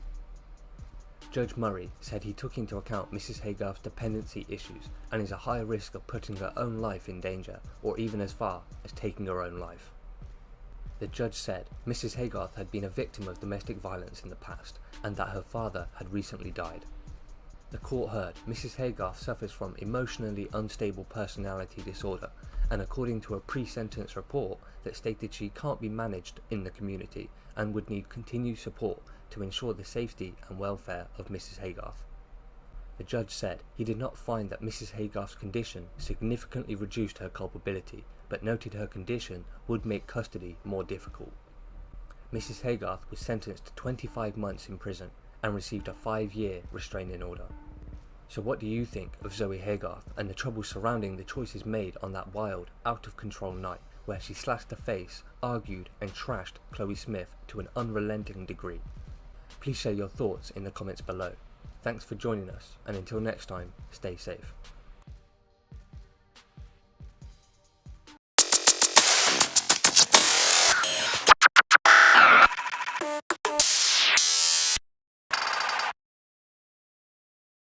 Hello and welcome to the Street Crime UK YouTube channel. Please don't forget to like, share, comment and subscribe. Today we're going to take a look at a woman who was jailed for her part in an arson during the Bristol Kill-the-Bill riot outside Bridgewell police station. Jasmine York told Bristol Crown Court that on March the 21st she had attended a vigil for the murdered Sarah Everard on College Green, but it was claimed Miss York, who was an instigator when trouble flared up, was geeing up the crowd with chants and pushed a wheelie bin into a burning police car. Miss Yorks, 26 of Paintworks Bristol, denied riot and arson being reckless as to whether life was in danger. A jury of 7 women and 5 men cleared Miss York of riot after 6 hours and 12 minutes deliberation. After the judge gave them the order of the majority verdict, one that at least 10 agree on, the jury convicted her on the arson charge. Judge James Patrick jailed her for 9 months. He said he would be failing his public duty if imprisonment was not immediate, telling Miss York, "Your actions have made a difficult situation even worse."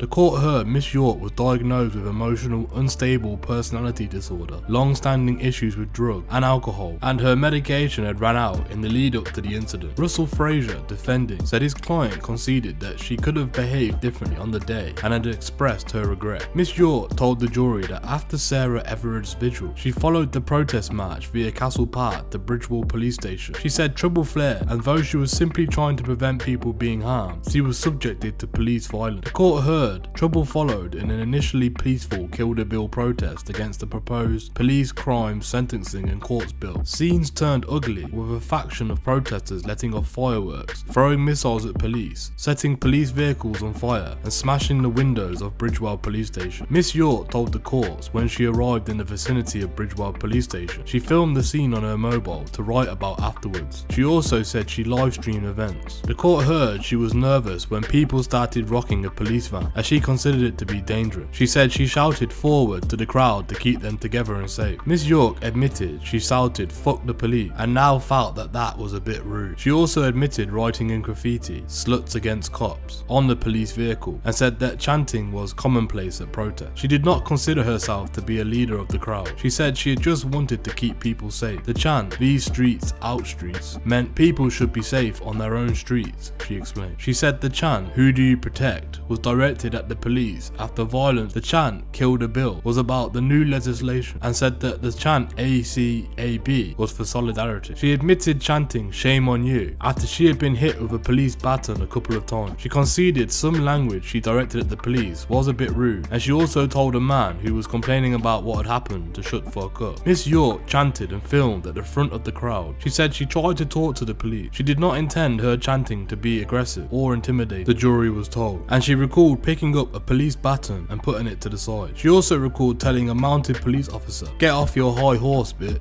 intending it to be funny, although she now conceded that it did look very disrespectful. She said she had protected a woman who had been hit by the police, and she was not there to fight the police or to get into Bridgewell police station, she said. There came a time when Miss York moved away from the vicinity of the police station and went to her boyfriend's home in Bedminster. She watched live streams of the event and shattered and in pain, she dealt with her own injury. She said she didn't feel it was fair that she had been struck by the police, but as she watched live streams, she didn't like the fact she had left the scene. She decided to walk back to protest, she said. Miss York told the jury she arrived in Bridgewell police station area around 9 PM or 10 PM. She saw people in the nearby car park and lots of smashed glass and a small bin on fire. Miss York recalled picking up the bin with a man near the burning police car and rolling it down the street. She said she thought it might make a good obstruction between the people and the police, she said, but after she pushed the bin, it rolled towards the police car. She said she did not intend for the bin to be damaged by burning the police car and did not intend to cause risk to anyone. Miss York did not recall saying to the police, "We will burn your fucking car." She then said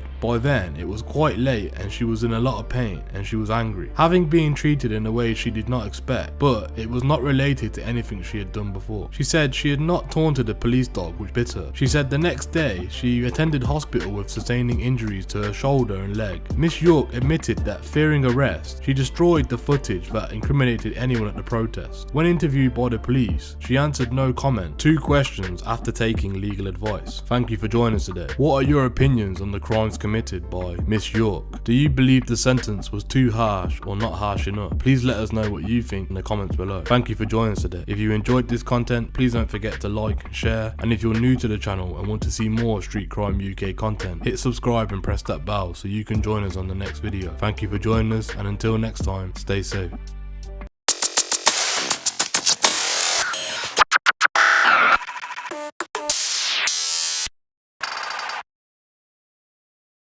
Hello and welcome to the Street Crime UK YouTube channel. Please don't forget to like, share, comment and subscribe. Today we're going to take a look at a flirty prison officer who's been jailed for 10 months after bosses found a secret tattoo on her leg with a lad she'd in love with. Scarlett Aldrich was 20 when she had an armed robber's prison cell number inked on her upper thigh as a symbol of her affection, but the horrified officials found the body art when she was forced to undergo a medical examination.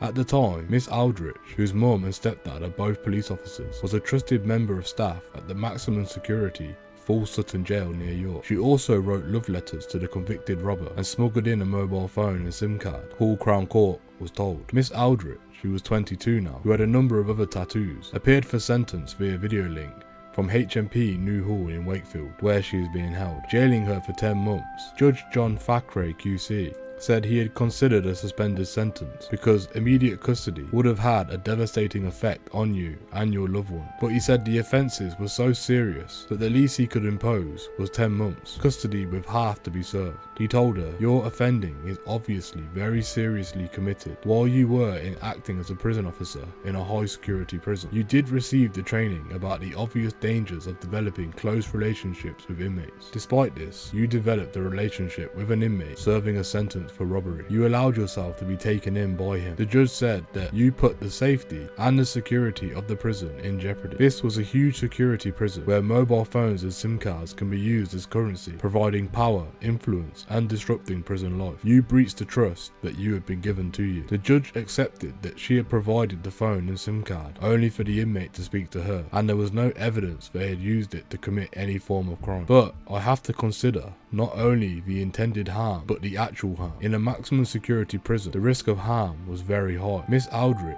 who lives in the village of Swarby, near Fisk, North Yorkshire, showed no emotion as she was jailed. She admitted misconduct in a public office and smuggling a mobile phone and SIM card into the prison at the previous hearing. The phone was later found jammed in the inmate's backside. In his cell, officers found love letters from Miss Aldrich. They also intercepted a saucy snap sent to the prisoner, referred to as Jones, of a tattoo of her upper left thigh of his jail cell number. Suspicions began in August 2019 when Miss Aldrich and Mr. Jones were seen chatting together for up to 2 hours in the prison workshop. Prosecutor Eamon Coker said it was noted that the defendant would enter the workshop, greet other prison staff before going to sit with Mr. Jones and chat with him for up to an hour at a time. These visits became more frequent and other prisoners commented on the closeness between the two. Miss Aldrich's time with Mr. Jones in the workshop increased to 2 hours a day. Colleagues spotted they were being flirty and confronted Miss Aldrich about her behaviour. She was warned about what her behaviour looked like, but the defendant returned to the workshop and still chatted with the prisoner. Prison officers were alerted and jailers found the phone, which included a text sent on September the 9th saying,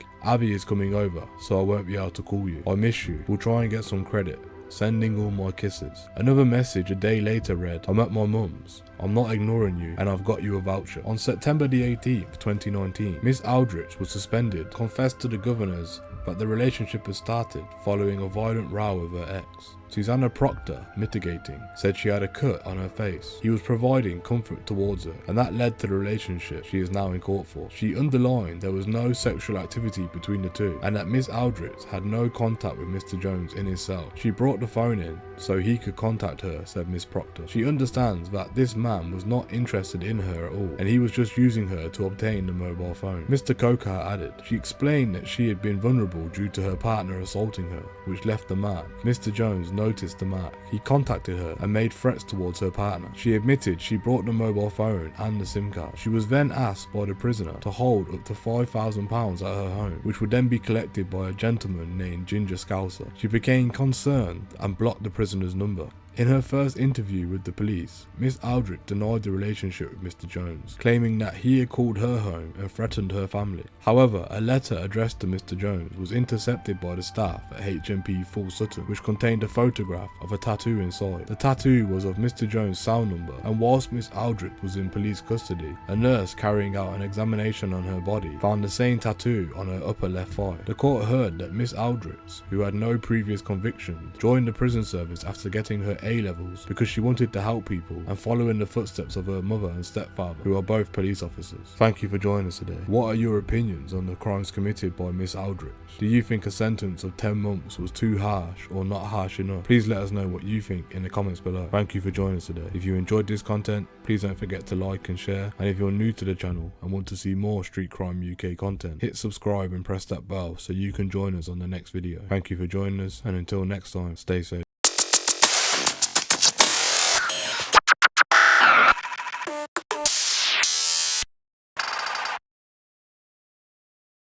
Hello and welcome to the Street Crime UK YouTube channel. Please don't forget to like, share, comment and subscribe. Today we look at a woman who murdered her husband, sought to portray him as a monster during her trial, a judge has said. Retired accountant Penelope Jackson has been jailed for at least 18 years for knifing her husband to death. She then refused to follow a 999 operator's instructions to help him as he bled to death on the kitchen floor. As he sentenced her at Bristol Crown Court, Judge Martin Picton remarked Miss Jackson had shown not a shred of remorse for the killing. Judge Picton said, despite professing to still love him, you sought to portray David Jackson as a monster. Whilst there was no doubt, as in any marriage, points of friction that the lockdown would have exacerbated, have no doubt that he was nothing like the person you have claimed. Judge Picton continued, you took the life of another human being. That is a terrible thing to do, and it represents a burden you and all other family members will have to bear for the rest of their lives. Their memories of David Jackson will always be tarnished by the manner of his death and by the way you sought to portray him. He added he had not seen a shred of remorse from the defendant during the 4 days she gave evidence. Speaking after the sentencing, Temporary Detective Chief Inspector Roger Doxey from Avon and Somerset Police said, this is a deeply tragic case which centered around suspected physical and mental abuse. I'd like to pay tribute to David Jackson's family at this difficult time. The past few months have been torturous for them, and they have shown incredible courage throughout this undoubtedly painful legal process. They continue to receive support from a specialist officer and have understandably asked for their privacy to be respected as they look to come to terms with what has happened over the course of this trial. So what are your thoughts about Penelope Jackson? Please share your thoughts in the comments below, and until next time, stay safe.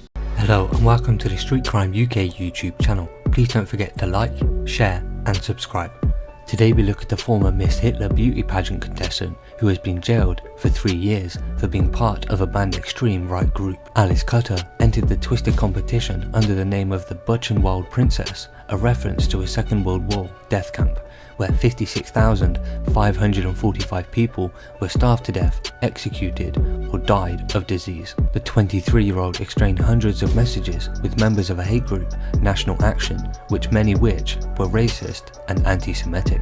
Miss Cutter's ex-partner, Mark Jones, a former member of the British National Party's youth wing, was also convicted of being a member and was jailed for 5.5 years. Also convicted of the same offence were Gary Jack from Shard End and 19-year-old Connor Scothern of Nottingham. Mr. Jack was jailed for 4.5 years, while Mr. Scothern was handed an 18-month sentence.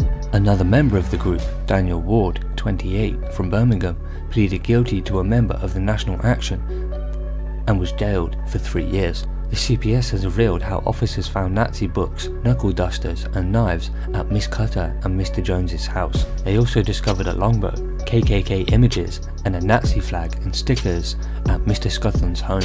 At Miss Cutter's retrial, prosecutors said she had been a central spoke among the organisation's hardcore and entered the pageant to drive recruitment. The group was dubbed a racist, anti-Semitic and homophobic organisation by then Home Secretary Amber Rudd when it was banned in December 2016. During sentencing, Judge Paul Farrer said National Action was the most extreme neo-Nazi organisation to appear in the UK for many decades. Miss Cutter also joked about gassing synagogues and using a Jew's head as a football. She claimed never to be considered herself a member even before the ban, despite attending meetings with group leaders and posing for a Nazi-style salute on the steps of Leeds Town Hall in 2016. Miss Cutter also attended a demo in York in May of 2016. She initially denied attending until footage emerged showing her standing with other masked NA members giving the Nazi salute behind a banner that read "Hitler was right." In one exchange with another National Action member on the day of MP Joe Cox was murdered,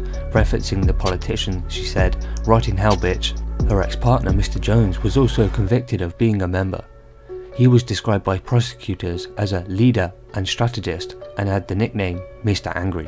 Mr. Jones, who posted messages on Telegram as Granddaddy Terror, was National Action's London regional organiser and a key designer of the group's propaganda artwork. The 25-year-old accepted in court that he had posed for a photograph during a Nazi salute in Buchenwald's execution route during a trip to Germany in April and May 2016. Mr. Jones was holding a National Action flag while he did. He claimed that he had carried out a salute as a controversial statement, having also taken a selfie in the camp's ovens where thousands of murdered Jews had been incinerated. During his evidence, he told jurors how he had feelings of admiration for Hitler.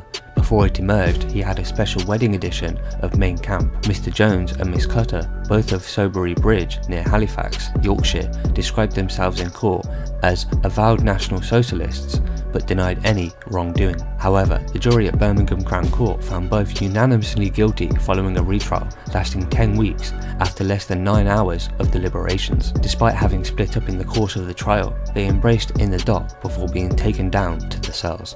National Action member Gary Jack denied taking a photograph found on his phone of graffiti reading "Gas the Jews," despite repeatedly using anti-Semitic slurs in message and group chat exchanges with other members. The self-confessed Nazi, who said he was against cultural Marxism, told jurors he had considered himself a non-violent liberal in the pre-banned group. The 24-year-old claimed he was not a racist, despite sending a message saying, "Handsworth, first area of Birmingham that needs ethnic cleansing." He said the remark had been tongue-in-cheek. Mr. Jack sent a message to his then girlfriend in which he talked of threatening to have curb-stomped a black person. In another, he called an Asian man a fucking rat. Mr. Jack had been given a 1-year suspended jail sentence for plastering Birmingham's Aston University campus with racially aggravating National Action stickers in July 2016, some of which read, "Britain is ours, the rest must go." Tried alongside him was 19-year-old Connor Scothern of Bagnall Avenue, Nottingham. Mr. Scothern, who was one time practicing Muslim, an Antifa anti-fascist activist, before eventually joining National Action, did not give evidence at trial. It was a revolutionary movement and was engaged in racist and political violence. It aims including the creation of a white state in the UK, which would be ethnically cleansed. It prepared violent propaganda and posted messages which said Adolf Hitler was right to murder gays and Jews. On June 16, 2016, Jo Cox, an MP, was stabbed to death in Yorkshire. A member of National Action praised her killer and the National Action Twitter account did the same thing. After National Action was prescribed, you weren't prepared to disassociate yourselves and carried on as members attending meetings. Jenny Hopkins from the CPS said prosecutors had shown how the group used cybersecurity apps and arranged meetings in different towns. She added they then scanned people attending for hidden mobile phones and listening devices. They communicated through a National Action chat group called the Triple K Mafia, the CPS said. So what are your thoughts about this twisted Nazi group who went on to use public events to try and recruit new members and spread their message? Please share your thoughts in the comments below. Thanks for joining us, and until next time, stay safe.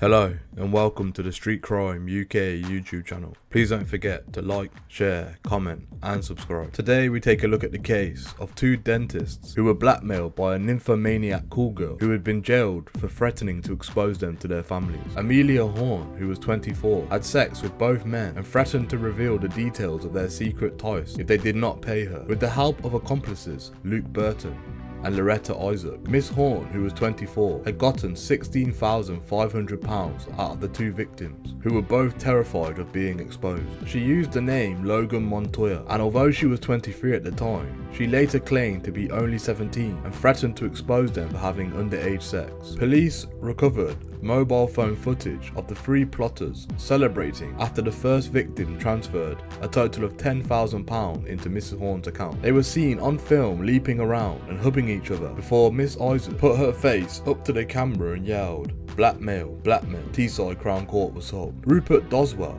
prosecuting, said, Professional man A was a dentist. He is married with children. He became involved with Amelia Horn, who was working as an escort, and he paid her for sex. She said she was 23 and from Middlesbrough, and he met her 5 or 6 times. On one occasion, she visited him at his place of work and received dental work. On August the 11th last year, a couple of months later, Mr. A received a message on his mobile phone from Miss Horn demanding £5,000. He was distraught and thought she would ruin him, his career, his family, and so he paid the £5,000. Then, on November the 29th, he was at work when he received a call from a man saying he was a relative of Amelia Horn. It was in fact Luke Burton. He told Mr. A he was aware that he had been seeing Logan Montoya, which was an alias used by Miss Horn. He told Mr. A that she was underage, and that if he didn't pay £10,000, he would go to the press and turn up at his house and speak to his wife and family. Mr. A paid him the money. Mr. Doswell said a second victim was also a dentist who had found Miss Horn after looking for a female companion online, visiting an adult website on his iPad at the home in November of last year. He found Logan, who appeared to be in her 20s, and they arranged to meet for sex in a property in Sunderland. After he'd paid her £200, Miss Horn leapt onto the bed with him and performed oral sex on him, later asking him several times what he did for a living. He left after 90 minutes, but began to receive texts from Miss Horn, one of them saying she desperately needed £1,500 for building work on her home. He agreed to pay her cash in return for sexual favours, which she agreed to. Each time he contacted her afterwards, she made excuses not to meet. She later asked for a further £2,500, which he refused, but he did give her £250. Mr. B was called by Luke Burton on the same day that he threatened the first victim. He demanded £5,000, saying he would expose Mr. B for having sex with a minor and would give his story to the newspapers, even suggesting the headline, "Depraved dental surgeon pays 17-year-old for sex." The second victim went to the police and told them what had happened, leading to Miss Horn, Mr. Burton and Miss Isaac being arrested. In a police interview, Miss Horn said of her victims, "To be honest, these men make me sick. They pay me for unprotected sex. I just wanted to scare them, you know." She had described herself as a nymphomaniac in press interviews in the past. Miss Horn of Stockton Tees and Mr. Burton, 31, of Pool Farm Road, Birmingham, both admitted blackmail. Miss Isaac, who was 24 of Oakland Road, Birmingham, admitted possession of criminal items. Miss Horn and Mr. Burton were each jailed for 30 months, whilst Miss Isaac, Mr. Burton's girlfriend at the time of the offences, was given a 12-month sentence suspended for 2 years. Rachel Dyson for Miss Horn said she accepts responsibility for these offences and understands that the consequences and impact on the two gentlemen involved. She's had a baby since the offences took place and had proven herself to be a good mother, said Miss Dyson, and asked that she be put in a prison with a baby unit. Thank you for joining us today. What are your opinions on the crimes committed by Miss Horn, Mr. Burton and Miss Isaac? Do you think the sentence was too harsh or not harsh enough? Please let us know what you think in the comments below. Thank you for joining us today. If you enjoyed this content, please don't forget to like and share, and if you're new to the channel and you want to see more Street Crime UK content, hit subscribe and press that bell so you can join us on the next video. Thank you for joining us, and until next time, stay safe. Hello and welcome to the Street Crime UK YouTube channel. Please don't forget to like, share and subscribe. Today we look at a drugs gang from Blackpool who flooded the northwest of the UK with dangerous and unforgiving Class A drugs along with other substances such as cannabis, and who went on to receive a combined total of over a century's worth of prison time. Professional boxer Jack Arnfield, who admitted dealing cannabis, was among those sentenced at Preston Crown Court. Mr. Arnfield, 29, of Ruby Road, Kirkham, received a 12-month suspended sentence and must do 250 hours of unpaid work after he pleaded guilty to possession with intent to supply cannabis. Other defendants in the case, called Operation Jeanette by police, included John Casey, 31, of 7th Avenue, Blackpool, Dara Whalings, 28, of Rathmore Gardens, Leighton, Blackpool, Bradley McSpirit, 29, of Weatherby Avenue, South Shore, Blue Lily, 24, of Powell Avenue, Blackpool, Declan Morgan, 25, of Melville Road, Bisbam, Stephen Miller, 25, of Carr Road, Fleetwood, who pleaded guilty to conspiracy to supply cocaine, and Joseph Murphy, 28, of Percy Street, Fleetwood, who was found guilty at an earlier trial. Jessica Lang, 21, of Elgin Place, Grange Park, was found guilty of conspiracy to supply cocaine and conspiracy to supply cannabis. Joshua Shaw, 26, of Henson Avenue, Martin, was found not guilty of conspiracy to supply cocaine, but pleaded guilty to possession with intent to supply cannabis. Anthony Gill, 33, of Worcester Road, Middleton, Manchester, and Bradley Gill, 28, of Escort Road, Blackpool, both pleaded guilty to conspiracy to supply cocaine and were sentenced at an earlier date. Gareth Alton, 40, of Browning Avenue, Thornton, and Barnley Alton, 34, of Clifton Drive, St Anne's, pleaded guilty to money laundering. Scott Ledrew, 31, of Asgarth Court, Martin, pleaded guilty to conspiracy to supply cocaine, conspiracy to supply cannabis, possession with intent to supply amphetamine, and possession of a prohibited weapon. The court heard how more than a kilogram of cannabis, with a street value of around £18,000, was found at Mr. Arnfield's home during police raids as part of the operation to smash the drugs ring. Mr. Arnfield previously cleared of allegations he played a role in a huge plot to supply Class A drugs. Prosecutor Martin Reed said he played a significant role in the context of his own dealing, adding, "He not only in passing on cannabis, but possessing equipment to cultivate it. He has 3 convictions for 11 offences, including 4 for supplying cocaine and 4 for supplying cannabis in 2010.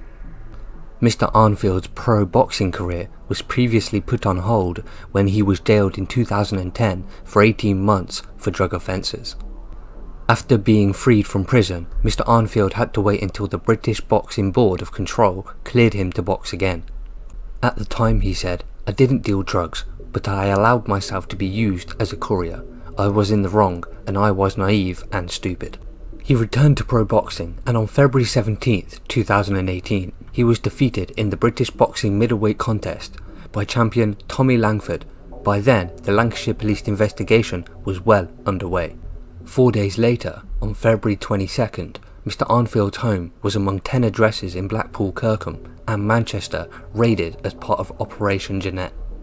6 kilograms of high-purity cocaine with a street value of £700,000 was seized from the addresses, along with cash and other drugs. The court heard this was estimated to be a snapshot of the true scale of the dealing operation, with 28 kilograms of cocaine estimated to be involved. Police say the organised crime group was headed by Anthony and Bradley Gill, who, together with other distributors of controlled drugs, coordinated the supply of significant amounts of Class A and Class B drugs in the northwest. Leader Anthony Gill was involved in sourcing drugs, predominantly cocaine, from his criminal contacts. He organised the handover of cash and deliveries of cocaine with Bradley Gill and used encrypted phones to communicate with other conspirators. Bradley Gill controlled the Blackpool-based cash and drug couriers and dealing with the distributors who took cocaine from Mr. Gill's stock. He was also in contact with upstream drug suppliers from outside Blackpool. Darrell Wellings worked for the Gills as a cash collector, gathering in money from Blackpool-based distributors and handing it to the cash couriers. He was also involved in the storing and processing of cocaine.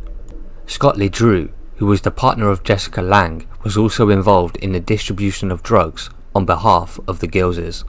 In 2017, he took over Mr. Welling's role as Mr. Gills's primary cash collector, gathering in drugs money from the distributors in Blackpool.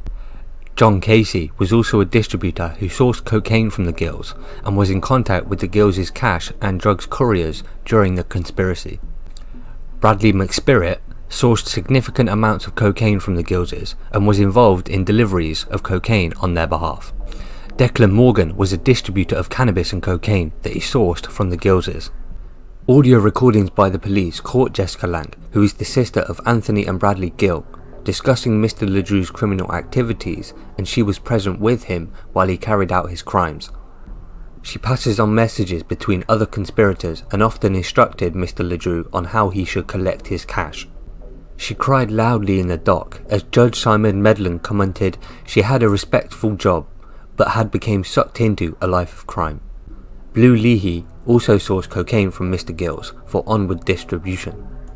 When his home was searched, the police recovered some small snap bags containing cocaine, a tick list, and over £1,800 in cash. Mr. Leahy was heard on audio recovered from Scott Ledru's vehicle conducting what the Crown says were handovers of cash in payment for cocaine. Joseph Murphy acted as a trusted courier for the Gills, receiving cocaine from upstream suppliers and moving it on to distributors. He was in direct contact with Anthony and Bradley Gill and other dealers. Stephen Miller sourced cocaine from Mr. Whaling and was also heard giving money to Scott Ledru in payment for cocaine. Sentencing details. Anthony Gill, 33, Worcester Road, Middleton, Manchester, received 14 years. Bradley Gill, 28, Escort Road, Blackpool, received 14 years. Bradley McSpirit, 29, Weatherby Avenue, South Shore, Blackpool, received 11 years and 4 months. Darrell Whalings, 28, Rathmore Gardens, Leighton, received 10 years and 8 months. Joseph Murphy, 28, Percy Street, Fleetwood, received 10 years. John Casey, 31, 7th Avenue, South Shore, Blackpool, received 9 years and 4 months. Declan Morgan, 25, Melville Road, Bisbam, received 8 years and 8 months. Blue Lily, 24, Powell Avenue, Blackpool, received 8 years.